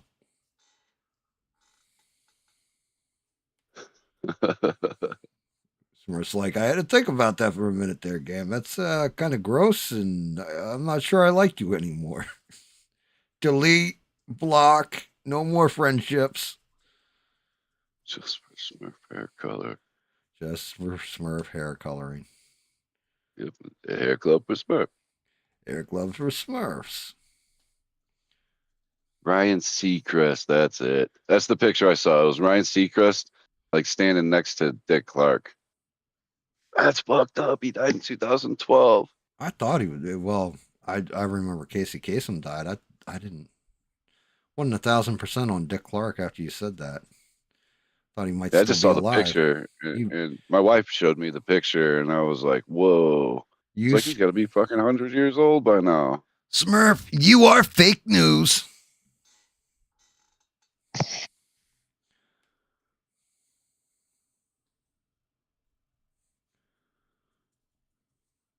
Hey Smurf, did you know the economy's good?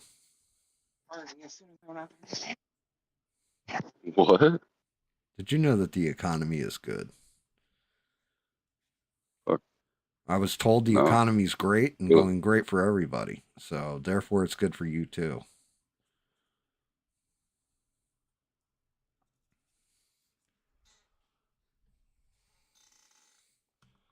Let's see if Dingus and Bungus look good together. I wouldn't mind getting some of what they're smoking. That's what I'm saying. Yeah, definitely. The economy's good. What? Bro, I'm not even bullshitting because I was talking about this earlier.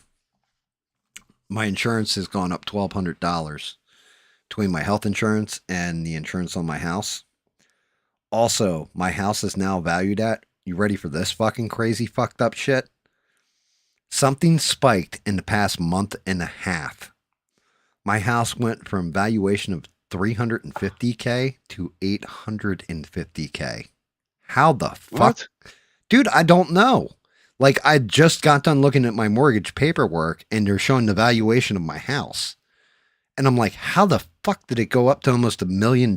We Like, bought that for dirt cheap.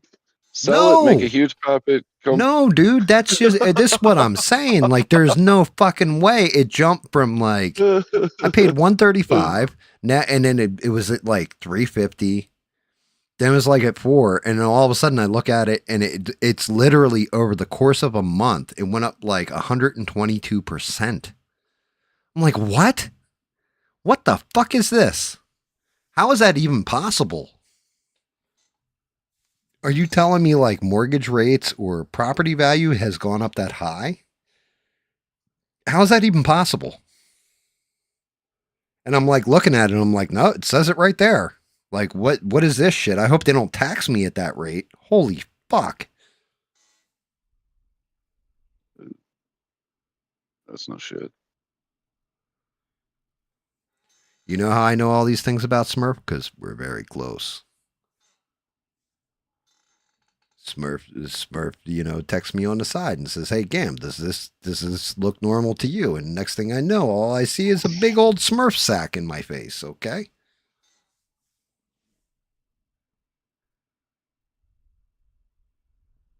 Holy shit! Stranded says a new double wide manufactured home, $200,000. That's fucked up. Dude, that shit used to be like $80K at most. First house I ever bought was under 40,000. How is, dude? What in the fuck is going on with that shit? Greed. Dude, not even greed. Something's broken. Because there's no way, like, look, my house is nice and all that kind of stuff, right? But it ain't that fucking nice.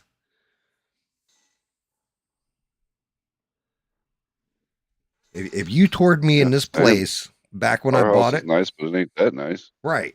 You toured me in this house back when I bought it and said, "Yeah, this is like 800,000." I would have told you to go fuck your mother.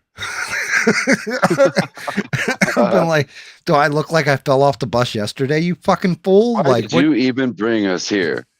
And your mom's a hoe. Exactly.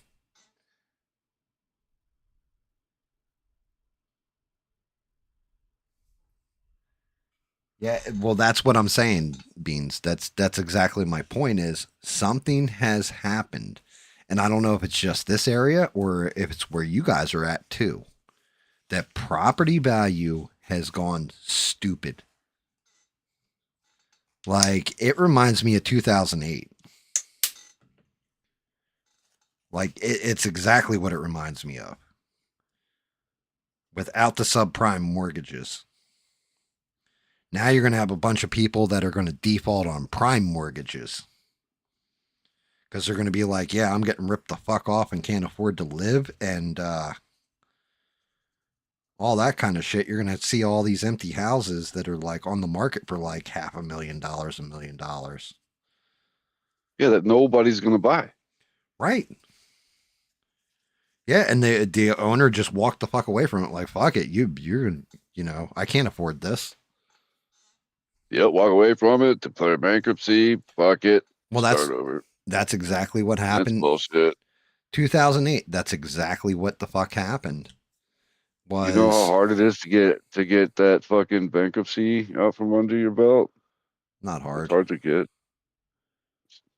My parents had a real rough time getting loans for anything after getting that bankruptcy.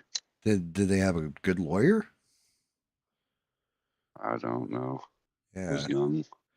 His last name doesn't end in Stein or Berg, then they didn't get a good lawyer. Like Steen or Berg.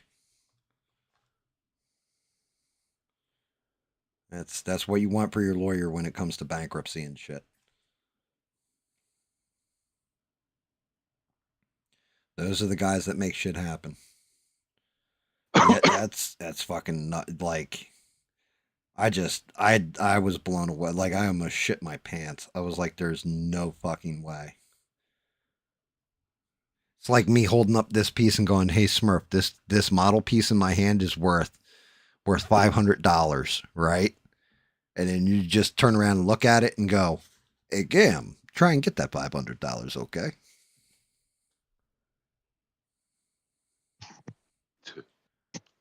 Yeah, I mean, I don't know what is going on, but something's fucked. Like I don't know if it's some kind of magical fuckery that the mortgage company's trying to pull or what, but they keep trying to get me to refi the house too. And I'm like, I'm not fucking refining the house. Like, holy shit. The only thing I might do is go to a VA loan. Just so I don't have to pay the PMI. But yeah, fuck that, bro. They lost their fucking minds.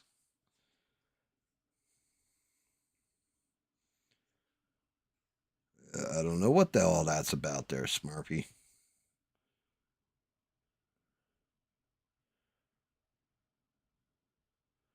They better fix something, because I mean, I've seen some nice trailers, man. Some nice double wides, yeah, modular homes, dude, mobile but homes, whatever you want to call them, but not that nice. not 200 grand nice. No. I better be able to drive that motherfucker around. Even then, man, that it better come with its own Fuck. ball. It better come with a hot tub and a ball pit in it. Shit. That's some Pee Wee Playhouse money.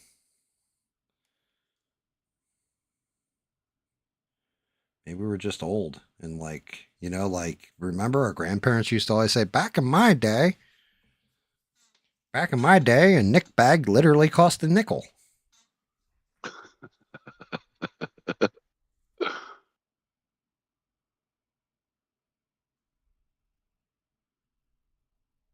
I have a picture. Well, I don't personally have a picture, but my mom does. It's a picture of my grandpa standing next to a gas pump, and it literally says 5 cents a gallon. That would be nice. Yeah, I've never seen that. I know Man, 89 it cents was a was. real old gas pump that had like the big circle round thing at the top that lit up. Oh, yeah, I know what you're talking about. Yeah, I saw one. There's a gas station that had shut down. That was on Route 70.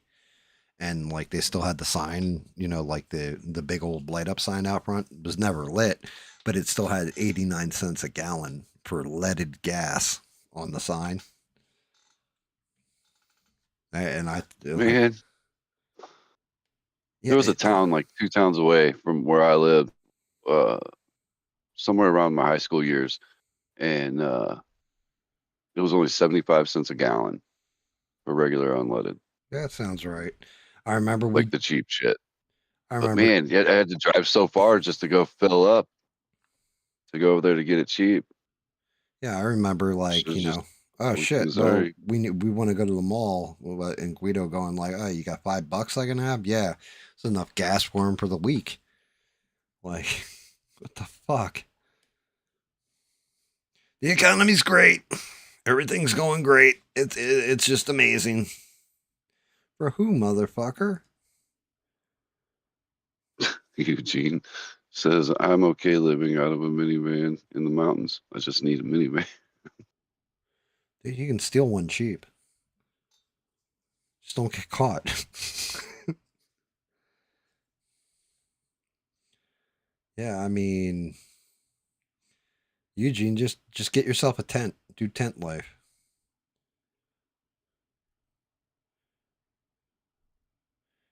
I'm not gonna lie, if you get next time that Smurf signs up to fight Drago, just you go where he's at, and he'll be up in the mountains, and he'll be in a log cabin, so you can just take that over after he's done. I mean, granted, you got to smell Smurf sweat for a while, but that comes with the territory, brother. The pepper smell of smoked dingleberries.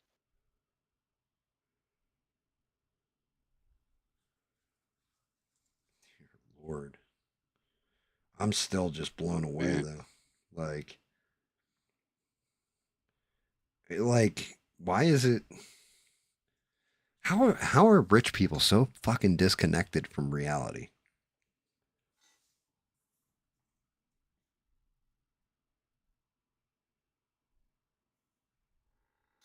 How does that work?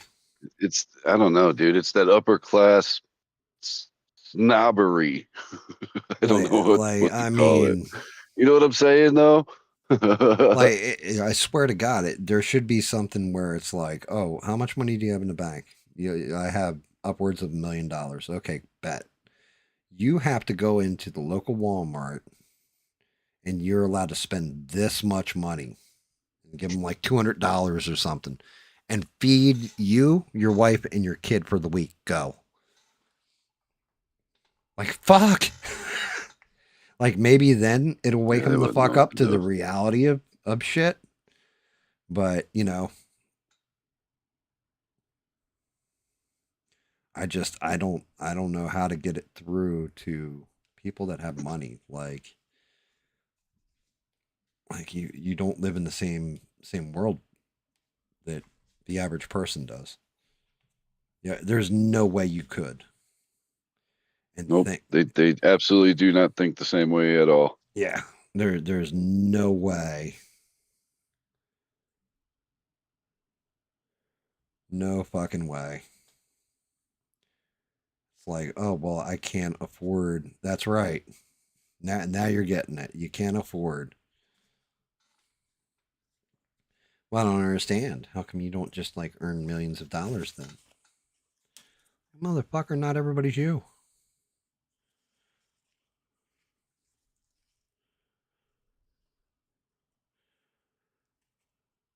Not everybody's born in the same circumstances or has the same health level or opportunities. Dude, the wife and I had to drive through East St. Louis the other day Oh, Jesus. to get to St. Louis. And we passed up this house that was so decrepit.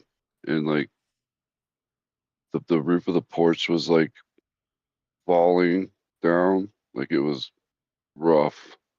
Roof, it needs a new roof, siding all missing. Looked like there was a fire at one time. Somebody actually lives there, and there's like 10 BMWs parked out front. Well, hey, Like nice, right, nice BMWs. right. But I'm I like, mean, what that just tells you they fuck? got their priorities straight. You got to have the nice Man. whip, baby. Got to represent. Yeah, you go to pick up chicks in your nice car and bring them there.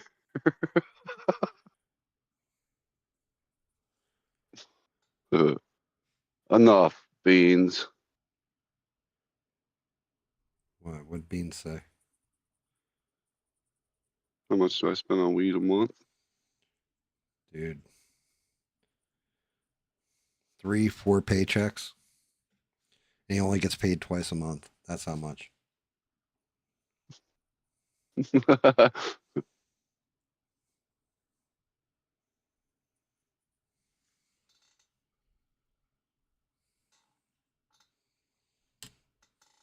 It all depends on It depends, okay? what kind of deals they have or You know, whatever. I sometimes don't it's know. buy one bud, get two free, okay? I can't pass that up now, can I? Buy 2 buds, get 1 free. That's not as good a deal, but you can't It's pass probably that up. about 400 a month, Jesus. unless I get an ounce for a little over 100 or something. That lasts me a while.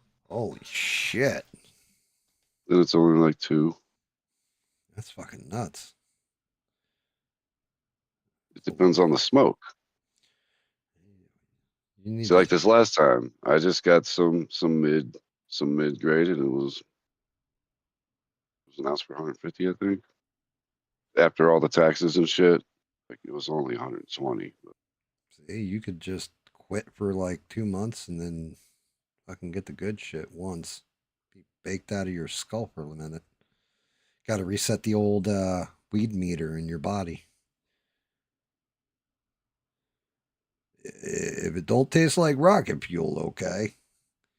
Like, if it don't smell like I ran over 4 skunks on the way home from work, okay, then it ain't worth my time. I don't even look at it.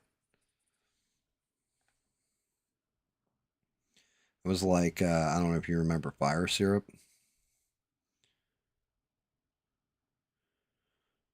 I don't know if you remember. Alcohol.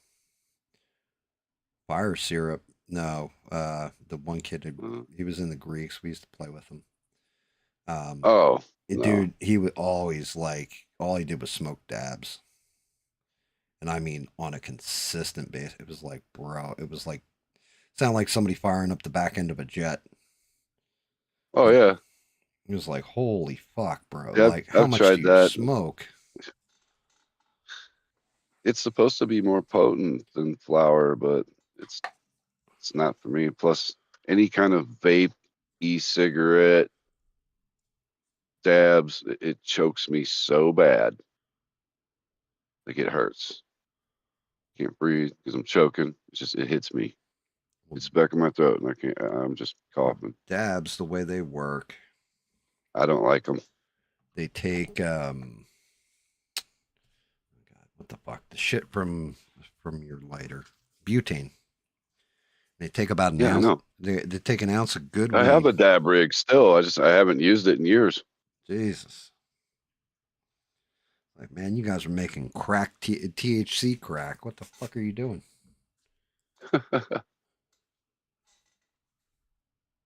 Yeah, I don't like it. I don't like the dabs. I mean, Beans, you're not entirely wrong. You know, there are definitely smarter ways of going about things, but I'm not going to disagree with you. I can't. I can't because shit. The only reason I've got half the shit I've gotten in life is because I had to learn that lesson the hard way.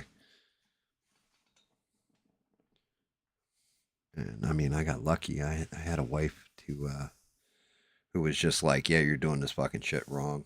Oh yeah, show me. And then she did, and I felt like an asshole. And she showed me the right way. I was like, "Oh, damn, I wasted a lot of money."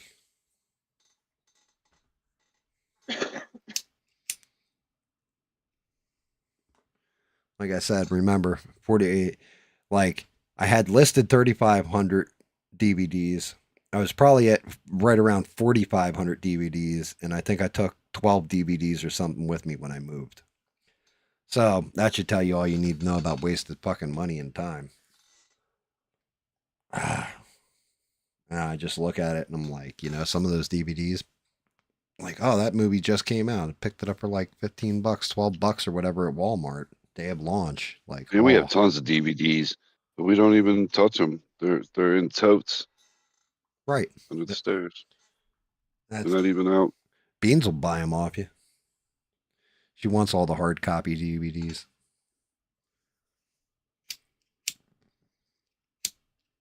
And I mean, I don't know. Smurfs got classics like Debbie Goes to Smurfsville. So just to warn you there.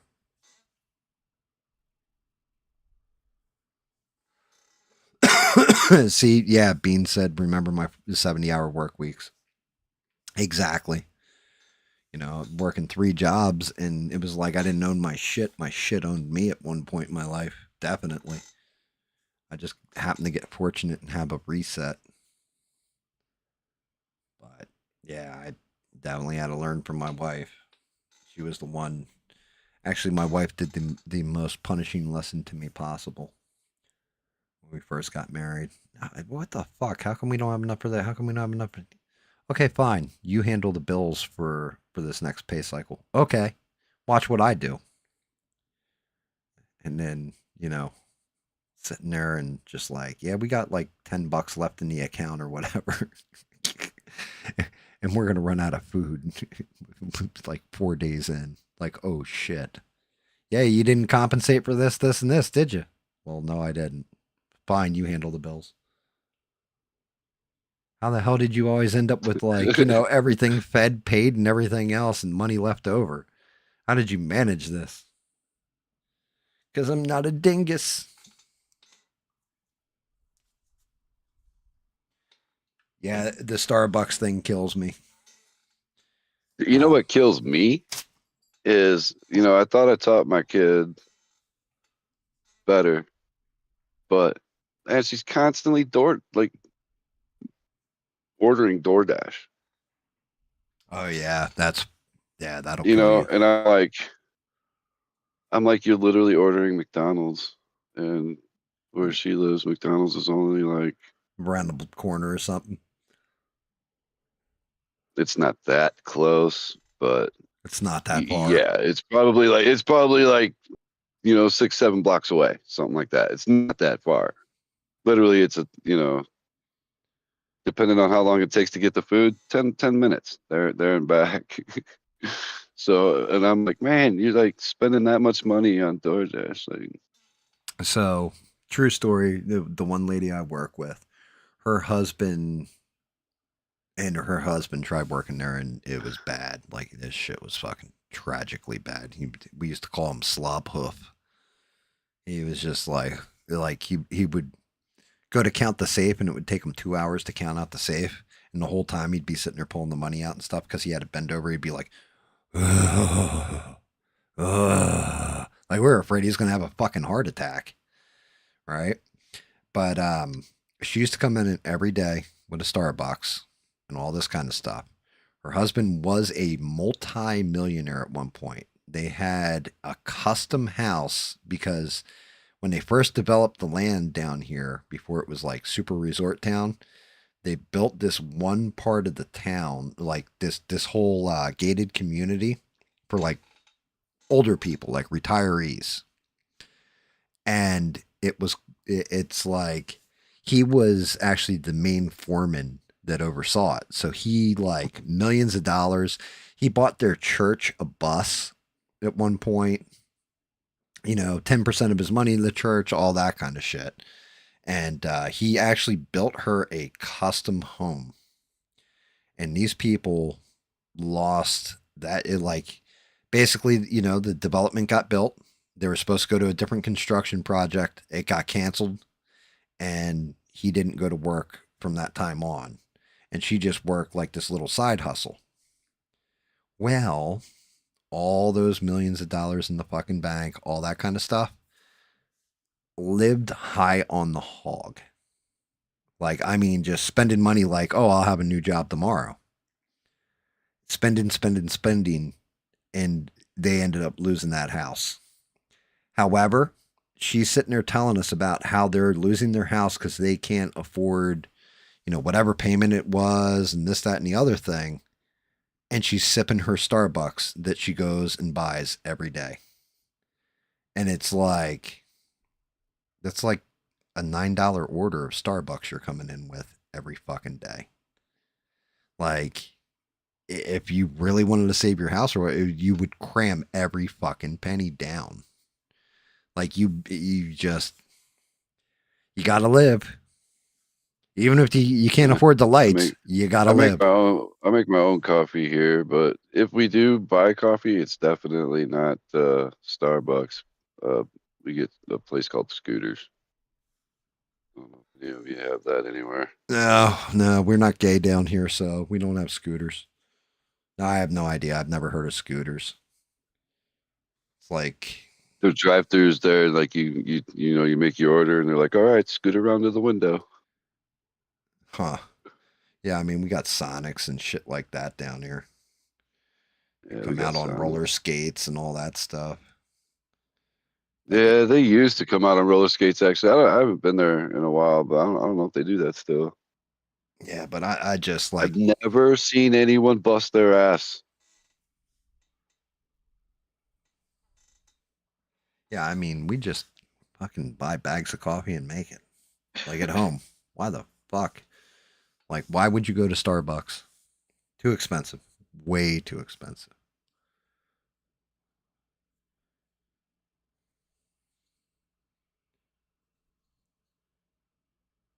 I like making my own coffee.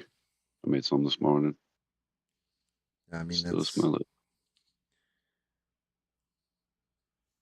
It's one of those things like restaurants.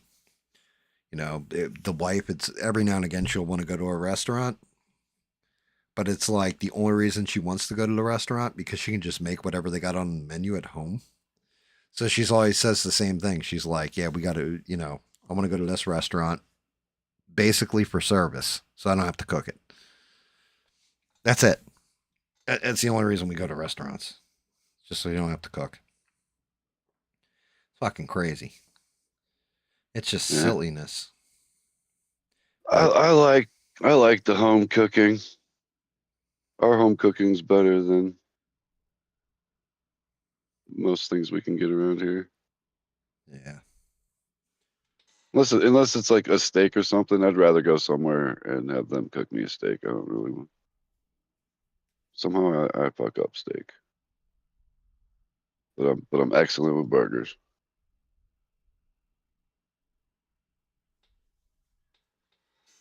Yeah, I don't know. It depends on the night. Depends on the night what I'm going to eat. Like, usually, if I'm lucky, it'll be sometimes a one night meal, but a 2 night meal. I get a rack of ribs for like $12 or something from, what the fuck's the name of the place? The big box place. Sam's Club. They do like rotisserie chickens. They do sushi. They do like all fresh, like made right there in front of you or whatever, cooked that day. We used to have a Sam's Club card. That Right. place is cool. Yeah. Buy it So in bulk though. So it's like every Saturday or whatever, I go shopping. Sometimes I go, sometimes I don't. Sometimes they have them, sometimes they don't. But I'll get the full rack of ribs, cut it in half. Usually that's 2 different meals. But then I'll sit there and eat it and share fatty parts with the dog. My wife's like about to kill me. Don't give that dog any food. He'll want it from everybody. Who's everybody? Huh? Just me.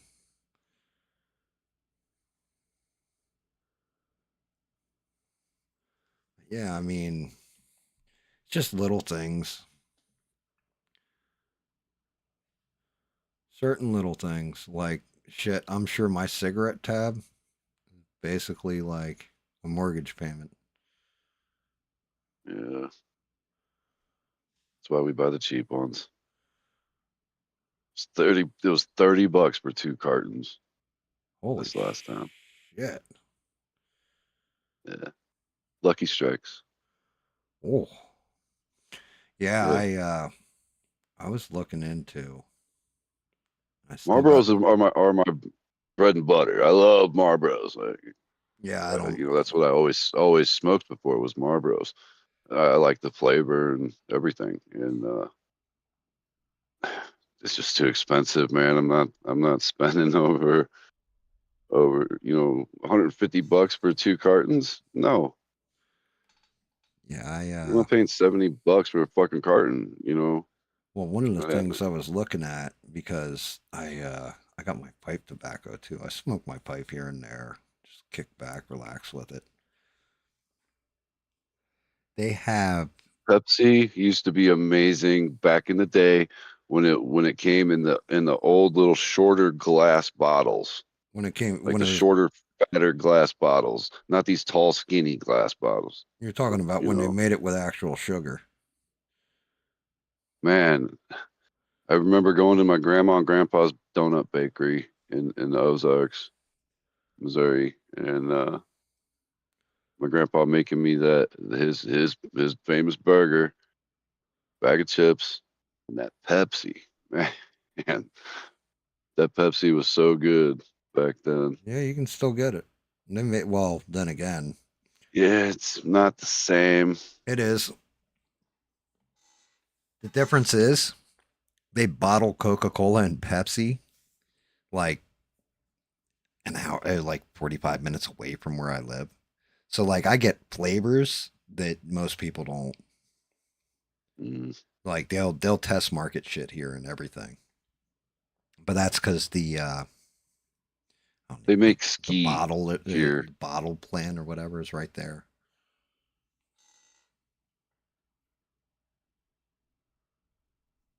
About 45 minutes away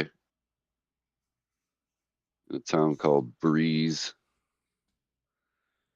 Yeah. Like a cool Breeze.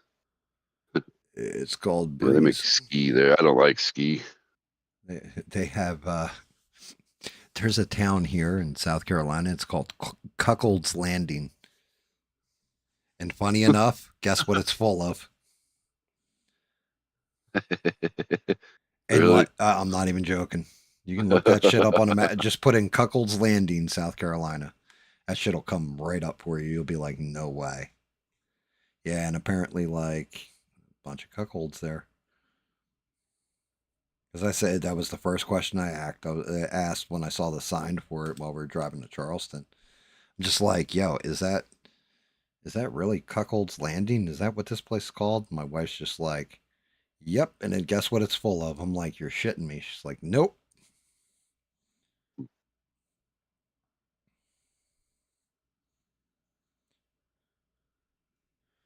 It's almost like that time I passed. Really stranded? Stranded said going someplace like Bob Evans or Waffle House is a treat. Oh God. Well, and you get a show too if you go late at night to the Waffle Right. House. That's what I'm saying. Yeah, the guys, the people that get out of the clubs. Yep. You get a World Star event. We have a Waffle House that's, I don't know, it's not that close. I won't go there, but We got a Waffle House that's right off it's a 24-hour. right off the interstate, and it's like, yeah, you do not go to that Waffle House, not unless it's like way early in the fucking morning, like 7 a.m. Really, Stranded? Stranded. Hey, you got to tell Stranded what a cuckold is. Dude, a cuckold is a guy that likes to watch his wife get boned out by another dude. He doesn't get to participate in the fun, but he can watch. Right. Like he just sits there and watches it happen. Yeah. That's a cuckold. Yeah. Think of David, but they're married on top of it. Yeah.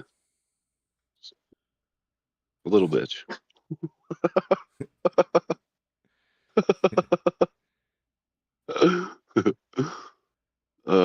That movie cracks me up. You guys call me a little bitch 12 or 13 more times.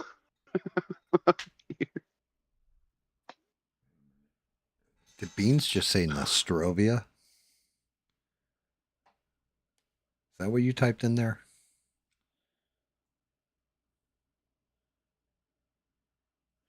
It's like a Polak fucking salute when you're drinking. Like almost like saying cheers. Nostrovia.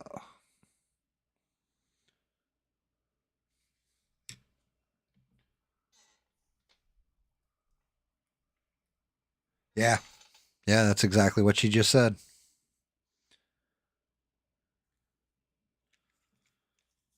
Yeah, I know that. I actually know that word. I feel like Captain America and the Avengers. I know that one. GAM's word for that is skull. Skull! Yep. Yeah, I haven't drank in a while. Speaking of drinking, Twisted actually hit me up with Happy New Year's earlier. My buddy Twisted. He was just like, Happy New Year's, you old fucker. Man, definitely need some kind of.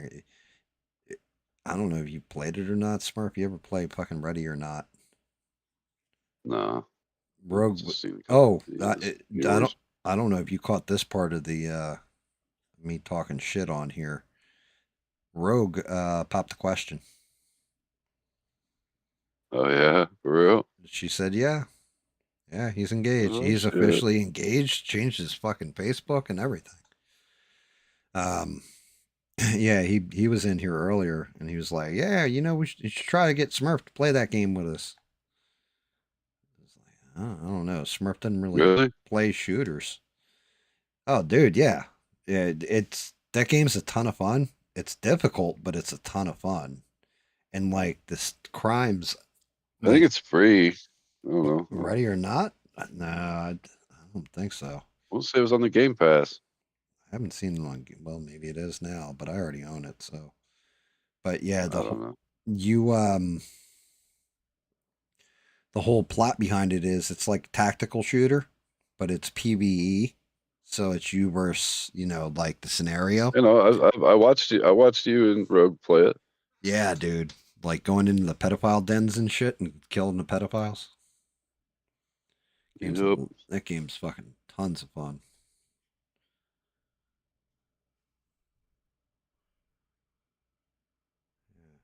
So definitely something to look in. But yeah, he was like, why don't you guys play in Ready or Not? Because he wanted to play Arc Raiders. I like that game. I got bored with it though. Yeah, it's all right. What's up, Bob? Bob's here. He's on. What time is it? 12:30. He should just be about cracking open beer 5 right now, unless he's running one extra deep that I'm not aware of. But he should be right around beer 5. Yeah. Let's see. Is Bob on beer 5? Bob says I'm on. He said I'm on Discord, right? But he's not in the voice chat. He's just on Discord. Gotta go into the voice chat in the general, Bob, and I'll move you in. Smurf can tell you about, Blue Dingus and the time that he had his first. I haven't had a drink in years. Oh yeah, I still have a bottle of 42. Yeah, out in the fridge. I haven't drank in shit.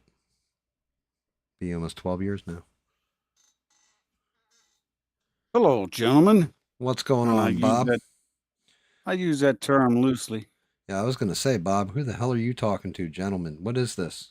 Bob, you've turned over a new leaf for New Year's, apparently, and you felt like being nice. Negative. Fair enough.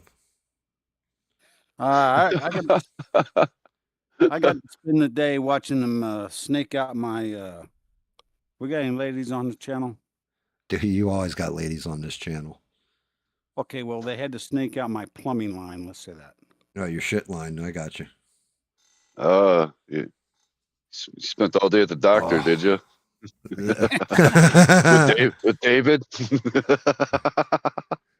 With me, if it was that kind of a line, yeah, you're right. It would do that. But no, this is the second time. I'm telling you, I live in the cul-de-sac, and everybody knows my business. And they're all cops here. And so for the second time in 2 weeks, all my plumbing backed up. Now, here's the really important part. You have to know where your responsibilities of the plumbing line stop and where the city's responsibility of the plumbing line begins. Oh, Jesus. Because if it's on your side, that's a pretty thing. At the easement and shit. Yeah. Actually, mine is about, since it's in the cul-de-sac, it's about 10 feet into my yard. We got oh man. I've got septic, so mine backs up. We call it the shit hose. I have a hose that literally just lays off in the side woods, and we drag it in, hook it up, and just like hammer that thing up the line. Like I'll pop open the septic, we just hammer that thing up there and blow everything out. Who's we? Me, the wife, the kids. It depends. Jesus, you out in the woods, huh? Mm-hmm. Yeah, well, 2 weeks ago, it got all clogged up and backed up, and it came out, and I proved to them that it was on the city side because I used to be a plumber, and I can prove that stuff. And so they popped the cap, and they snaked it out. It's all good, right? Put the cap back on. Of course, now there's like a hole in my front yard where they had to dig up the cap. Oh, Jesus. And so, I'm sitting here. My neighbor, Tony, sends me a couple texts. He's like, I got good news and bad news. Whenever Tony tells you that, that's not a good thing. So I ended up calling him. I'm like, what the fuck's going on? He's like, well, you got water coming out and it's running down your driveway and into the cul-de-sac. And I said, well, I just got done taking a shower because I took a really long, hot shower. And he's like, well, think the clog's back. And I'm like, what the fuck? So they called the city again. Actually, Tony did, because for some reason, whenever Tony calls the city, they come out right away. Wasn't he a Maybe cop? because he's retired chief of police. Yeah. So they tend to pay attention to that. And so they came out first thing this morning, and same dude came out. And so he went right to I got 2 cleanouts in my front yard. One's in my my wife's old what is it whenever you make a bed, a flower bed, basically. And that one was clear, but the one down by the street, he came out and popped it back up. And this time, not only did he snake it, but they had one of those, call it cameras. You know the camera? Oh, I That got they you. can put Yeah, down, yeah, yeah. put down the line.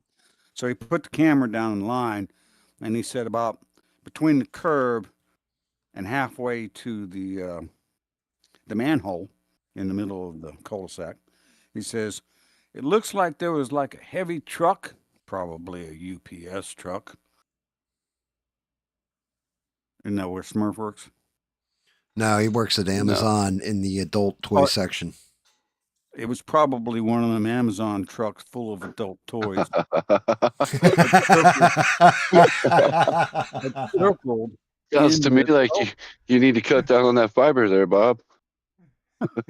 they don't deliver to my house, but they had circled in the cul-de-sac, Sup, Melissa? and the weight crushed it a little bit. He says it was like he looked down the pipe with the camera, and he says like the top half of the PVC pipe was about halfway compacted. It was crushed. Wow. Yeah, and I was like, and I thought at the time, yeah, that was Smurf delivering his products.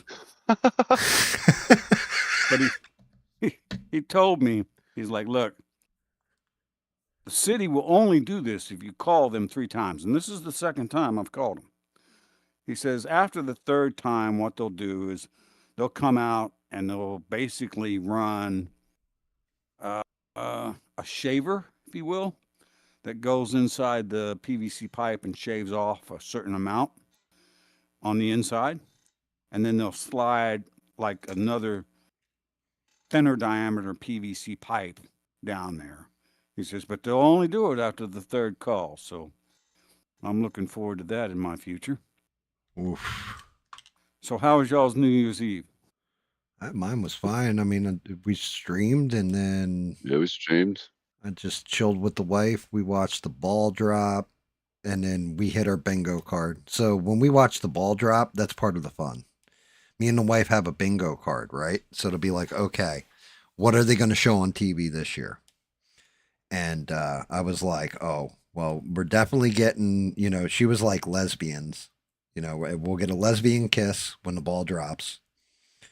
I was like, we're gonna get Middle Eastern men, right? And my wife's like, yeah, and we'll also get a gay kiss. And sure enough, not only did we get the lesbians immediately, she said also a mixed race couple, which we got that. And then immediately after was 2 Middle Eastern men that were obviously gay, and they kissed. So we hit the bingo card. Yeah, what's that dude that does the he kind of hosts the one of the Seacrest. I don't know if it's Seacrest. For some reason I'm thinking it's a more gay dude. I don't know. I mean, I'll have to look it up. I didn't watch no ball drop. Me and the wife watched Stranger Things finale. Yeah. So basically, what'd you think anyway, Smurf, on the finale?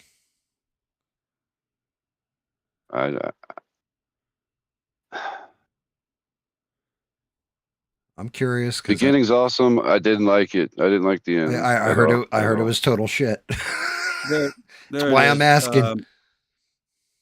What's Don't his spoil name? I'll just say I didn't like it. Glenn Yeah, Bucket. don't spoil it. Andy Cohen. That's who it was. Andy Cohen. Yeah. I'm not Yeah. sure. Thank you.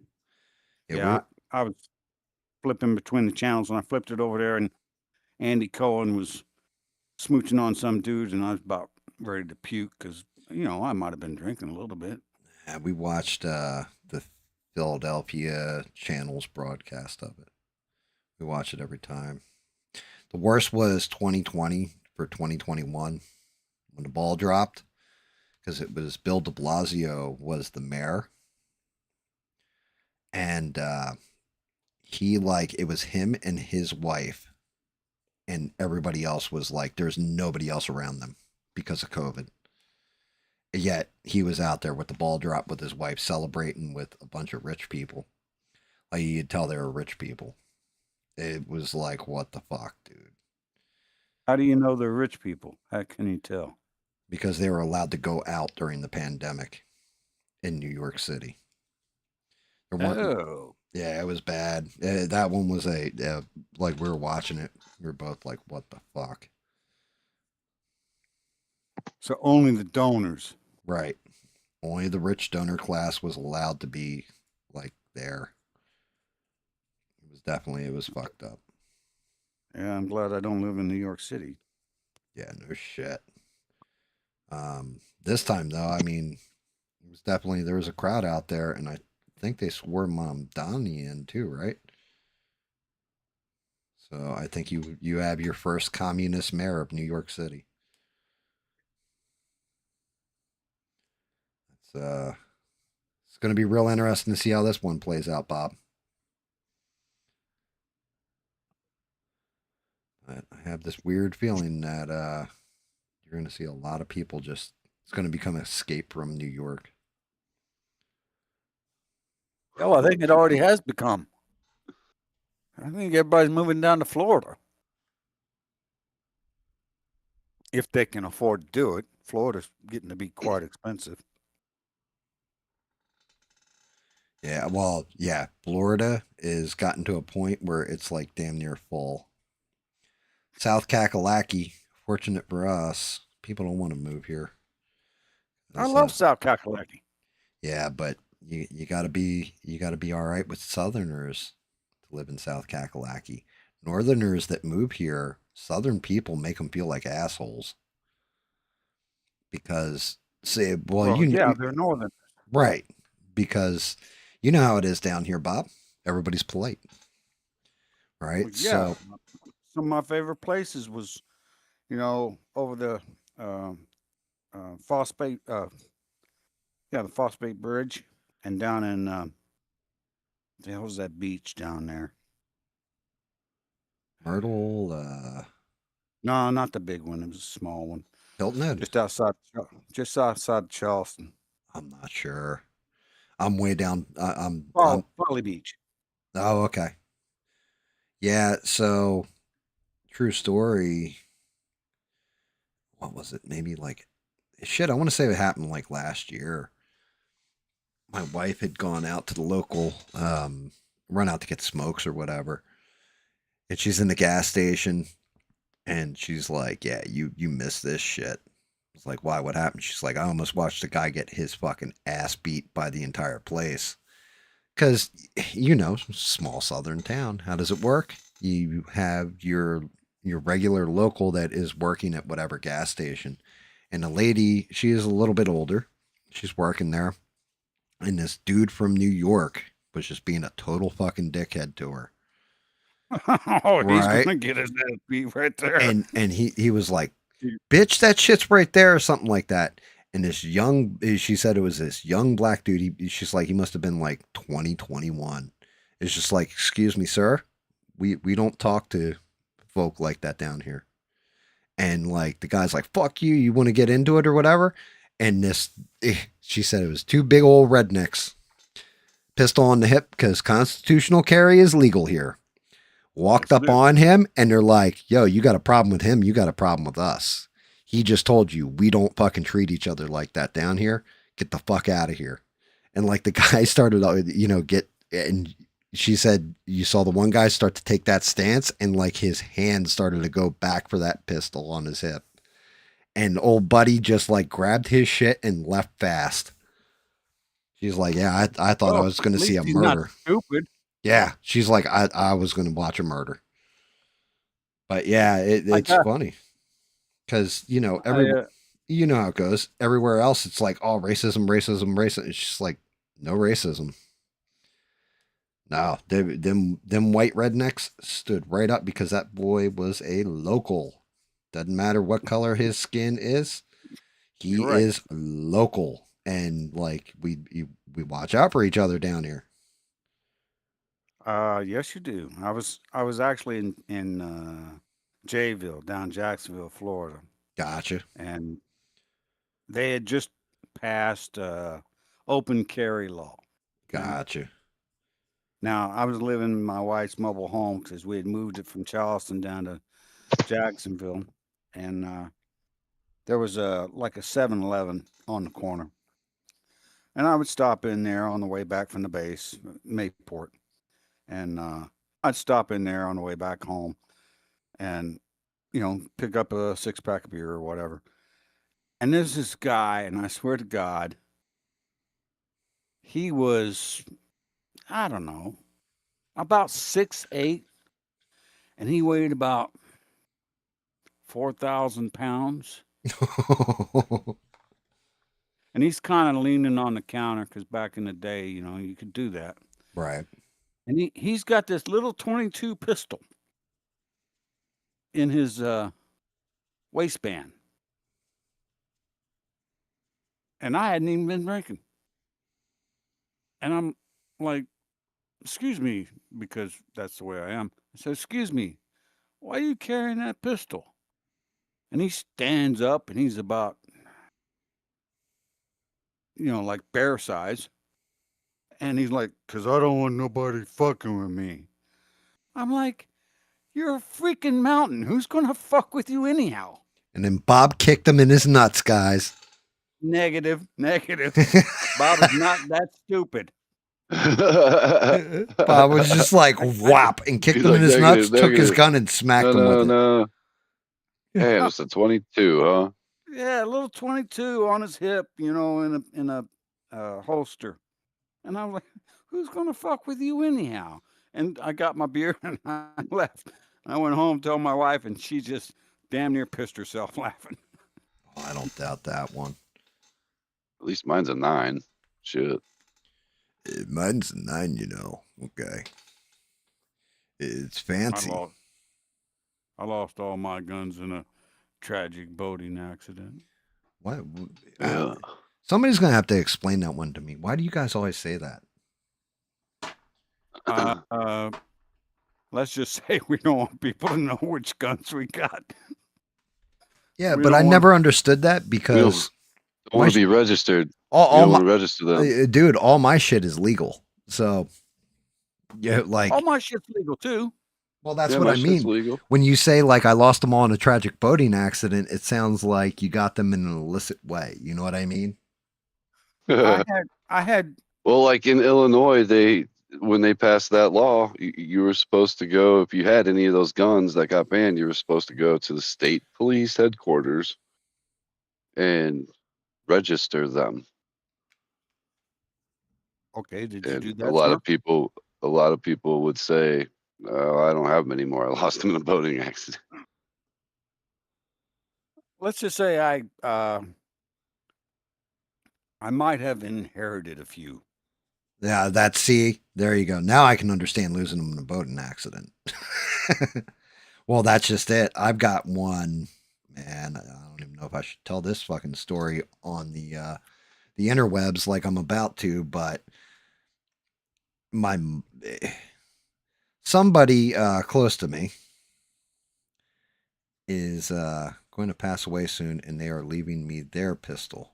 The only thing is, they got it before they had to go through the full registration for it in that state. Now, I got to figure out how to get it the fuck down to this state so I can register it. Are you going to go to the funeral? Possibly. Or bring it back in the car? I mean, what if I fly though? Ew, that's a problem. Yeah, that you're not going to. Yeah. Another funny story. So right after me and my wife got married, we drive. I'm in a 1985 Ford Escort 2-door, 4-cylinder, right? On purpose? I don't know. Well, all right. I'm My kidding, wife Bob. I'm had kidding. I'm kidding. No, it's okay. It's okay. My wife, when I met her, had a Toyota Supra. Oh, black. okay. Beautiful car. Beautiful car. Black with the louvers out the back. Mm-hmm. But at the time, she was paying like $360 a month for this car. And on my salary, which was not much, we could not afford it. So we had to go down and trade it in. The only thing we could really afford. You got a little blue on that side there. I was looking more at the purple. The only thing we could afford was this Ford Escort. So right after we got married, we decided to drive this Ford Escort from Charleston, South Carolina to Palmdale, California, which is where she grew up. Actually, it's something Valley, somewhere around there. Gotcha. To go meet her family and her dad, who hated me. That was a shock. But good times. I had I had a Mossberg 500 with a pistol grip, and I had a 357 King Cobra in the car. Lord. You know, because we stayed at hotels. We stopped every second. Well, no, we stopped every night, but so across the country. So she decides, my wife, we're right there. She's like, well, let's go down, or maybe it was my idea. It's probably my idea. So let's go down to Tijuana, because I've never been to Tijuana. I heard all these stories about Tijuana and sailors, right? So you wanted to see a donkey show? I don't know. Maybe. I've never been to Tijuana. Fair enough. So we're going to Tijuana, and me and my wife is in the Escort, and we're going down there, and there's a checkpoint before you cross the border going into Mexico. So we're in the line, and they're checking the cars, and I realize we've got the shotgun and the pistol in the car. I was like, fuck. Literally. So in the line, right at the border station, I make a U-turn and turn around. Start driving Palmdale. Looking suspicious as fuck. Sure enough, they fucking pulled me over. I mean, he was like Johnny on the spot. Pulled me over, and Rebecca, that was my wife's name, she was like, don't say anything. I'm like, I'm an honest man. So the cop comes up, and I rolled down the window, and I'm like, yes, sir, can I help you? And I didn't drink. Actually, most of the time I was married to my wife, I didn't drink. Gotcha. It was when I was deployed, drank like a fish. When she passed away, drank like a fish. And so the cop comes up and says, hey, I saw you, flip a U-turn in order to not go across the border. And I'm like, yes, sir. I was just lost. I didn't know where I was going. I was just trying to find my way to San Diego. And he was like, well, you missed it about 20 miles back up that way. And I'm like, okay, I appreciate it, sir. He's like, you got anything in the car that I should know about? And my wife's like, he's got 2 guns in the back. Oh, shit. I'm like, oh fuck. Yeah. She's like, don't say anything, and then she fucking. Exactly. That's what I'm saying. And the cop's like, Thanks for keeping well, your mouth shut. I thought you exactly. loved me. She did love me. But he's like, are they registered to you, sir? And I'm like, yes, sir, they are. And he's like, is that why you turn around? And I'm like, absolutely, sir, because I knew I didn't realize that I couldn't take guns into Mexico. And he was like, and he hands me back my license. He's like, yeah, you're right. You can't take guns into Mexico. But he let me go. So that was all good. And as soon as Nice. he, left and I started driving back up to Palmdale, I looked at my wife and I said, why the fuck did you tell him that? And she was like, because he would have found him anyhow. Jesus. Fortunately, she did not tell her father that story Oh because it would have shit. been ugly. He didn't like you to begin with, from what you told us, so that would have been real bad. No, he did not like me at all. That's okay. I outlived him. that's I your don't have any. revenge. I don't have any shotguns, but I got something that's kind of close. What's 44 that? Magnum. That's not a shotgun, dude. That's a penetrator. It's not. It's a lever action rifle. 44 Magnum. Wait. Okay, I've not seen that. He's not talking about the hand cannon. No, this is Yeah, Bob thinks you cowboy mean. rifle. It's Wait. a modern day cowboy rifle. He's talking about a like a carbine. Well, yeah, but most of those were calibered in 45-70. Yeah, that's what I thought Yeah, too. But mine's when Smurf had told me 44 about it a Magnum. while ago, they 44 won't allow special. them to have 45 in Chicago or Illinois or whatever. You can't have We a can't. 45? No, we can have 45. We can't have 50. Oh, okay, there you go. I knew it was something like that. Anyway, I can get 45 ACP. I can get a 1911 if I want to. You know, that's fine. Yeah, but can you have an Nothing 50 AR-15? cal. No, you know this, you dick. Can you gotta bring up old shit? I did not know that. You can't have an AR-15. He's not allowed to have an AR-15.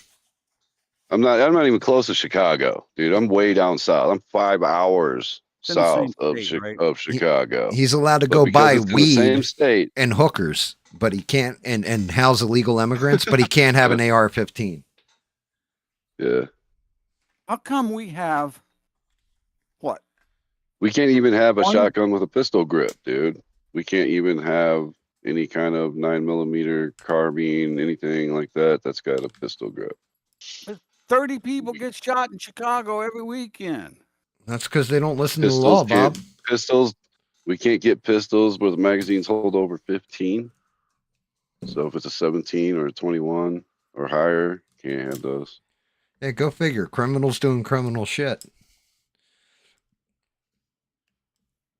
They're not allowed to have them, Bob. So the only people in Chicago, I won't say Illinois because you made it clear you were not in Chicago, but the only people in Chicago who have guns are the criminals. Are gangbangers and criminals. Correct. Yeah. Well, not to mention, you know, they passed that one law that you can't ban something that's in common use. And the thing that they used in that trial was tasers, and it was 100,000, and that's all it took to be in common use. So it didn't pass. So they couldn't ban those. But then they turned around and banned the AR-15, America's rifle. There's millions and millions of them. Shame you don't live in America. It's a shame you don't live in America, Smurf. Yeah, I know. Communist state of Illinois. Poor Smurf.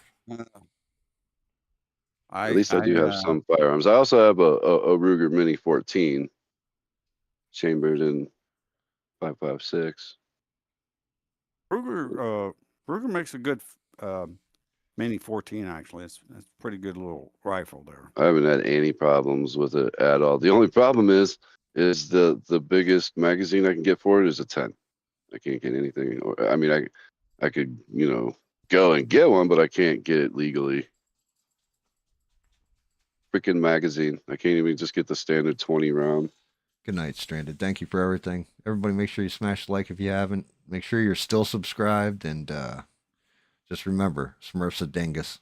Go ahead, Smurf. What were you saying?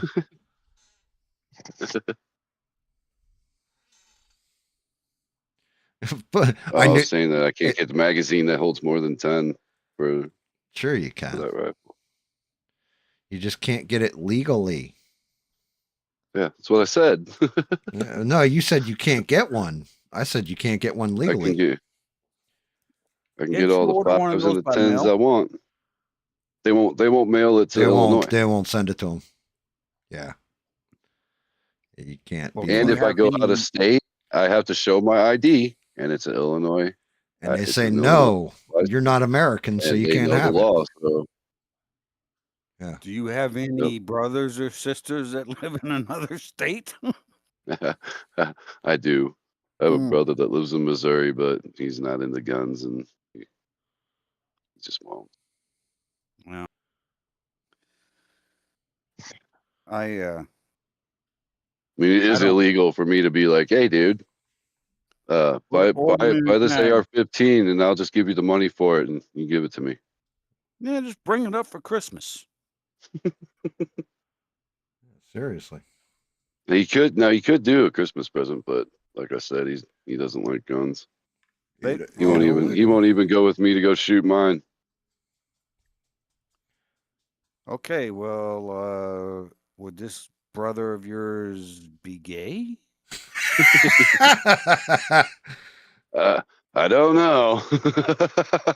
We don't ask, no. We don't tell. No.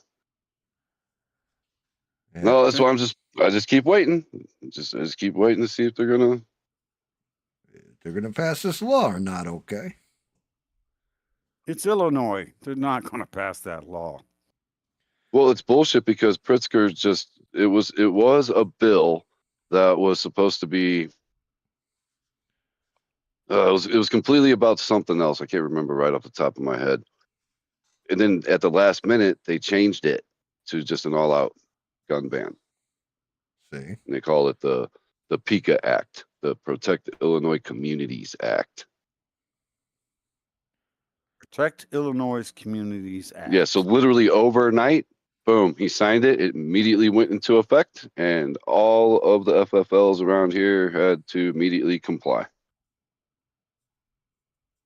So basically, is take all the guns out of lawfully abiding citizens and let the criminals have them. Correct. Yeah. Also, if you're federal, military, some type of, police, you can still get them here. Like the place that I go still advertises it. And I'm like, man, come on. Like, nobody can buy that except them. Like, fuck. You need to get to the south. Get to look at it.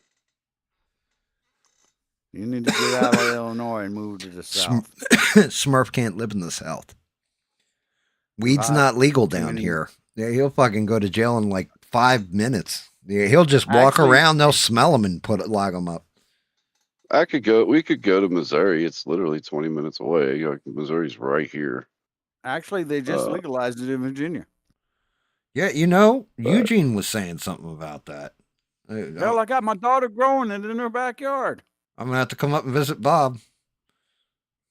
No, not me. You have to go visit my daughter. Hey, man. Have to pay her some money, too. Me and you are friends, Bob. Don't you ever say some shit like that to me again, okay? We ain't that close. Well, I mean, don't take it like that. No, I'm joking, Bob. I'm joking. You might have to deal with her husband, and he's kind of a big dude. That's all right. I learned from the best, Bob. I'll wear steel toes, and guess where I'm going to kick? I will say, the first time she introduced me to Mike, that's his name, Mike. We were at dinner, or we were going to dinner actually, and we met in the parking lot of the Golden Corral. Okay, because we're Golden Corral people, and Man, ours went to shit. well, he come up and he was like, "Yeah, my name's Mike," and he gave me a big handshake, and he's a good-sized dude, and I'm shaking his hand, and I'm squeezing it kind of hard, and I said, "I'm just letting you know, if you ever hurt her, I'm gonna shoot you in the fucking head." Bob went right And- past the nut kick to, yep, I'm just going to clip you out, son. And Mary had, my daughter's Mary had told him before, I found this out later, that when Dad says something, he means it. Pay attention. Shit. And they've been together now, and they're going to get married here in January or this month. Nice. And, Congratulations. Yeah. And he was like, I knew exactly that you were serious about that. And I was like, damn straight. Hey, It still stands. I don't care if you get married or not. respect for that too, because that's the way it should be. Like, my daughter brought home her boyfriend. Her boyfriend would not come near me. Like, he would wince when I came in the room. Like, what'd you tell him? I just told him the truth about you. like, oh, okay. Like, he would be like, yes, sir. No, sir. Yeah, because I don't care if you're 20 feet tall. You fuck around with my daughter, you're going to find out. So Yeah, he learned that real quick. Yeah, that's But- you're a girl dad. That happens. We have to do those things. We Yeah. have to inspire fear. I don't know what it is, and I think you're right, because I'm not the same way with my son. No. Not even But- close. I am with my daughter. And unfortunately, over the years, she's kind of learned that. And I would say on several occasions, taken advantage of it. Like, Daddy, I need this. You know, Oh. I've got this bill coming. I need to pay it. Now you sound like Smurf when he's not on payday. What the fuck? Beans, do you live in Missouri or have lived in Missouri? And yes, Six, I say the same shit, man. Like, what's the point of banning a 20-round magazine and only selling 10-round magazines when I can just buy 100 10-round magazines? You can't fire You just- 20 shots off at the same time you have to change the mag out. That's what I'm saying. Like, what's the point of that?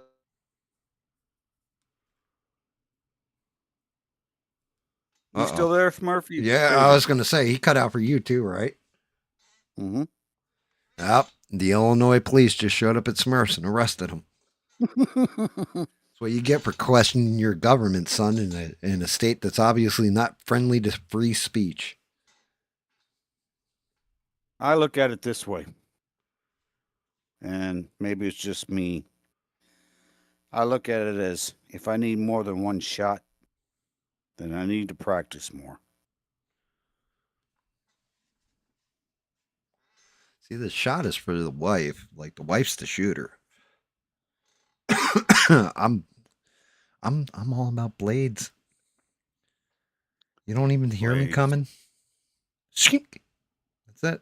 It's over. I got a butterfly knife. I got a stiletto knife. I got a K-bar knife. But I'm still going to grab that shotgun. I mean, that's fair. Just the off a shotgun is usually enough to fuck somebody up. Like, oh, I don't want none of that. My 44 Magnum kicks so hard that it starts to rattle apart. Smurf. Murph, have you ever thought about getting just a 357 Magnum with a 6-inch barrel? I have a 9mm Canic. See, those are jam on Very you. nice. You got to be careful with those. No, mine has never jammed ever. Except for when It's you had need it. hundreds of rounds fired through it. I love this gun. It is My- my favorite gun. My bigger question is, could you actually use that gun on a person? I know Bob could because he's been trained to. I'm curious if you think you could, or if like from your point of view, If I had to, yes, dude. If it was Okay. if it was a matter of protecting my family, oh, absolutely. Okay. I What do you mean, mean I've been trained to? I'm a Navy guy. I wasn't trained in firearms. doesn't matter. You went through boot, didn't you? Oh, yes, sir. I did. Well, there you go. But I will say, when I was standing opposite of the deck, they give you a 45 1911. And I have learned how to take that 45 apart and then put it back together real quick. It's sort of like that was in a movie one time where the guy says, I can put Oh my yeah, dude. arms I up. can get mine apart in like 4 seconds. Yeah. So I can do that with a 45. But if I'm going to shoot somebody coming in my field of responsibility, it's going to be a shotgun, and it's not going to be pretty, and I'm going to have to clean it all up, and it's going to be ugly. I have to bury Well, the see, body out back. my 44 rifle, I can't hit the broadside of a barn with the kick is so hard on it. Like it literally broke my red dot that I had on it. Like literally broke the glass right out of it. Yeah, I'm going for my 9mm pistol every time. I know I'm gonna hit what I'm pointing at with that. Oh, that's all that matters. Yep. Aim small, miss small. 50-yard targets ain't nothing. I can at least hit it. May not be perfect, but I'm gonna hit it. I'm definitely gonna hit it, okay? And if I just smoked a bull and I pull that trigger, I'm definitely gonna hit it. I'll will the bullet there if need be. Definitely though, if I get another pistol, it'll be another Canic for sure. They don't make rifles; they only make 9mm. I'm keen on the 9, but I kind of like the 10. Ooh, I haven't fired a 10 yet. snap I There's a shot lot of one. stuff coming out in 10mm. I shot one time at the range. It was I want to say it was a 12-round mag and had a nice smooth recoil to it. So I'm not exactly Was it a sure pistol or a carbine? It was a pistol. See a lot of carbines as well. So anyhow, before I interrupted you guys, what were you talking about? Bob, I don't even remember.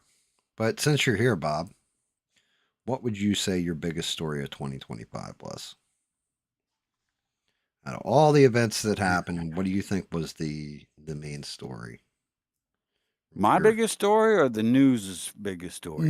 Like news, world news, our government, like biggest thing for you. Yeah, the biggest thing that you saw this year. Honestly, my biggest thing was finding out how much money I was going to get back whenever the big beautiful bill goes into effect this year.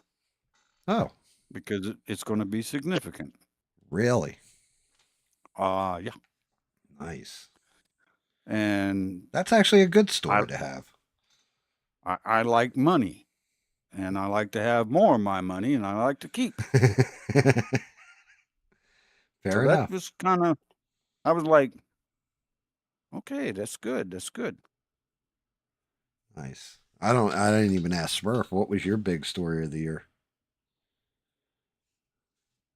And just the biggest thing for me is being able to be here and hanging out with you guys. Yeah, I mean, that's cool too. But as far as like world news and shit like that, and, you have an opinion on that? Yeah, world news is the. Yeah, my big one was like Trump winning in 2024 was for me the big story, right? Was the comeback. And then this year it was kind of like the failure of the administration around him. That was my big takeaway from this year. But on the personal note, yeah, that's just it. For me, it was. I actually have it now where Bob. I'm probably. What do you think, Smurf? Should we just give Bob full permission so he can just hop in whenever the fuck he wants, so we don't have to drag him? No, I don't want that responsibility. What do you mean? You're the only one who can get in. I'll be honest with you. Before I met you, before I talked to you, I didn't have Discord at all. That's fine. Like Bob, you know how it's like, okay, I'm in Discord now. Instead of you having to say that to me, you can just hop into the chat and talk whenever you want. Smurf has that privilege. David has that privilege. David Mon. Danny Boss has that Rogue. privilege. Rogue has that privilege. And I'm extending it to you if you want it. Can we keep things the way they are? Yeah, absolutely. We can do that too. I was just offering it to you and extending it to you, Bob. Well, you see, the thing is, Bob, It is means- when it wanna means I jump trust in, you. You can just jump in. You know what I'm saying? You don't have to I like, get it. hey, I'm in the Discord. You Yeah. can just I jump get in it. whenever you want. It's basically me saying I trust you, Bob. Well, that's a good thing. Yeah, like 100% Better- trust you. Better to ask forgiveness than permission. I jump in all the time. Oh, I get that. It's just I'm going You didn't slow invite me in guys. here tonight. I just jumped in. Dude, did you see what I Rebel heard just talk put about in? pictures of my blue dingus going around, so I had to jump in. Did you see what Rebel just put in the chat? Oh yeah, the Joe Biden thing. Apparently, Joe Biden's ex-husband's new wife was just found dead. What? I didn't see that. It didn't show up in my chat. You got to turn on the all. Yeah, I mean, chat. well, the whole I have to thing. do it got every it single on. time, dude. It's bullshit. So YouTube screen shit out for me. yeah, Yeah, so up at the top next to the X, there's two little lines with circles on them on opposite ends. Hit that button once, and then down there, instead of top messages, just click all messages. all You'll messages see or it all. live chat or whatever it is. Yeah. Yeah, Rebel is I our have to do it roving every single reporter. time I pull it up on my phone. Rebel keeps me apprised of like news that most people don't hear. Like he'll tell me the normal news stories too, like, you know, Somali fraud, stuff like that. But if there's something off the beaten path that, you know, it's like, oh, this only happened on X because I don't get on that cesspool. Rebel will find it and be like, oh, did you hear about this? And it's like, what? Rebel's told us about like, I'm going to say 5 to 10 different stories that like, and when he says them to us, we just blow him the hell off. Like I used to blow off some of the stories. He'd say, oh yeah, you know, this woman got stabbed in the neck on a train. Oh, well, that's not a big deal. And then the next day I'm watching the news and it's like all over the place. And it's that Ukrainian chick that got stabbed. And like Rebel told us about it the night before. She was pretty. Melissa Yeah, wants the Discord link. She said it was expired. Really? That's weird. Hold on, Melissa. Grunt Bucket is Melissa. How do y'all know all their names? My name just says Bob. All these people go by pseudonyms. I It mean, just makes me wonder. You gotta roll with the times, Bob. if you want to know how I know like their names and stuff, because they told me one time, maybe 2 weeks ago, a month ago, whatever, and I never forget it. Or I try not to forget it. Every now and again, I will forget a name, but it's not often. There's the Discord link, by the way, Melissa.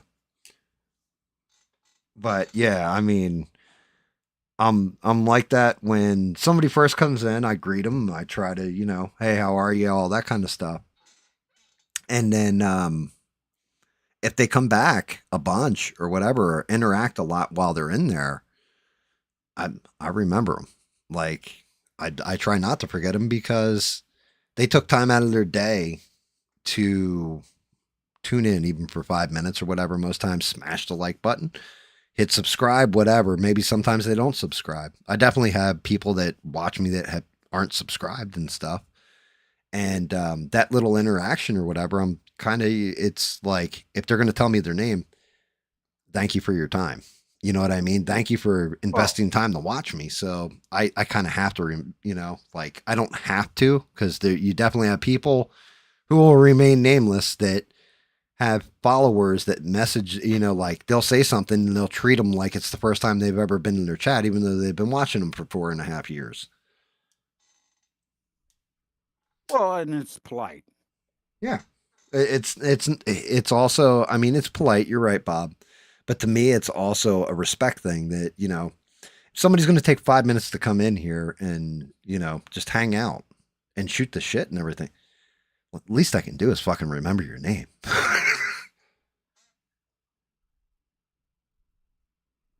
My memory is not as good as yours. Nah. To be honest with you. Well, I'm all, that's because I'm a young buck in your eyes. I'm only 50, Bob. You are a young buck. Yeah, exactly. And Smurf's probably what, 28? Dude, Smurf? you 48. know, he's lying to you. That was a joke. He's 68, Bob. You didn't know that? He's a grandpa already. Working in Amazon? I don't think so. Hey, better than what he did before that. You know how hard it is to be a mop guy in a strip club? It's fucking a breath for life. Yeah, but I imagine the perks are pretty good. I mean, I don't know. There's a reason why it works in the adult toy section of Amazon. It's fucked up when the mop's always behind you. Always following. It's always following. Oh. Yeah.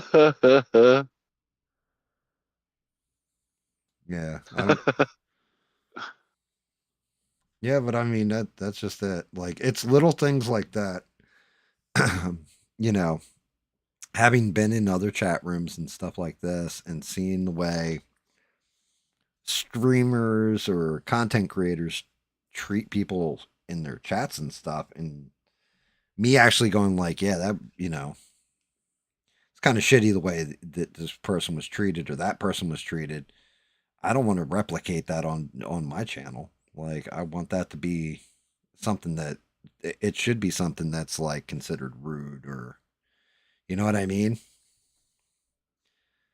Like I don't want it to be. Oh, that's another one that actually has access to the channel is SE Wolverines. He's got access. But yeah, it just to me it's those little things, Bob. It's like you can't tell me it's not just like you said, good manners, but it's also one of those things where it's just the right thing to do. Like, do you really want to be treated like an asshole? Like, if you came in here and told me something and I didn't agree with you or whatever, do you really want to be lectured for 10 minutes about how I'm right and you're wrong? You and I even don't agree on everything, but no, but that doesn't mean right. That doesn't mean that you're an asshole. Well, no, I'm right. Well, Bob, you're making an asshole. Yeah, I was going to say you made one mistake in that sentence. Asshole. I'm definitely an asshole, but I'm not always right. That part you're 1,000 batting 1,000 on.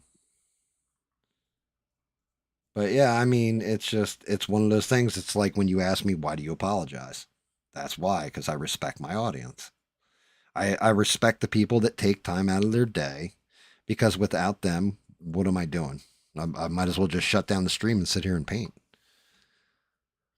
It's that's a good point. Other than talking to Smurf and now me, which is recent, basically you're just sitting there with a camera, and I'm not sure how that setup works, but you're sitting there painting things that I would know nothing about. But your conversations are good. I mean, I try to teach this to Smurf too. You always have to be talking, unfortunately, on the microphone unless somebody else is. Like, that's the hardest part.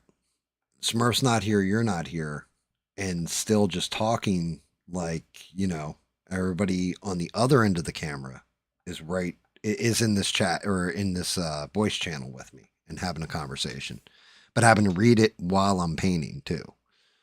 But you can't stop talking even when there's nobody responding to you. You have to keep talking. Yeah, it would be easier for me if I was doing that, and be the same. Yeah, like you have people like because I jump in and start talking to him, then he's he's imitating me all of a sudden, talking about whatever. He But does do that. The chat though, that's the big one for me. Well, Talking about what chat wants to talk about. Yeah. You may not know this, but when you're not on here, he does talk about Smurf, and he sounds like somebody from Philly.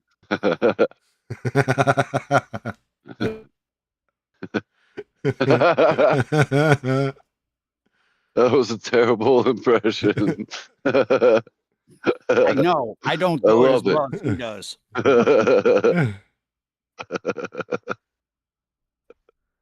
But he does do that. Yeah. Yeah, I hear him all the time. Yeah, Smurf's listening at work a lot of times. When I do that, I know he's cracking up and going, that asshole. Yeah. Put in time. We're back. We're at home. Yeah. So, is Amazon shut down for the next day and a half? No, they're there right now. We just put in time. Like we were supposed to be there right now, but you were supposed to be there, but you took overtime and stayed home, we put in PTO, so we got paid for the shift, but we don't have to be there. I never had a job like that. Our job is based on time. You get PTO, which is paid time off, and you get UPT, which is unpaid time off. If as full time, if you run out, like you can't run out of UPT. Well, you'll that's get fired. basically you're just not You'll working. get fired. You can run out of PTO, like get it down to 0, but you can't get your UPT down to 0. It has to stay positive. It cannot get negative. And on the 1st, we got paid for the 1st holiday pay, and they gave us 10 hours of PTO. So the goal here is to work and build up as much PTO as you can, so that when the holidays come around, you can take a couple of weeks off, right? Is that the goal? Yeah. But we get like 3 hours and 33 minutes a week of PTO. And that usually drops on like Saturday. That's very specific. 3 hours and 33 minutes a week. That's what that's what I get. Why don't they just give you 6 hours and 66? Got to wait 2 weeks for that, Bob. Well, I mean, at least and it maxes out at I think the PTO maxes out at 80 hours. Well, so technically you could take 2 weeks off with it. They also have personal time too. You can take a personal leave just about any time you want, and that's like an automatic 2 weeks off unpaid. But if you think about it, the numbers that I gave you are the devil's number. 666. Yeah, I know. Or the name of one of the guys that's listening to the stream right now. Yep. That's the name of one of the guys listening to the stream? Yeah. Look at the chat. Oh, you're talking about 666. Oh, he spells it out, and I never caught Right. Yeah, 666. You gotta catch up with the times there, Bob. I never caught that. I'm just like, I like that number because it's actually my phone number. Yeah. And well, it's not my whole phone number, but it's a big part of it. And every time I go in and they're like, hey, we want to give you a new phone, and do you want to change your number to this and that and the other thing? And I'm like, nope, I love my number. It's 666. And they're like, okay, I can see you keeping that. I mean, it's like having the number 1, 2, 3, 4. Hmm. I mean, I dated a girl I know. once. Her number was 8675309. So That's cute. yeah, her name was Jenny. Oh, okay. Now you're just bullshitting. Yeah. Oh yeah. Man, that would be awesome. I'll tell you what. You know, but the whole problem is, you actually listen to that song, right? 8675309, right? Jenny, Jenny, who do I turn to? I found your number on the wall. So he The was out. bathroom stall. Yep, exactly. He's actually calling a hoe. Faux show. Well, yeah, they always had back in the That day. was that was the girl's real number too that they were singing. Yeah, it was her actual number. And people called it all the time, and yeah, like that was a thing. Can you imagine? That's why you're not allowed to put out. That's why they changed everything to 555. 8, 6. Did y'all hear? This is something I heard. I don't know if it's true. You know those scams up in Mogadishu, little Mogadishu up there? Yeah. They said if you called the number that was above the entryway of the Leering Center. That's okay. So you're half right, half wrong. I cleared this up earlier for Stranded. It's not the Leering Center number. There's another care center, and it's called like the Angel Care Center or something like that, Learning Center, and it's another child care center, and that number calls Tim Walsh's office. That's what I heard. That it went to Tim Walsh's office. Yeah. I'm like, of course it did. Glad hands out there. Yeah, it wasn't the one above the Leering Center or whatever. It was a different one. I was thinking about calling that earlier, but I was like, no, the FBI be at my door. Yeah, I can imagine now. You got to wait till you're at least 7 beers in before you call that number, Bob. No. That would not be good. Be like, hey, Smurf, you hear from Bob? I haven't heard from Bob. Bob's in hiding right now. No, Bob's in jail. Well, yeah. Only if they catch you, Bob. Only if they catch you. Just remember that, man.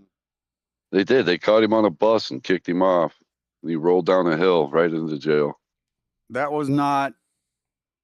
Not exactly. That was in. That was actually in Naples, Florida, or Naples, Italy. Yeah. And that wasn't my fault. Yeah, he only threatened to fight every son of a bitch on that bus. No, I didn't threaten them. I was challenging them. You were going to do it. I was going to give it a good shot. Yeah, I mean, hey, you know what? What's the harm in The trying? bus now has 2 lumps on the top, like a 2-hump camel, because Bob kicked them in the nuts and their head went up into the ceiling. I haven't done that. Before he got thrown off the bus. No, I got thrown off the bus because I wouldn't let the bus move. I mean, my asshole buddy was talking to some chick, and I couldn't leave without him. And they decided they were leaving without me. I mean, it could have been worse, Bob. They could have thrown you through the fucking window. Them bus windows would hurt.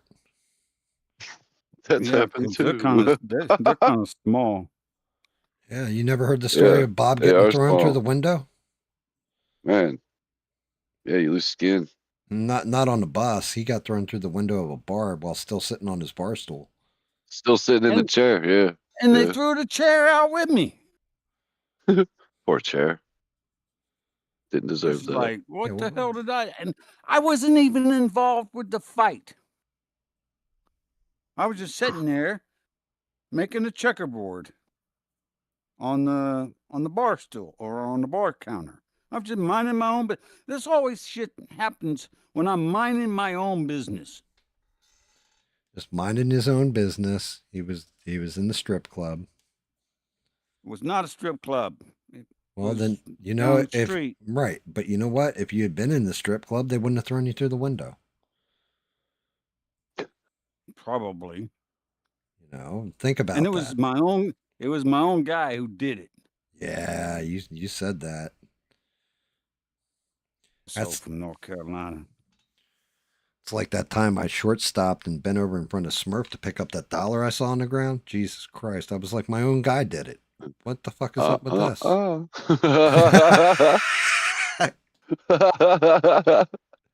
It's a joke, by the way, Bob. It's a joke.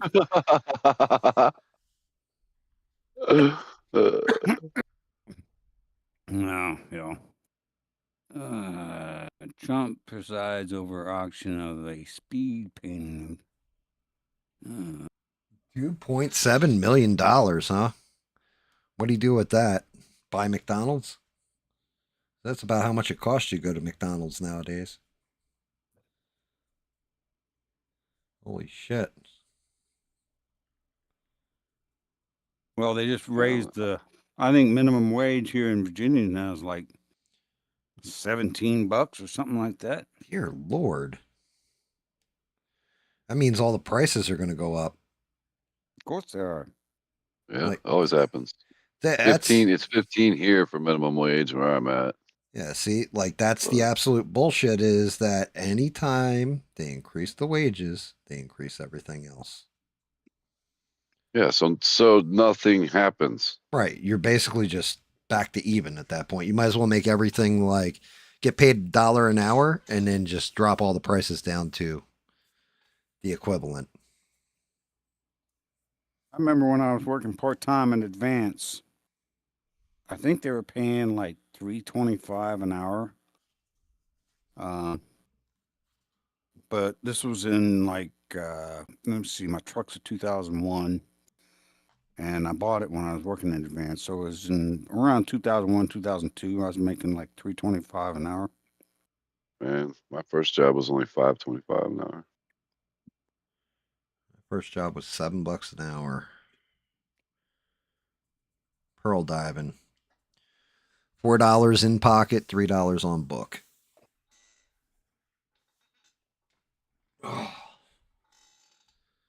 Oh, Eugene told me it's $12.77 here in Virginia. I guess Eugene is in Virginia. Yes. Yeah, Eugene is in Virginia. You know, you should catch up with Eugene sometime. Maybe you guys go drinking. No, what the hell is Eugene doing up at 2:00 in the morning? He's writing music. He's writing his song. It's supposed to come out. It was supposed to come out weeks ago. It's called "Haters Eat These Nuts," and he's been working on it for a minute now. He said it'll be up like next day or two. Wait a minute. What's the name of the song again? Haters Eat These Nuts. D's like D-E or D-E-Z? Yep, D-E-Z. D-double-E-Z. Yeah. Haters Eat These Nuts. Okay. We've been I'm waiting. gonna have to look I'm gonna have to look up his music. Yeah, if you haven't heard his music, he's got a whole bunch of songs. He's got like Christmas songs and Halloween songs, songs that you hear in the back of like Debbie Does Dallas. He's got all kinds of shit. But yeah, Haters Eat These Nuts is supposed to. He's been working on it for quite a while. He's promised me it's coming out, but you know, I don't know. Maybe he's pulling my chain, Bob.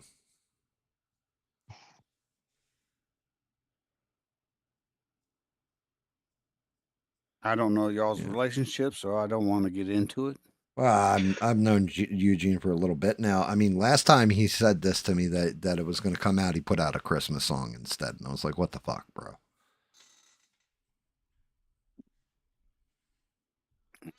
Yeah, but if you haven't heard Eugene's music, that's why his name's Eugene's. Well, right now it isn't, but normally, like when you know, like YouTube actually displays like Bob K MIT instead of your at and all that. It was What do you mean Eugene's my music. at? So right now, if you type in you're the talking about, chat, like, right? yeah. So how it says at Beans of Truth, like normally Mhm. that says, the Bosnian bombshell. But because YouTube's fucking around, it says at Beans of Truth. Well, if you type in anything at Bob MIK or MIT, Yeah, it'll you're not gonna highlight get you. anything. I don't have a channel. Well, no. If I type it in right now in the chat, it'll highlight you. Well, yeah, that's how you do that. So, but yeah, with Eugene, Yeah, it but was. mine's supposed to say Smurf, but it doesn't. Yeah, it actually says Smurf's actual name. I don't want to know Smurf's actual name. I like the name Smurf. Look, Gaylord Just started doing that, right? But YouTube's being.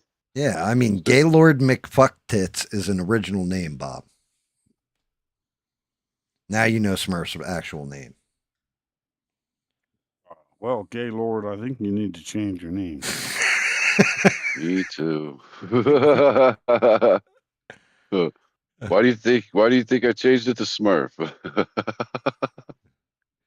Yeah, I mean, there's a way you can get it to say what you want. Like if I type it in right now, mine will come up. GAM catches up, but you have to go in and you can only edit your name, I think, once every 2 weeks or something like that. And you actually have to edit not the nickname, but the actual name on the account. Who's that coughing in the background? It's Smurf's that the wife? girlfriend. No, well, don't tell Yeah. his wife. That's his girlfriend. Ooh. Yeah, Okay, she we'll doesn't listen keep to that it. The on the wife. down. Yeah, keep it on the down low. His wife doesn't listen to the show, so she doesn't know. Mm. Dude, his wife's gonna Well. fucking kill me. Yeah, she's looking at me right now. Thanks, bro. You're like, yeah, thanks a lot, buddy. Yeah. Now she listens to the show like every time, I think. Just about. If not, Smurf's got it coming through the TV, so she hears it either way. Yep. That's I why. don't do anything to the TV. See, when I'm making That's fun because of my Smurf, Xbox is connected to the TV, and all of my streaming stuff is apps on my Xbox. So everything that I do is through my Xbox, my phone. I've made a conscious decision. Like my TV and my computer and my phone are not connected to the cloud. that's None of them. that's smart. I usually only connect the cloud when I'm transferring something over. I just, when I got my phone, I got my TV, and I got my computer, they're like, "You want to connect to the cloud?" And I'm like, "Nope." So I'm not connected to the cloud at all. And I get, my normal. Well, the only thing I really get is my email, which is my work Some of email. my Xbox stuff is cloud, because we can download games from the cloud instead of downloading it onto our actual. Yeah, all our save games go directly to the cloud regardless of what you do. Yep. It's just automatic. Nothing you can do about So it. if I was to like uninstall a game, I could reinstall that game later on And have all your and all of my saves. save data will still be there. It's actually a cool feature. I only hook my phone and stuff up when I'm transferring one phone to the other, because it keeps a backup list of your contacts that just transfers over. Makes it fast and easy. All my contacts are on my SIM card. Oh, okay. Now, You got it like granted, that. my phone, He still has a SIM card. You don't? No. I honestly don't either. Well, my phone is an SE. So I don't know when the SE came out, but I've had this phone for about, 8, 10 years, something like that. Wow. And, all my contacts are on my SIM card. So whenever I have to go down and get a new phone, whenever that is, then I'll just have them pop in my SIM card and it's all there.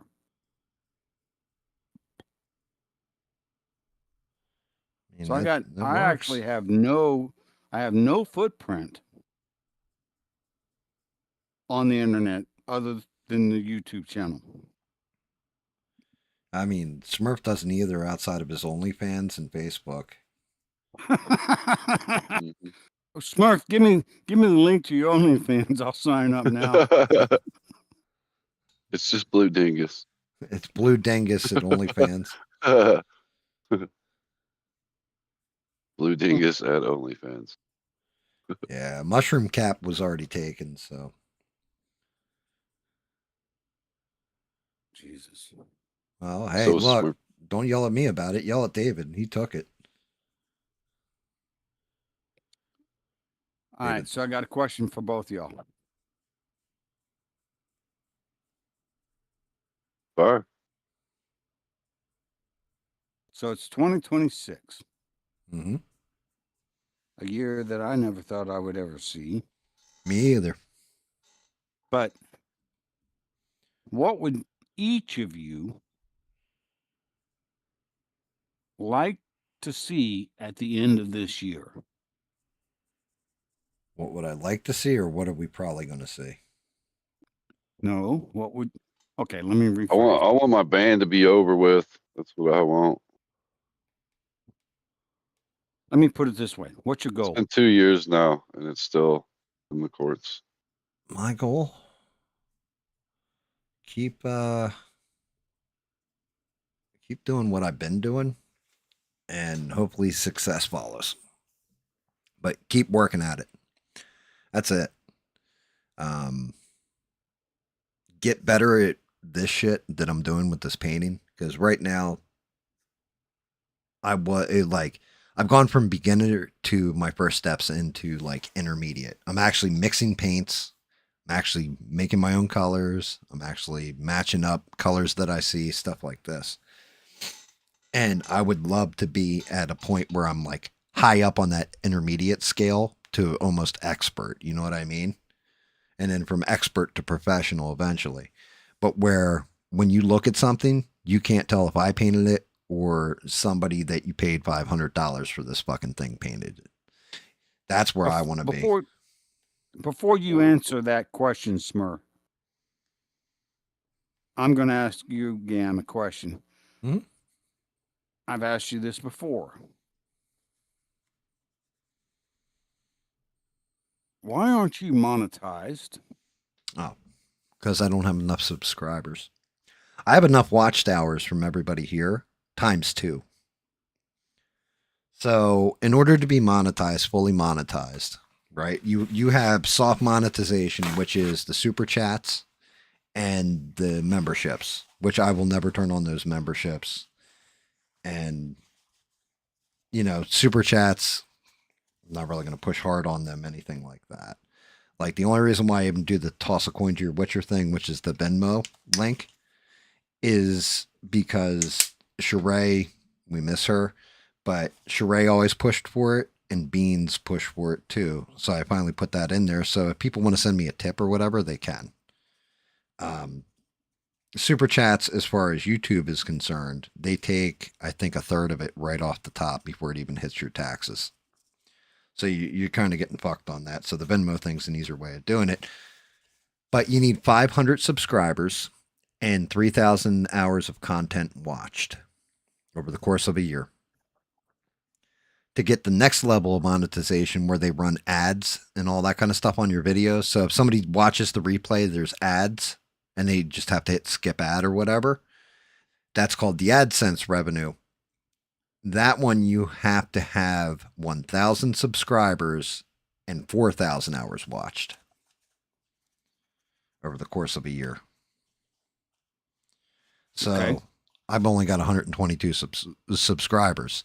Now I say only 122, but the last time you asked me that question, I had 121. So I picked up a subscriber since then. I'm very happy about that.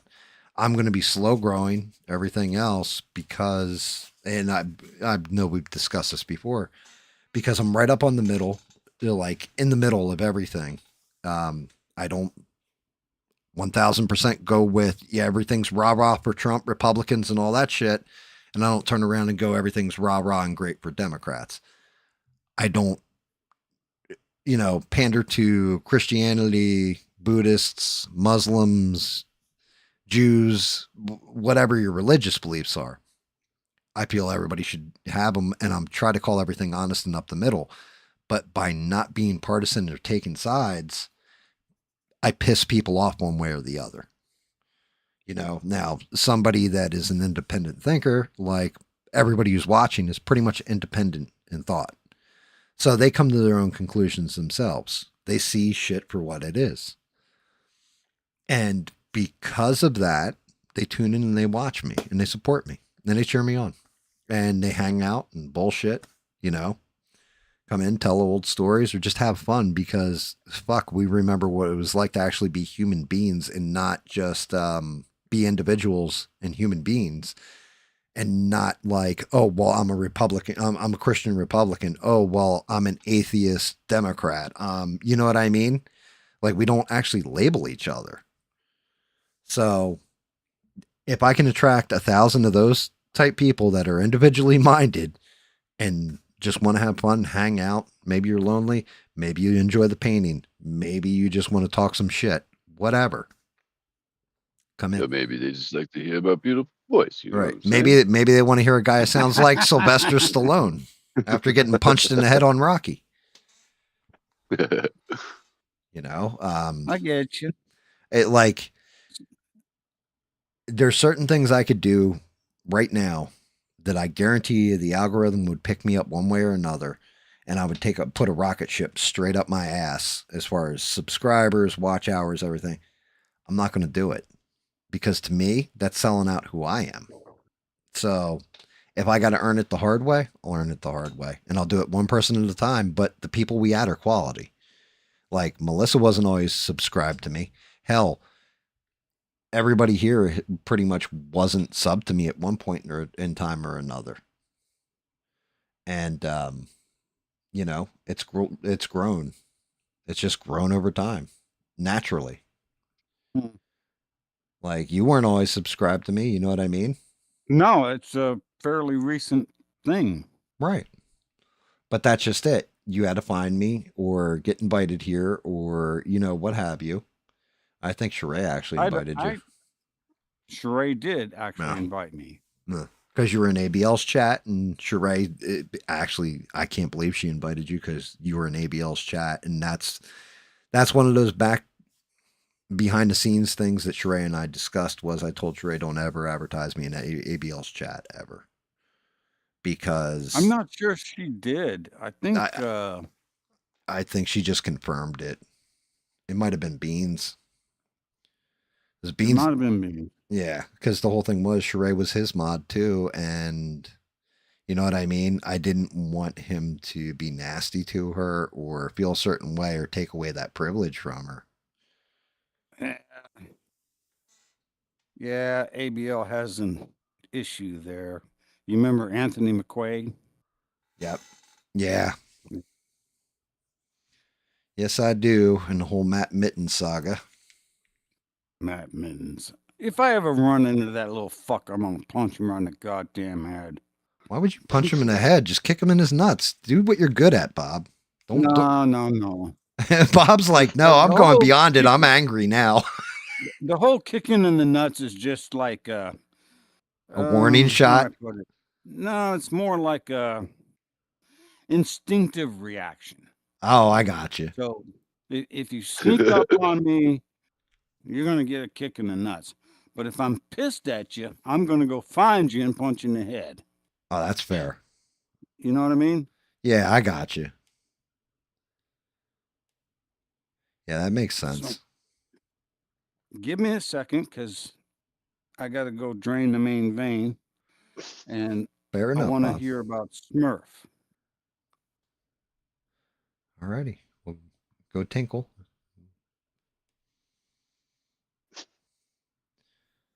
Dude, I can't believe the color I'm getting out of this Smurf. I'm actually getting like a matching color every time too. Like I'm not off a shade, nothing. Like I'm getting even mix. Nice.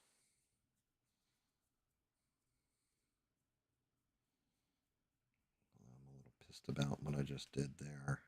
Fucked up a little bit. Went in a little too heavy-handed. Might have to black that out and redo it. Hit the gear a little bit too heavy.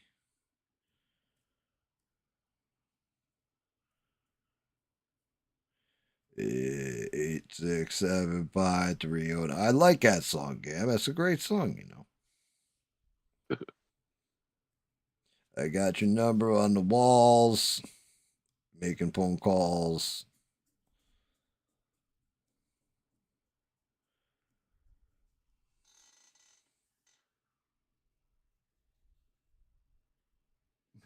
Beans is like so much violence on this channel. There's never any violence on this channel. How dare you? You can't threaten. You can't say we're violent on here. We always say allegedly.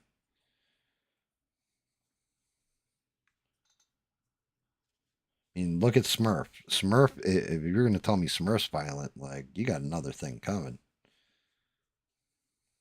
Who does? Bean said we're violent on this channel. Is a joke. I was Not saying violent. you can't tell me Smurf's violent. Smurf's like one of the friendliest people you ever meet. I mean, ever since I know GAM. You selling coffee, GAM? No. That's a joke because Eugene's referring to Tim Pool.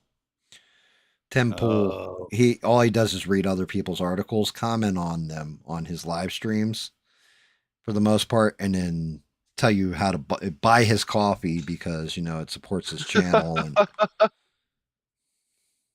Eugene. But it might be cool if he has a Smurf blend. His Smurf blend, it tastes like blueberry. Who the fuck wants to drink blueberry coffee? Well, Tim Pool's got a problem with me. Uh-oh. I'm going to tell y'all something that's... you don't know much about the Navy, so this may or may not sound right with y'all. But I was in the Navy for 20 years, and I don't drink coffee. Nice. Yeah, you know what? That actually sounds ridiculous to me, Bob. You're making it up. No, it's true. As a matter of fact, true story. I've told y'all when you're selected to be a chief petty officer, right? You go through this initiation process. Mm-hmm. Now, chief petty officers back in the day, I don't know if they still do it, they would never wash their coffee mug. And it was always ceramic. And they would have like a black... to be stained? Yeah, film or stained or whatever in their coffee mugs. And the chief would hang the coffee mugs on the little hooks above the coffee pot. Well, the chief petty officers would fuck with the chief select petty officers. That's what they did. That was their job. The chief select petty officers would fuck with the chiefs. That was their job. I told you about when I got my nose broke by Cullum, right? Yeah. Yes, you did. Well, one morning, the 5 of us went into the chief's mess early, and we washed all the chief's coffee messes. Oh, shit. Cups. We scrubbed them out. I mean, it took a lot. We had putting Clorox down there and scrubbing it with a Brillo brush. And then we hung them all back up where they were supposed to go. That cost me about $3,000. Oh, shit. That's how important coffee is. Fucking beans. That's a good one. She says, my guy's good ideas come from this. Smurf coffee, 100% Arabic Rebecca beans with a hint of THC. With pretty a good, Ian. hint I of like that one. THC. I like that one. Hell yeah. You're I, missing out, Gam. You I gotta gotta try meet it. Beans one day. You guys are close to the same height, Bob. Are you telling me I'm short? No, I'm telling you, Beans is tall. Mm. You guys are close to the same height, though, I think.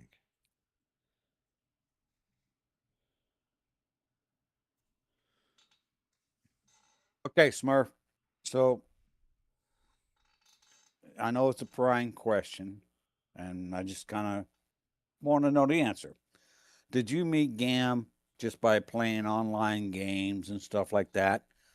Yes, Or sir. We were actually playing a game called Conan, and our characters ran into each other on the map that we happened to be playing on. Pretty much been best friends ever since. well, I get it. You guys are two big gamers. My soon-to-be son-in-law is a big gamer. He flies, those flight things, simulators. Being a big gamer is one thing, but one of the things, so the game Smurf and I play, if you ever watch us play them, they're called survival games.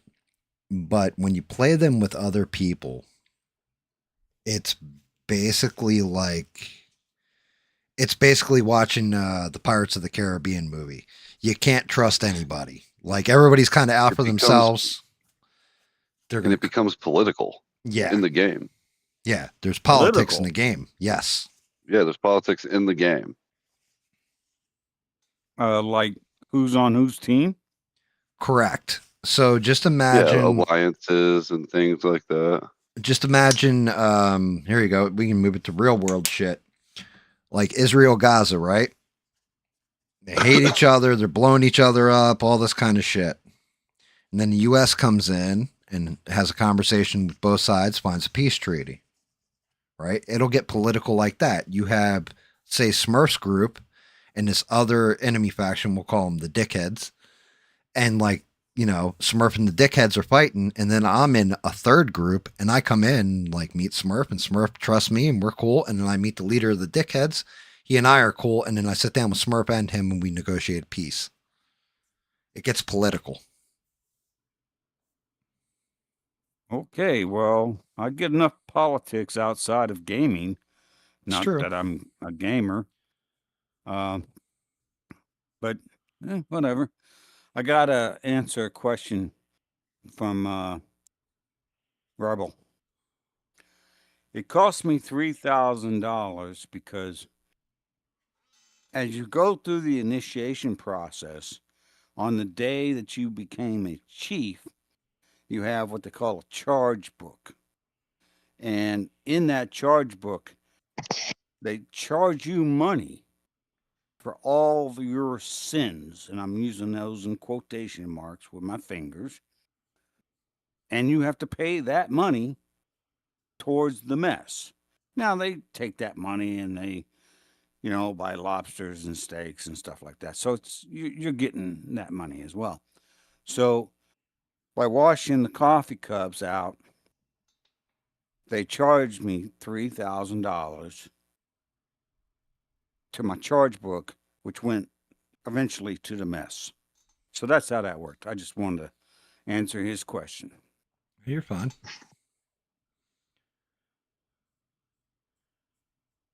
Yeah, you get the military's definitely different. They definitely do. He's not wrong either. The higher the rank, the more you mess with the lower rank. But you only mess one rank down. You don't like if you're a low rank and you go and fuck with somebody who is way above you. That's why you see you're way above my pay grade, because they are going to break you down and you're going to be scrubbing toilets with your own toothbrush for the rest of your life.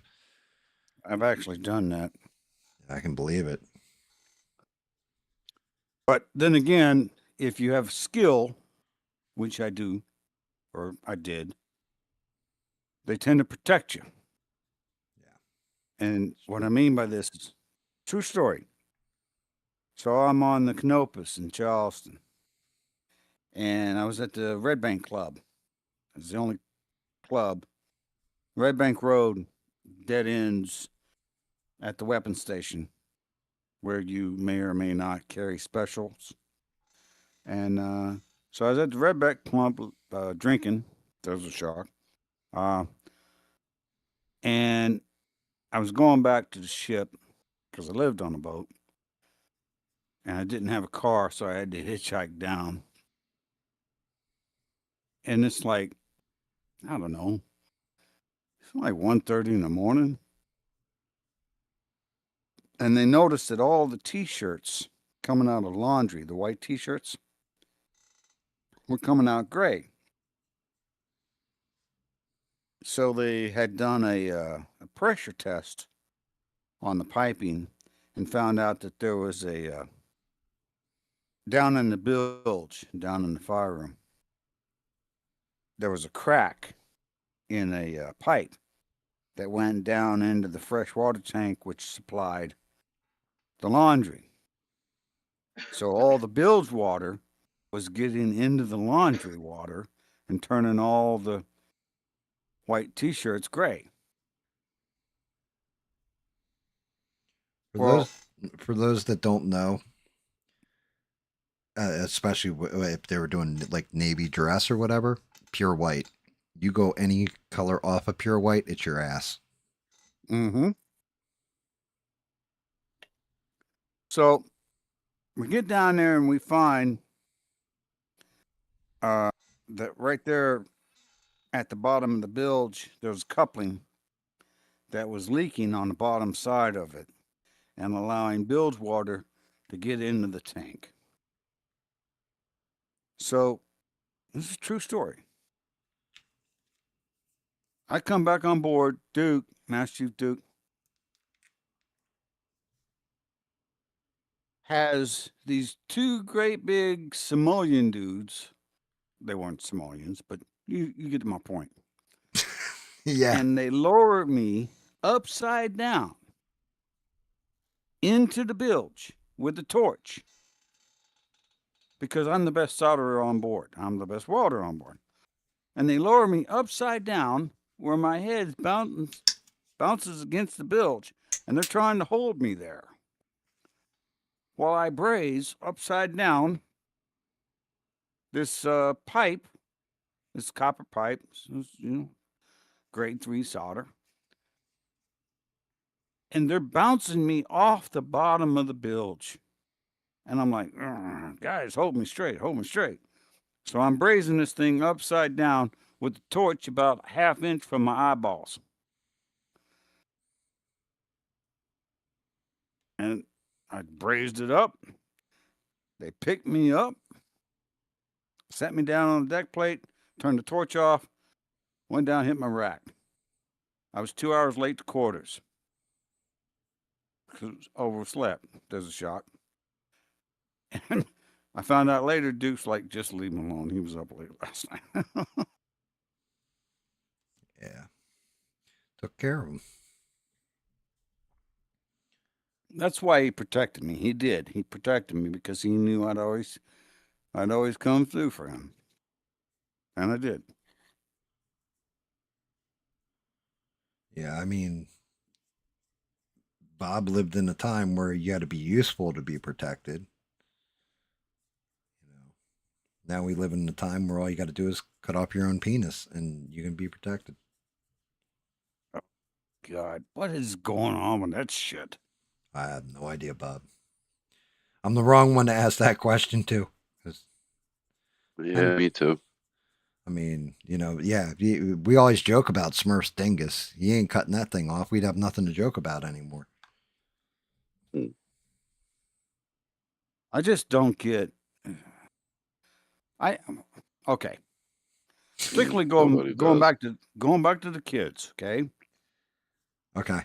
I blame the parents. I do too. I think them parents should be put in jail. Yeah. Well, I mean, that's just it.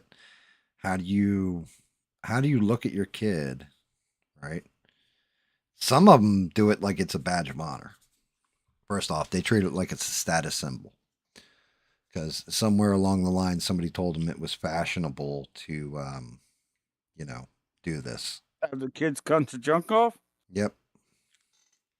Yeah, it became a status symbol. And you know how you can tell because you look at guys like, what's his name? Dwayne Wade, the basketball player. Son's transgender. You look at this person, their son's daughter's transgender. You look at Jamie Lee Curtis. Her like granddaughter is transgender. I don't know, maybe it's a grandson now. But stuff like this, it became a status symbol almost, and a signal that you're a good person and accepting of others regardless of their difference.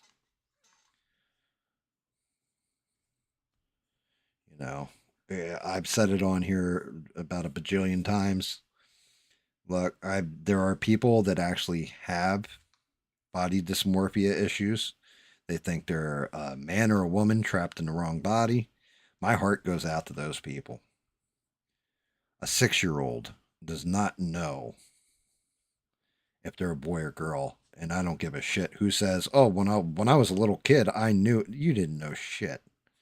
You didn't know your own ass from a hole in the ground. You probably just got potty trained, buddy. Like, She's talking about a eunuch. Who's a eunuch? He's just talking about a eunuch. Well, I just asked the question because I don't know what a eunuch is. Oh, a eunuch? A eunuch is somebody that it has their junk, their shit cut off, their testicles cut off. They used to do it in ancient times. As a matter of fact, the pharaohs, shit like that, they would take a guy, cut his nuts off, and leave him to protect the harem. The thing. Wait a minute. Yes, it So goes this all the way back to ancient has times. his junk cut off. Not his junk, his just his nuts. I thought it was his junk, No. so that he couldn't have the sexual relations. No, with them. and He that could was still have sexual relations with somebody right. without balls. Right. So that was the dirty And his little job secret. is to protect the harem girls. Because the whole thing was, like Smurf just said, the big worry was, well, if I leave a guy guarding my harem, well, they're going to have sex with my harem. They're going to be tempted everything else. So if we cut his nuts off, well, that should kill any urges, right? The only thing was the harem girls loved the eunuchs. And the reason why is because they couldn't get pregnant. So there's no evidence. Yeah, true history. Okay, well, fun facts of history. I'd have a problem with the eunuchs guys because I got nothing to kick. Yeah, that's true. You're going to have to go right for the head punch, Bob. You're going to have to get angrier in a different way. Just imagine kicking somebody in the nuts and it's, just no effect. And as for Rebel, actually, I have done underwater welding. And it sucks. Yeah. I mean, now in private sector, there's fucking good money in that, Bob. I know. I could go back right now to the Norfolk Naval Shipyard right over across the river here and make $200,000 a year doing that. But yeah, I don't want to go across that bridge, and I don't have to. I honestly can't blame you there. The hardest welding I ever did, though, was inside a boiler. So you go up into the boiler, and you go up into the... Y'all don't know how a boiler works, but it's basically a tea kettle or a teapot. Yeah, I know how a boiler got works. All these, yeah, you got all those little holes and pipes that come down, and you got to go inside there. And, of course, who gets to go inside there? The smallest guy that can fit. So guess who they grab, guys? Okay, let me rephrase that. The shortest guy, not the smallest. The shortest guy that can fit. Yeah, if they wanted the smallest, they would have grabbed Smurf. I mean, if you've ever seen Blue Dingus OnlyFans, you'd know what I mean. So they would stick me in there with the welder, and it was stick welding, and they'd have a guy outside of the the steam drum. And if I started shaking or yelling, he would disconnect the welding cable real quick. So if I electrocuted myself, it'd Right. disconnect the welding cable. Yeah, You smart. know what I mean? You know how many times I'd be welding on the right side of the steam drum, but my ass was hanging on the left side in the water, and I didn't know it. So I'd strike an arc, and I'd be like, And it probably sounded exactly like that too. Like, oh, and they would disconnect it. at least they If they didn't disconnected. like you, they'd let you go a little while. Yeah, I was gonna say that'd be Smurf right there. Hey, Gam, remember how you're making fun of me online? Guess what? Yeah, I hope you like cooked dingus because your dingus is gonna be cooked by the time it's He's done, like, bud.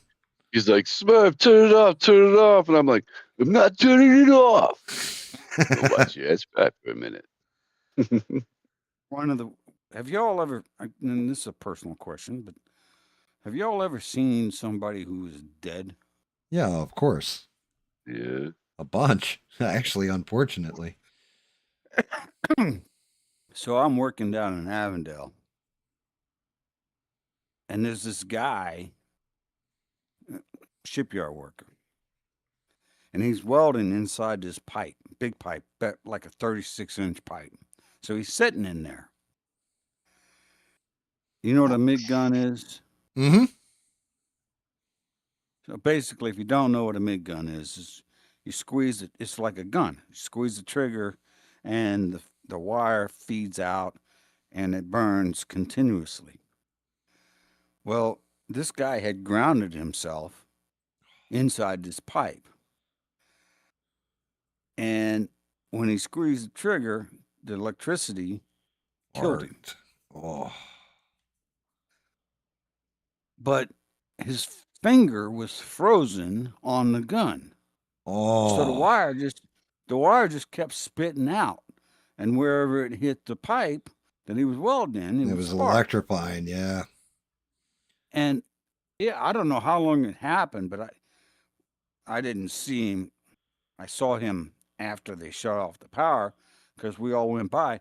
And this guy is sitting in a bird's nest of wire with his finger still on the gun.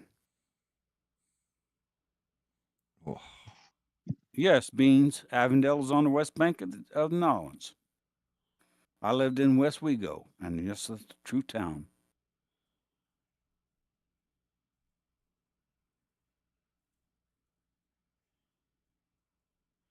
Yeah, that's a rough one. Try to explain to your relatives that you live in a town called West Wego. Where you live? West Wego. Oh, you going out west? No, I live in New Orleans, but it's in West Wego. That was like I was just talking about it earlier. If you've been around South Carolina at all, which you have you ever heard of Cuckold Landing, Bob? In South Carolina? Mm-hmm. Cuckold Landing. Yep. The name is tickling my brain, but I So can't say if that you I were have. if you were headed from Charleston down 95, right? I-95 headed towards Savannah, Georgia. Okay. You would pass Cuckold's Landing. It's in that stretch of Well, that's road. where Kings Bay is. Gotcha.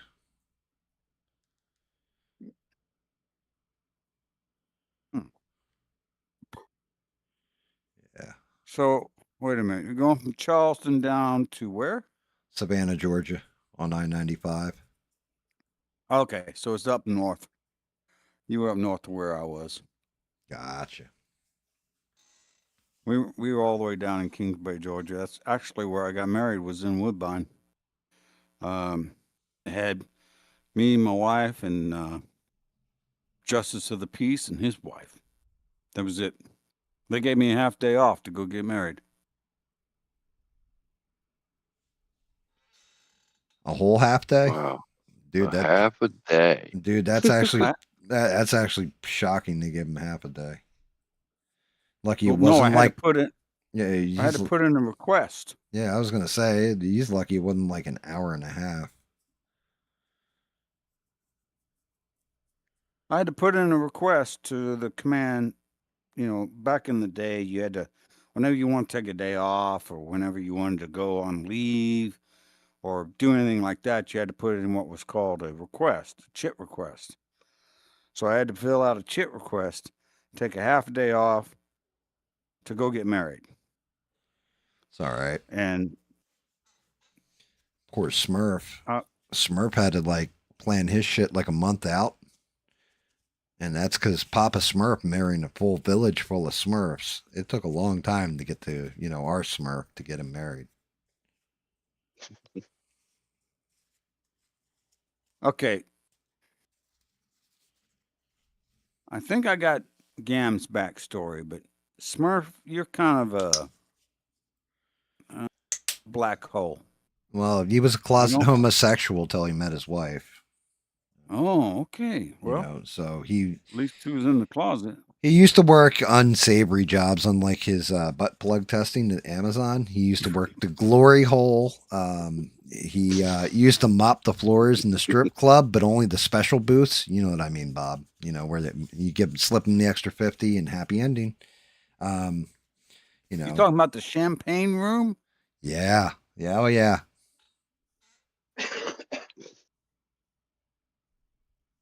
Yeah. No, seriously. Go ahead, Smurf. Tell me your backstory.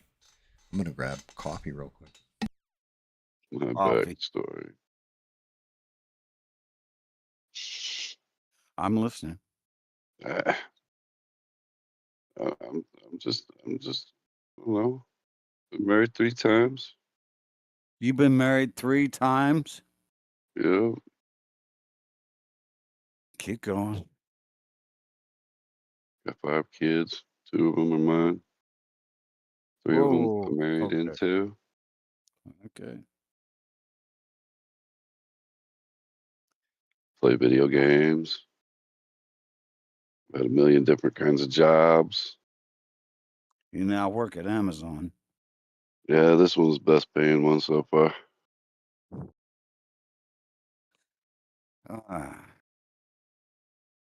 You know, I'm a man I of always many trades. I always thought I had a rough life, Smurf. To be honest with you, I still think that, but I got to tip my hat to you. It's been a ride. Much better now, that's for sure. Well, I'm glad that you're happier now. I'd have to say I'm the happiest I've probably ever been. Kids are good, grown. Hmm. I got a Wait a wife minute. that loves Your, me. At your least kids she are acts like grown? she does. Yeah, Aren't you like, I don't they're all know, grown. 10 or 15 years younger than me? Yeah. What, you start banging when you were 15?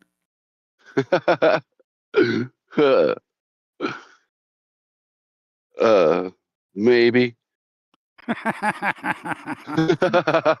that would be a yes, Bob. I was 18 when me and my first wife had the baby. First kid. Oh, that's So I had to learn fast. Sounds like it. Sounds like it. That's young. That's young. Like, I'm doing the math on my fingers, and my brain's not working all that great. I didn't get I'm to like, go to college and all that good stuff. I didn't get to go to immediately college, but joined the workforce and taking care of a kid. well, I didn't get to go to college, but I did teach at MIT for 3 years. That pisses people off, by the way. You know, I got into a fight with a guy online one time about that. He was in ABL's channel. And he was like, how did you teach at MIT because I put in there that I taught at MIT for 3 years, and you never went to college. And I had to explain it. I think I called in that night, and I was explaining, doing the Ivan thing, explaining. And I was like, well, I taught at MIT. I didn't say I taught the students. I taught the people who maintained the campus.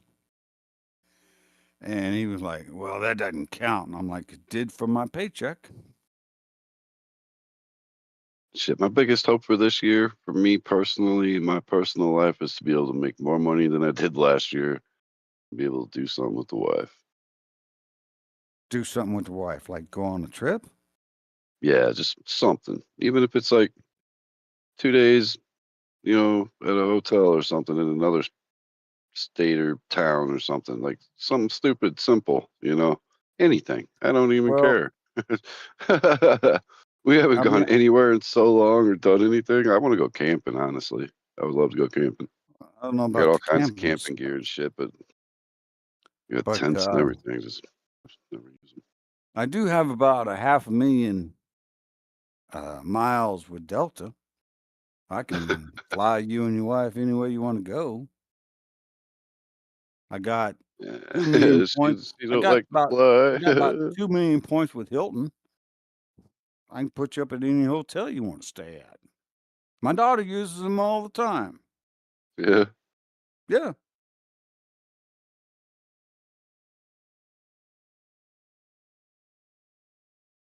Hey Smurf, get it done. Get who done?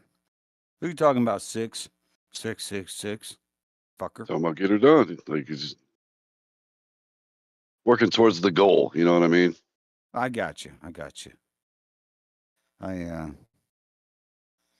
it's know I weird. can do it. Working at Amazon, I was flex for most of the year last year. Oh What's shit. flex? Well- Like kind of part time, but not exactly part time. So what flex actually is, what Smurf's talking about, right? We've talked to you about how he does the adult toys and all that. Smurf is so flexible now that he could get a job at a bowling alley resetting the pins, not using his hands. I'm just saying. He'd have to drop his pants, but he could reset the pins, you know. Just saying. You know, it's weird that you keep bringing up jobs that I've had. You used to reset the pins with no hands, Bob? I never would have thought that about you, brother. Not true. Bob's like, I'm kicking you in the nuts. But I have worked in two different bowling alleys. Oh, wow. One when I was 16, back in Shawnee, Oklahoma. I was what they called a, what was it called? Basically, it was the guy who would clean up after the leagues. You know, the leagues would come in and they would bowl, and he had to go down and clean up the tables and all that stuff. And if a pin got kicked out into the gutter, Mm-hmm. women used to love this. By the way, I found this out later. Women used to love me walking down the middle of the lane, and then if the pin was in the far side of the gutter, I would have to stretch my legs out over the lane and kick the pin down so the pin master could pick it up. Now, the league that was bowling most of the time that I worked was a bunch of old ladies. So I'm, 16, 17-year-old boy, and I'm got my legs stretched out. So you're hunting between the cougars. gutters. No, not at all. But they would enjoy me watching me stretch my legs out and kick the pin back down into the pickup. And the next time I was working at the bowling alley in Nolans, actually it was on the West Bank, so it was in Gretna, and I was working on the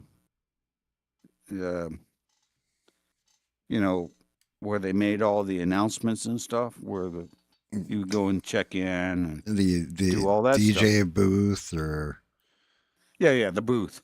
let's say the booth. And even at that age, I had a voice that was fairly deep. And so whenever these old ladies would bowl over a 200, you had to announce it. So I would get on the mic and I would say, "Oh, on lane 23, congratulations to so and so for bowling a great 213." And all the women would just pop up and listen to me because I had a deep voice. So my wife made me quit that job.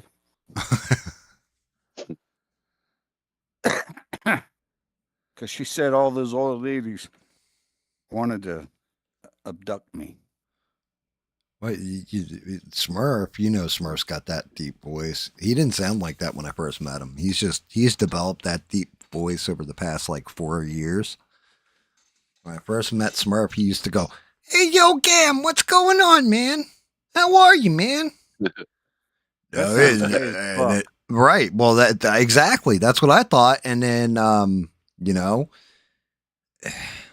apparently, then he started working at Amazon with his wife, and you know, especially in the department he works, and all of a sudden he was like, "Hey, Gam, what's going on there? You know, how are you?" So it like It was that first time. It was that first time they popped that thing in, and it was like, all right, let's get this all going. All right, yeah, there we go. Yeah, see, I still say he sounds like Sly. he does sound like Sly. He doesn't think he sounds like Sly. He only thinks he sounds like Sly now because we all tell him he sounds like Sly. But before he's like, "I don't sound like Sly, okay? I don't know what you're talking about." I don't know what you're talking about. The last time I told Mick, you know, "Hey, Mick, you know, I was in the ring." Oh, shit, maybe I do sound like Sly.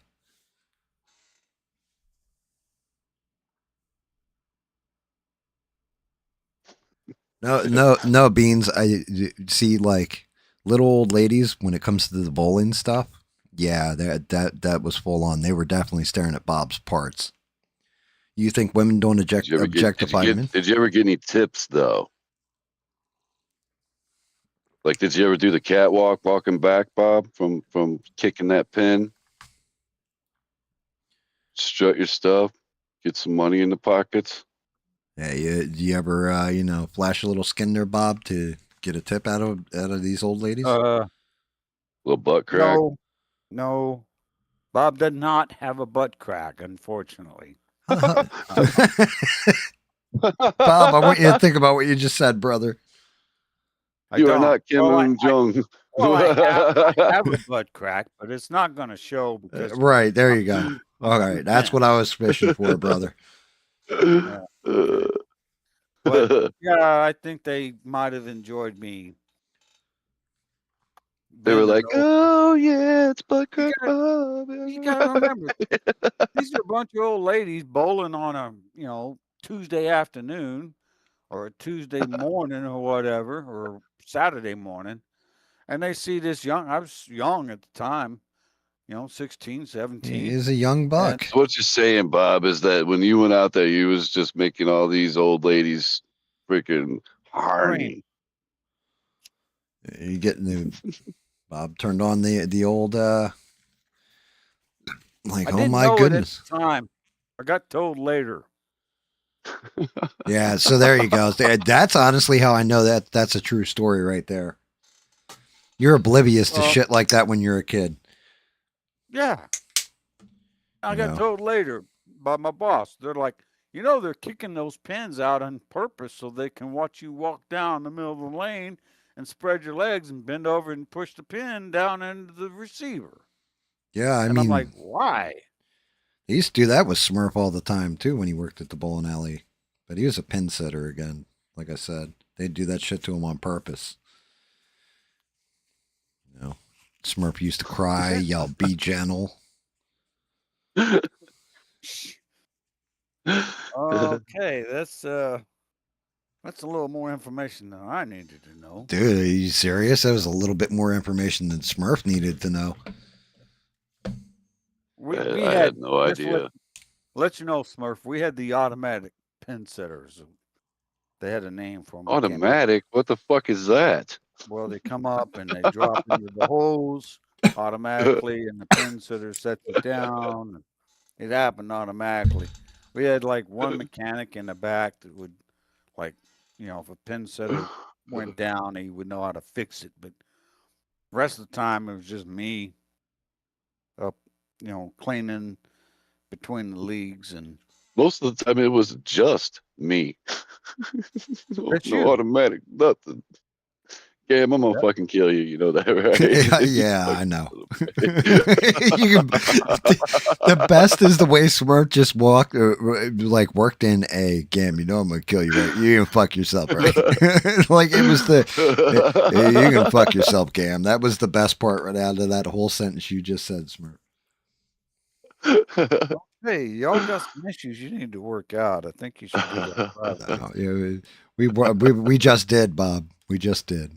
Yeah, that's how fast we work out our issues. Just like my grandma or my grandpa told me on my wedding day. He's like, son, when you first get married, you and your wife, you're going to have sex. So, okay, yeah, I knew that, Granddad. You're going to have sex 2-3 times a week, all over different places in the house, everything. Okay. 2 or 3 times a day, dude. Right. And then he said, but then the years are going to get a little longer, and then it's going to come down to you might do it like, twice a week. Then a little bit more time will go past, and it'll become once a week. And then it'll become once every 2 weeks. Then once every month. Then once every 2 months. Once every 4 months. Once every 6 months. And then eventually you guys will be so long together that you're going to get to the same place that me and your grandma are. All we do is have oral sex. Grandpa, oral sex? He said, yeah, I lay in one room, yell, fuck you. She lays in the other one, says, fuck you too. Fortunately, I never got to that point.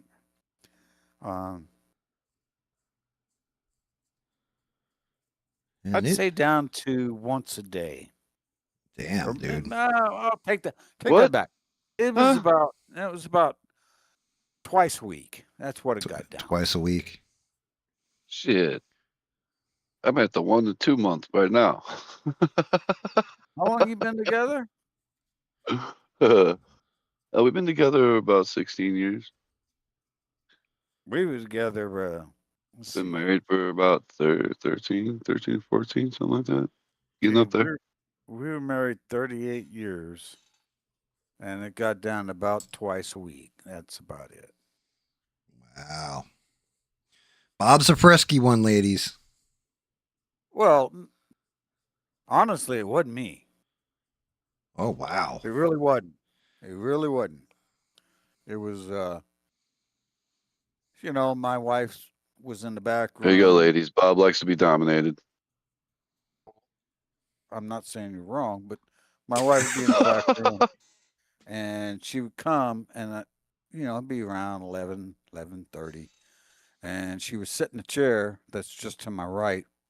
I'm sitting on some bricks in front of my fireplace, and she would come out here, and she would put her hand down on the arm of the chair,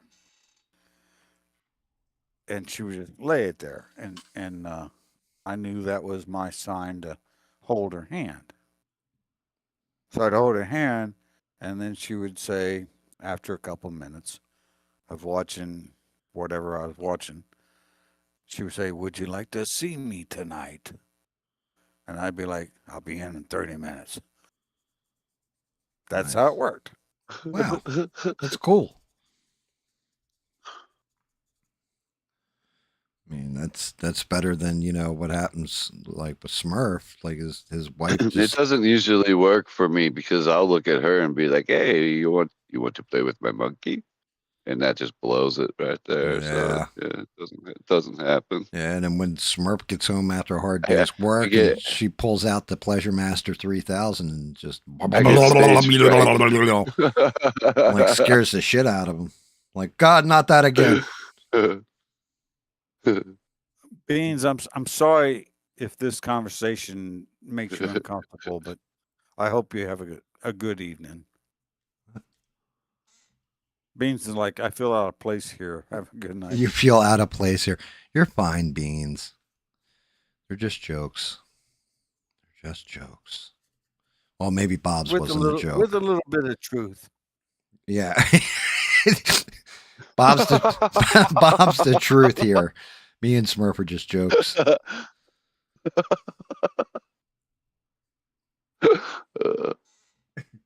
Anyhow, guys, it is going on You 3 got o'clock. you gotta be my tired time. right here though. Dude, it's like 3:00 Yeah. in the morning here. I figure I'll It's use 2:00 here. I figure I'll Let's wipe see. out the paint left on my palette before I log it too. I just put this paint out. I don't want to waste it. But it is getting late, Bob. I need to go eat my dinner anyway. I got to get up and run my truck tomorrow. Oh yeah, it's been a Gotta week. get my protein. Well, you got to run my truck every 4 days. Oh really? Or battery dies? That's true. Okay, the battery will die.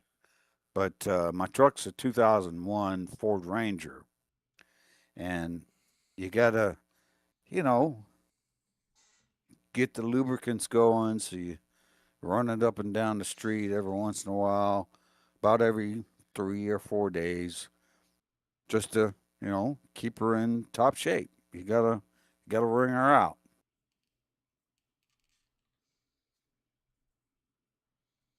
Well, I mean, yeah, you got to keep it functional. Otherwise, you're gonna get. It's better to have it up and running, and when you need it, it's there. Then It's really you need it to strange have it. because as my car and my truck have gotten older, so my truck's a 2001 Ford Ranger, top notch, and my wife's car is a Pontiac Grand Am 2004, garage kept. Gotcha. Every time we take them in to get the goddamn inspection sticker, everybody wants to buy them. Yeah. They're Well, like for they're a lot of money. classics now. Don't make them For like a that lot of money. anymore. Yeah. Good night, Beans. Good night, Rebel. Good night, Eugene. Like my truck is like a 5-speed manual transmission with roll down windows. Happy New Year, by the way, Reb. Happy New Year, Reb. And I'm like, why do you want to buy me? I had a guy put a Post-it note on my door with, hey, I'd like to buy your truck. And here's a phone number you can call if you want to sell it. I'm like, showed it to my daughter. And I'm like, why the hell does this guy want to buy, a 25-year-old truck? She says, because it's in great shape. You kept it covered. It runs like a top.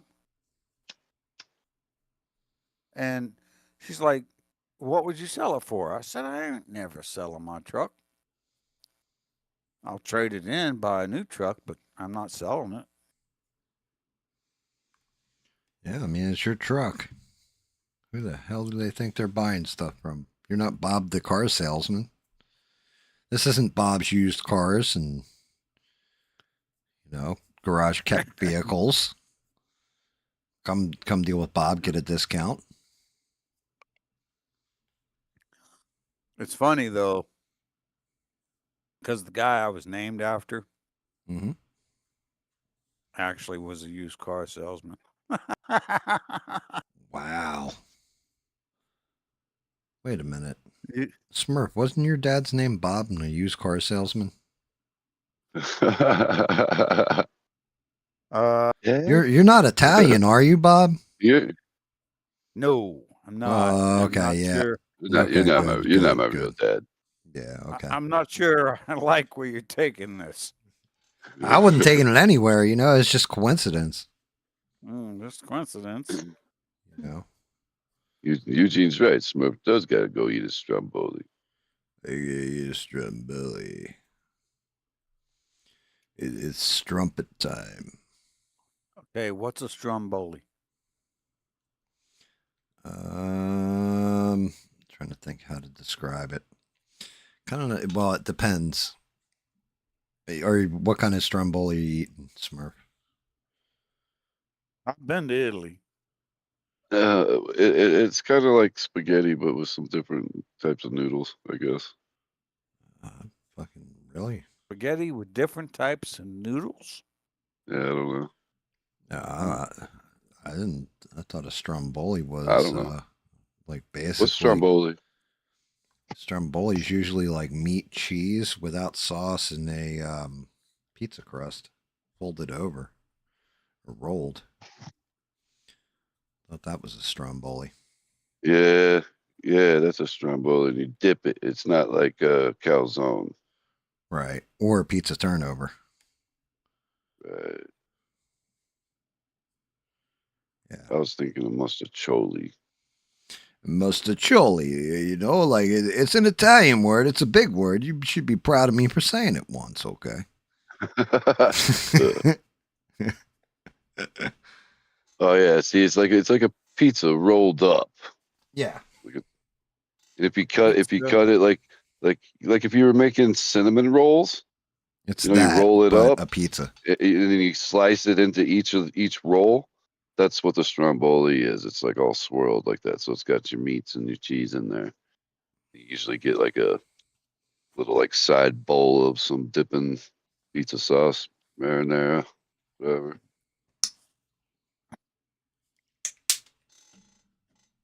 It is good. Mwah. Fantastic. Fantastico. Yeah. Well, my memories of Italy are Going through a window. Getting kicked off a bus and down a hill. Just say that they're not as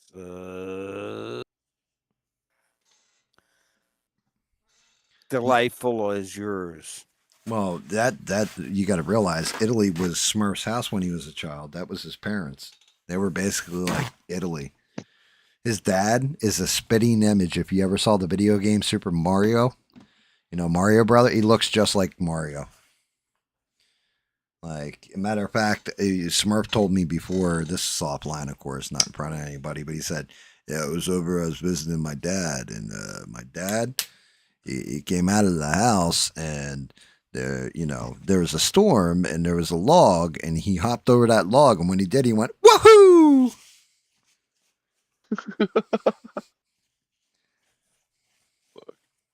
He looks just like Mario. He's got the mustache, he wears the hat, he's even got overalls when he's working on the car. He's got a brother. His brother's name is Louis, not Luigi. They made that shit up.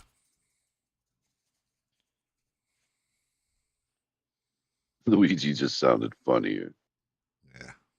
Kind of like Linguini, just not as skinny. I did see a band called Jethro Tull. I'm not sure y'all know who that is. Hell yeah, Aqualung, baby. Yeah. Yes, sir. And we were in Naples, and Jethro Tull was playing in Rome, and we took a bus up to the concert. I didn't know who Jethro Tull was. Never heard of him in my life. Gonna bungle in the jungle. Absolutely. I found this out later, but some of the guys on the boat, this is on the Vreeland, bought like, I don't know, 3 cases of beer and snuck it onto the bus.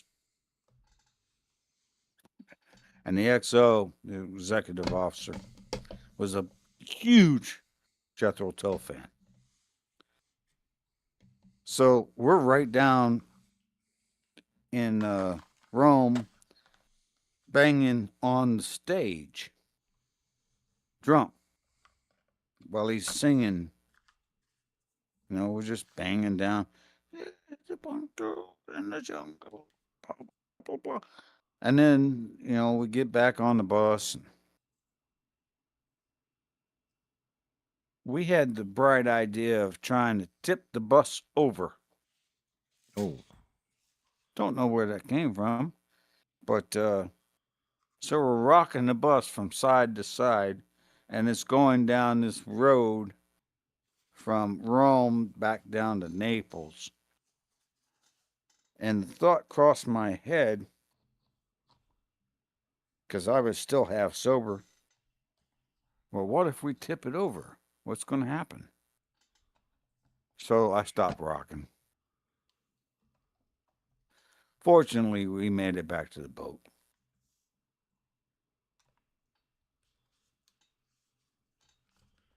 Yeah, seriously.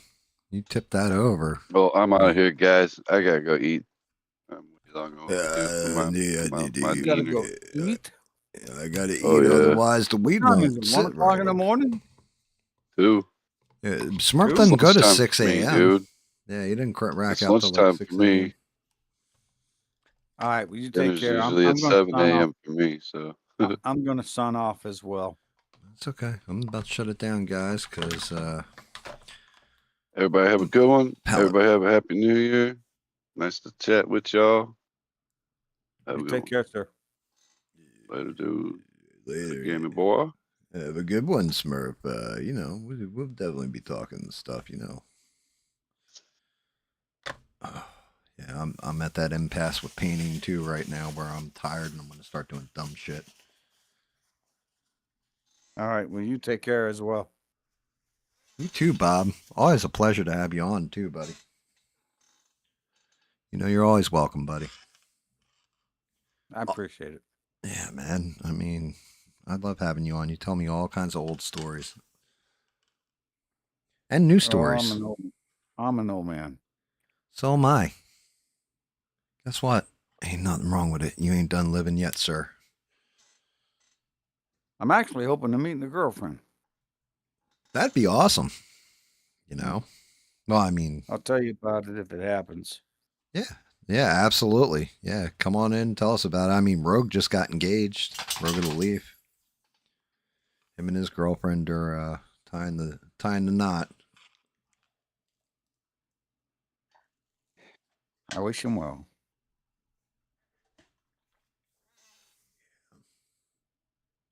Yep, me too. Time to clean this up and close it down. Shit, I got a lot to do. Alright, so still got both hands. I got a whole fucking head to do. I don't know if he would be easier to paint sealed or open. I'm thinking I glue this next time. Get that set. Get those legs set maybe. I gotta finish painting them. Fuck. Okay, this is weird. I've Yeah. closed out Discord, but I can still hear you. Yeah, so in order to leave, Bob, open Discord. Got it. You see where your name is and my name's hang like, up. right? You see, see the receiver, it says disconnect when you click it? Yep. Click that.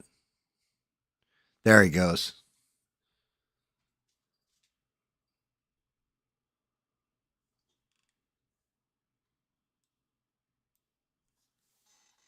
Oh, all right, guys. Ah, the painting hurts.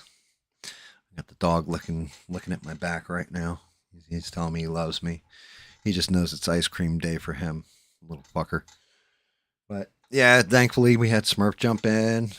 Heard from Bob. Bob came in, hung out for a little bit, told us some stories, catching us up on life.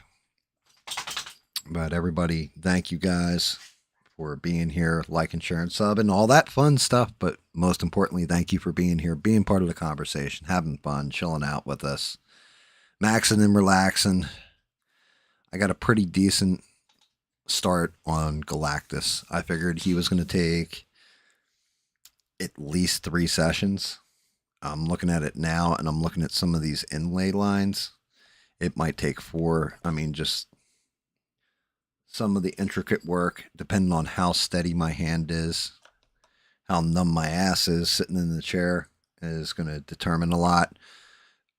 This planet, while this is awesome and looks cool, is going to be just brutal to paint. I mean, I could paint it like it's a moon because I'm not really seeing continents on there. It's not like it's Earth in his hand. Or I can just make some shit up. I'm still going to have to mess around with all this smoke off the back of this hand after it's painted and all ready to rock and roll. I'm looking at the head. The head, I'm going to have to glue it together. We're going to have to get in there. That's going to have to be like a blue gem. His eyes. I still have to do all the skin in the face. There's a lot left to do. But at least I'm on a good track. I got the inlay of the purple I wanted, and then I tested out. I had a theory. I tested it out, and I actually got, if I can actually get this stupid thing to zoom, I actually got a metallic sheen off of my custom color.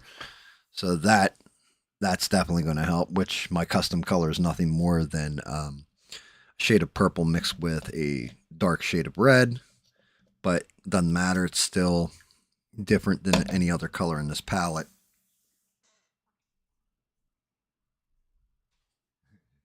We miss Sheree. Yeah, we always miss Sheree.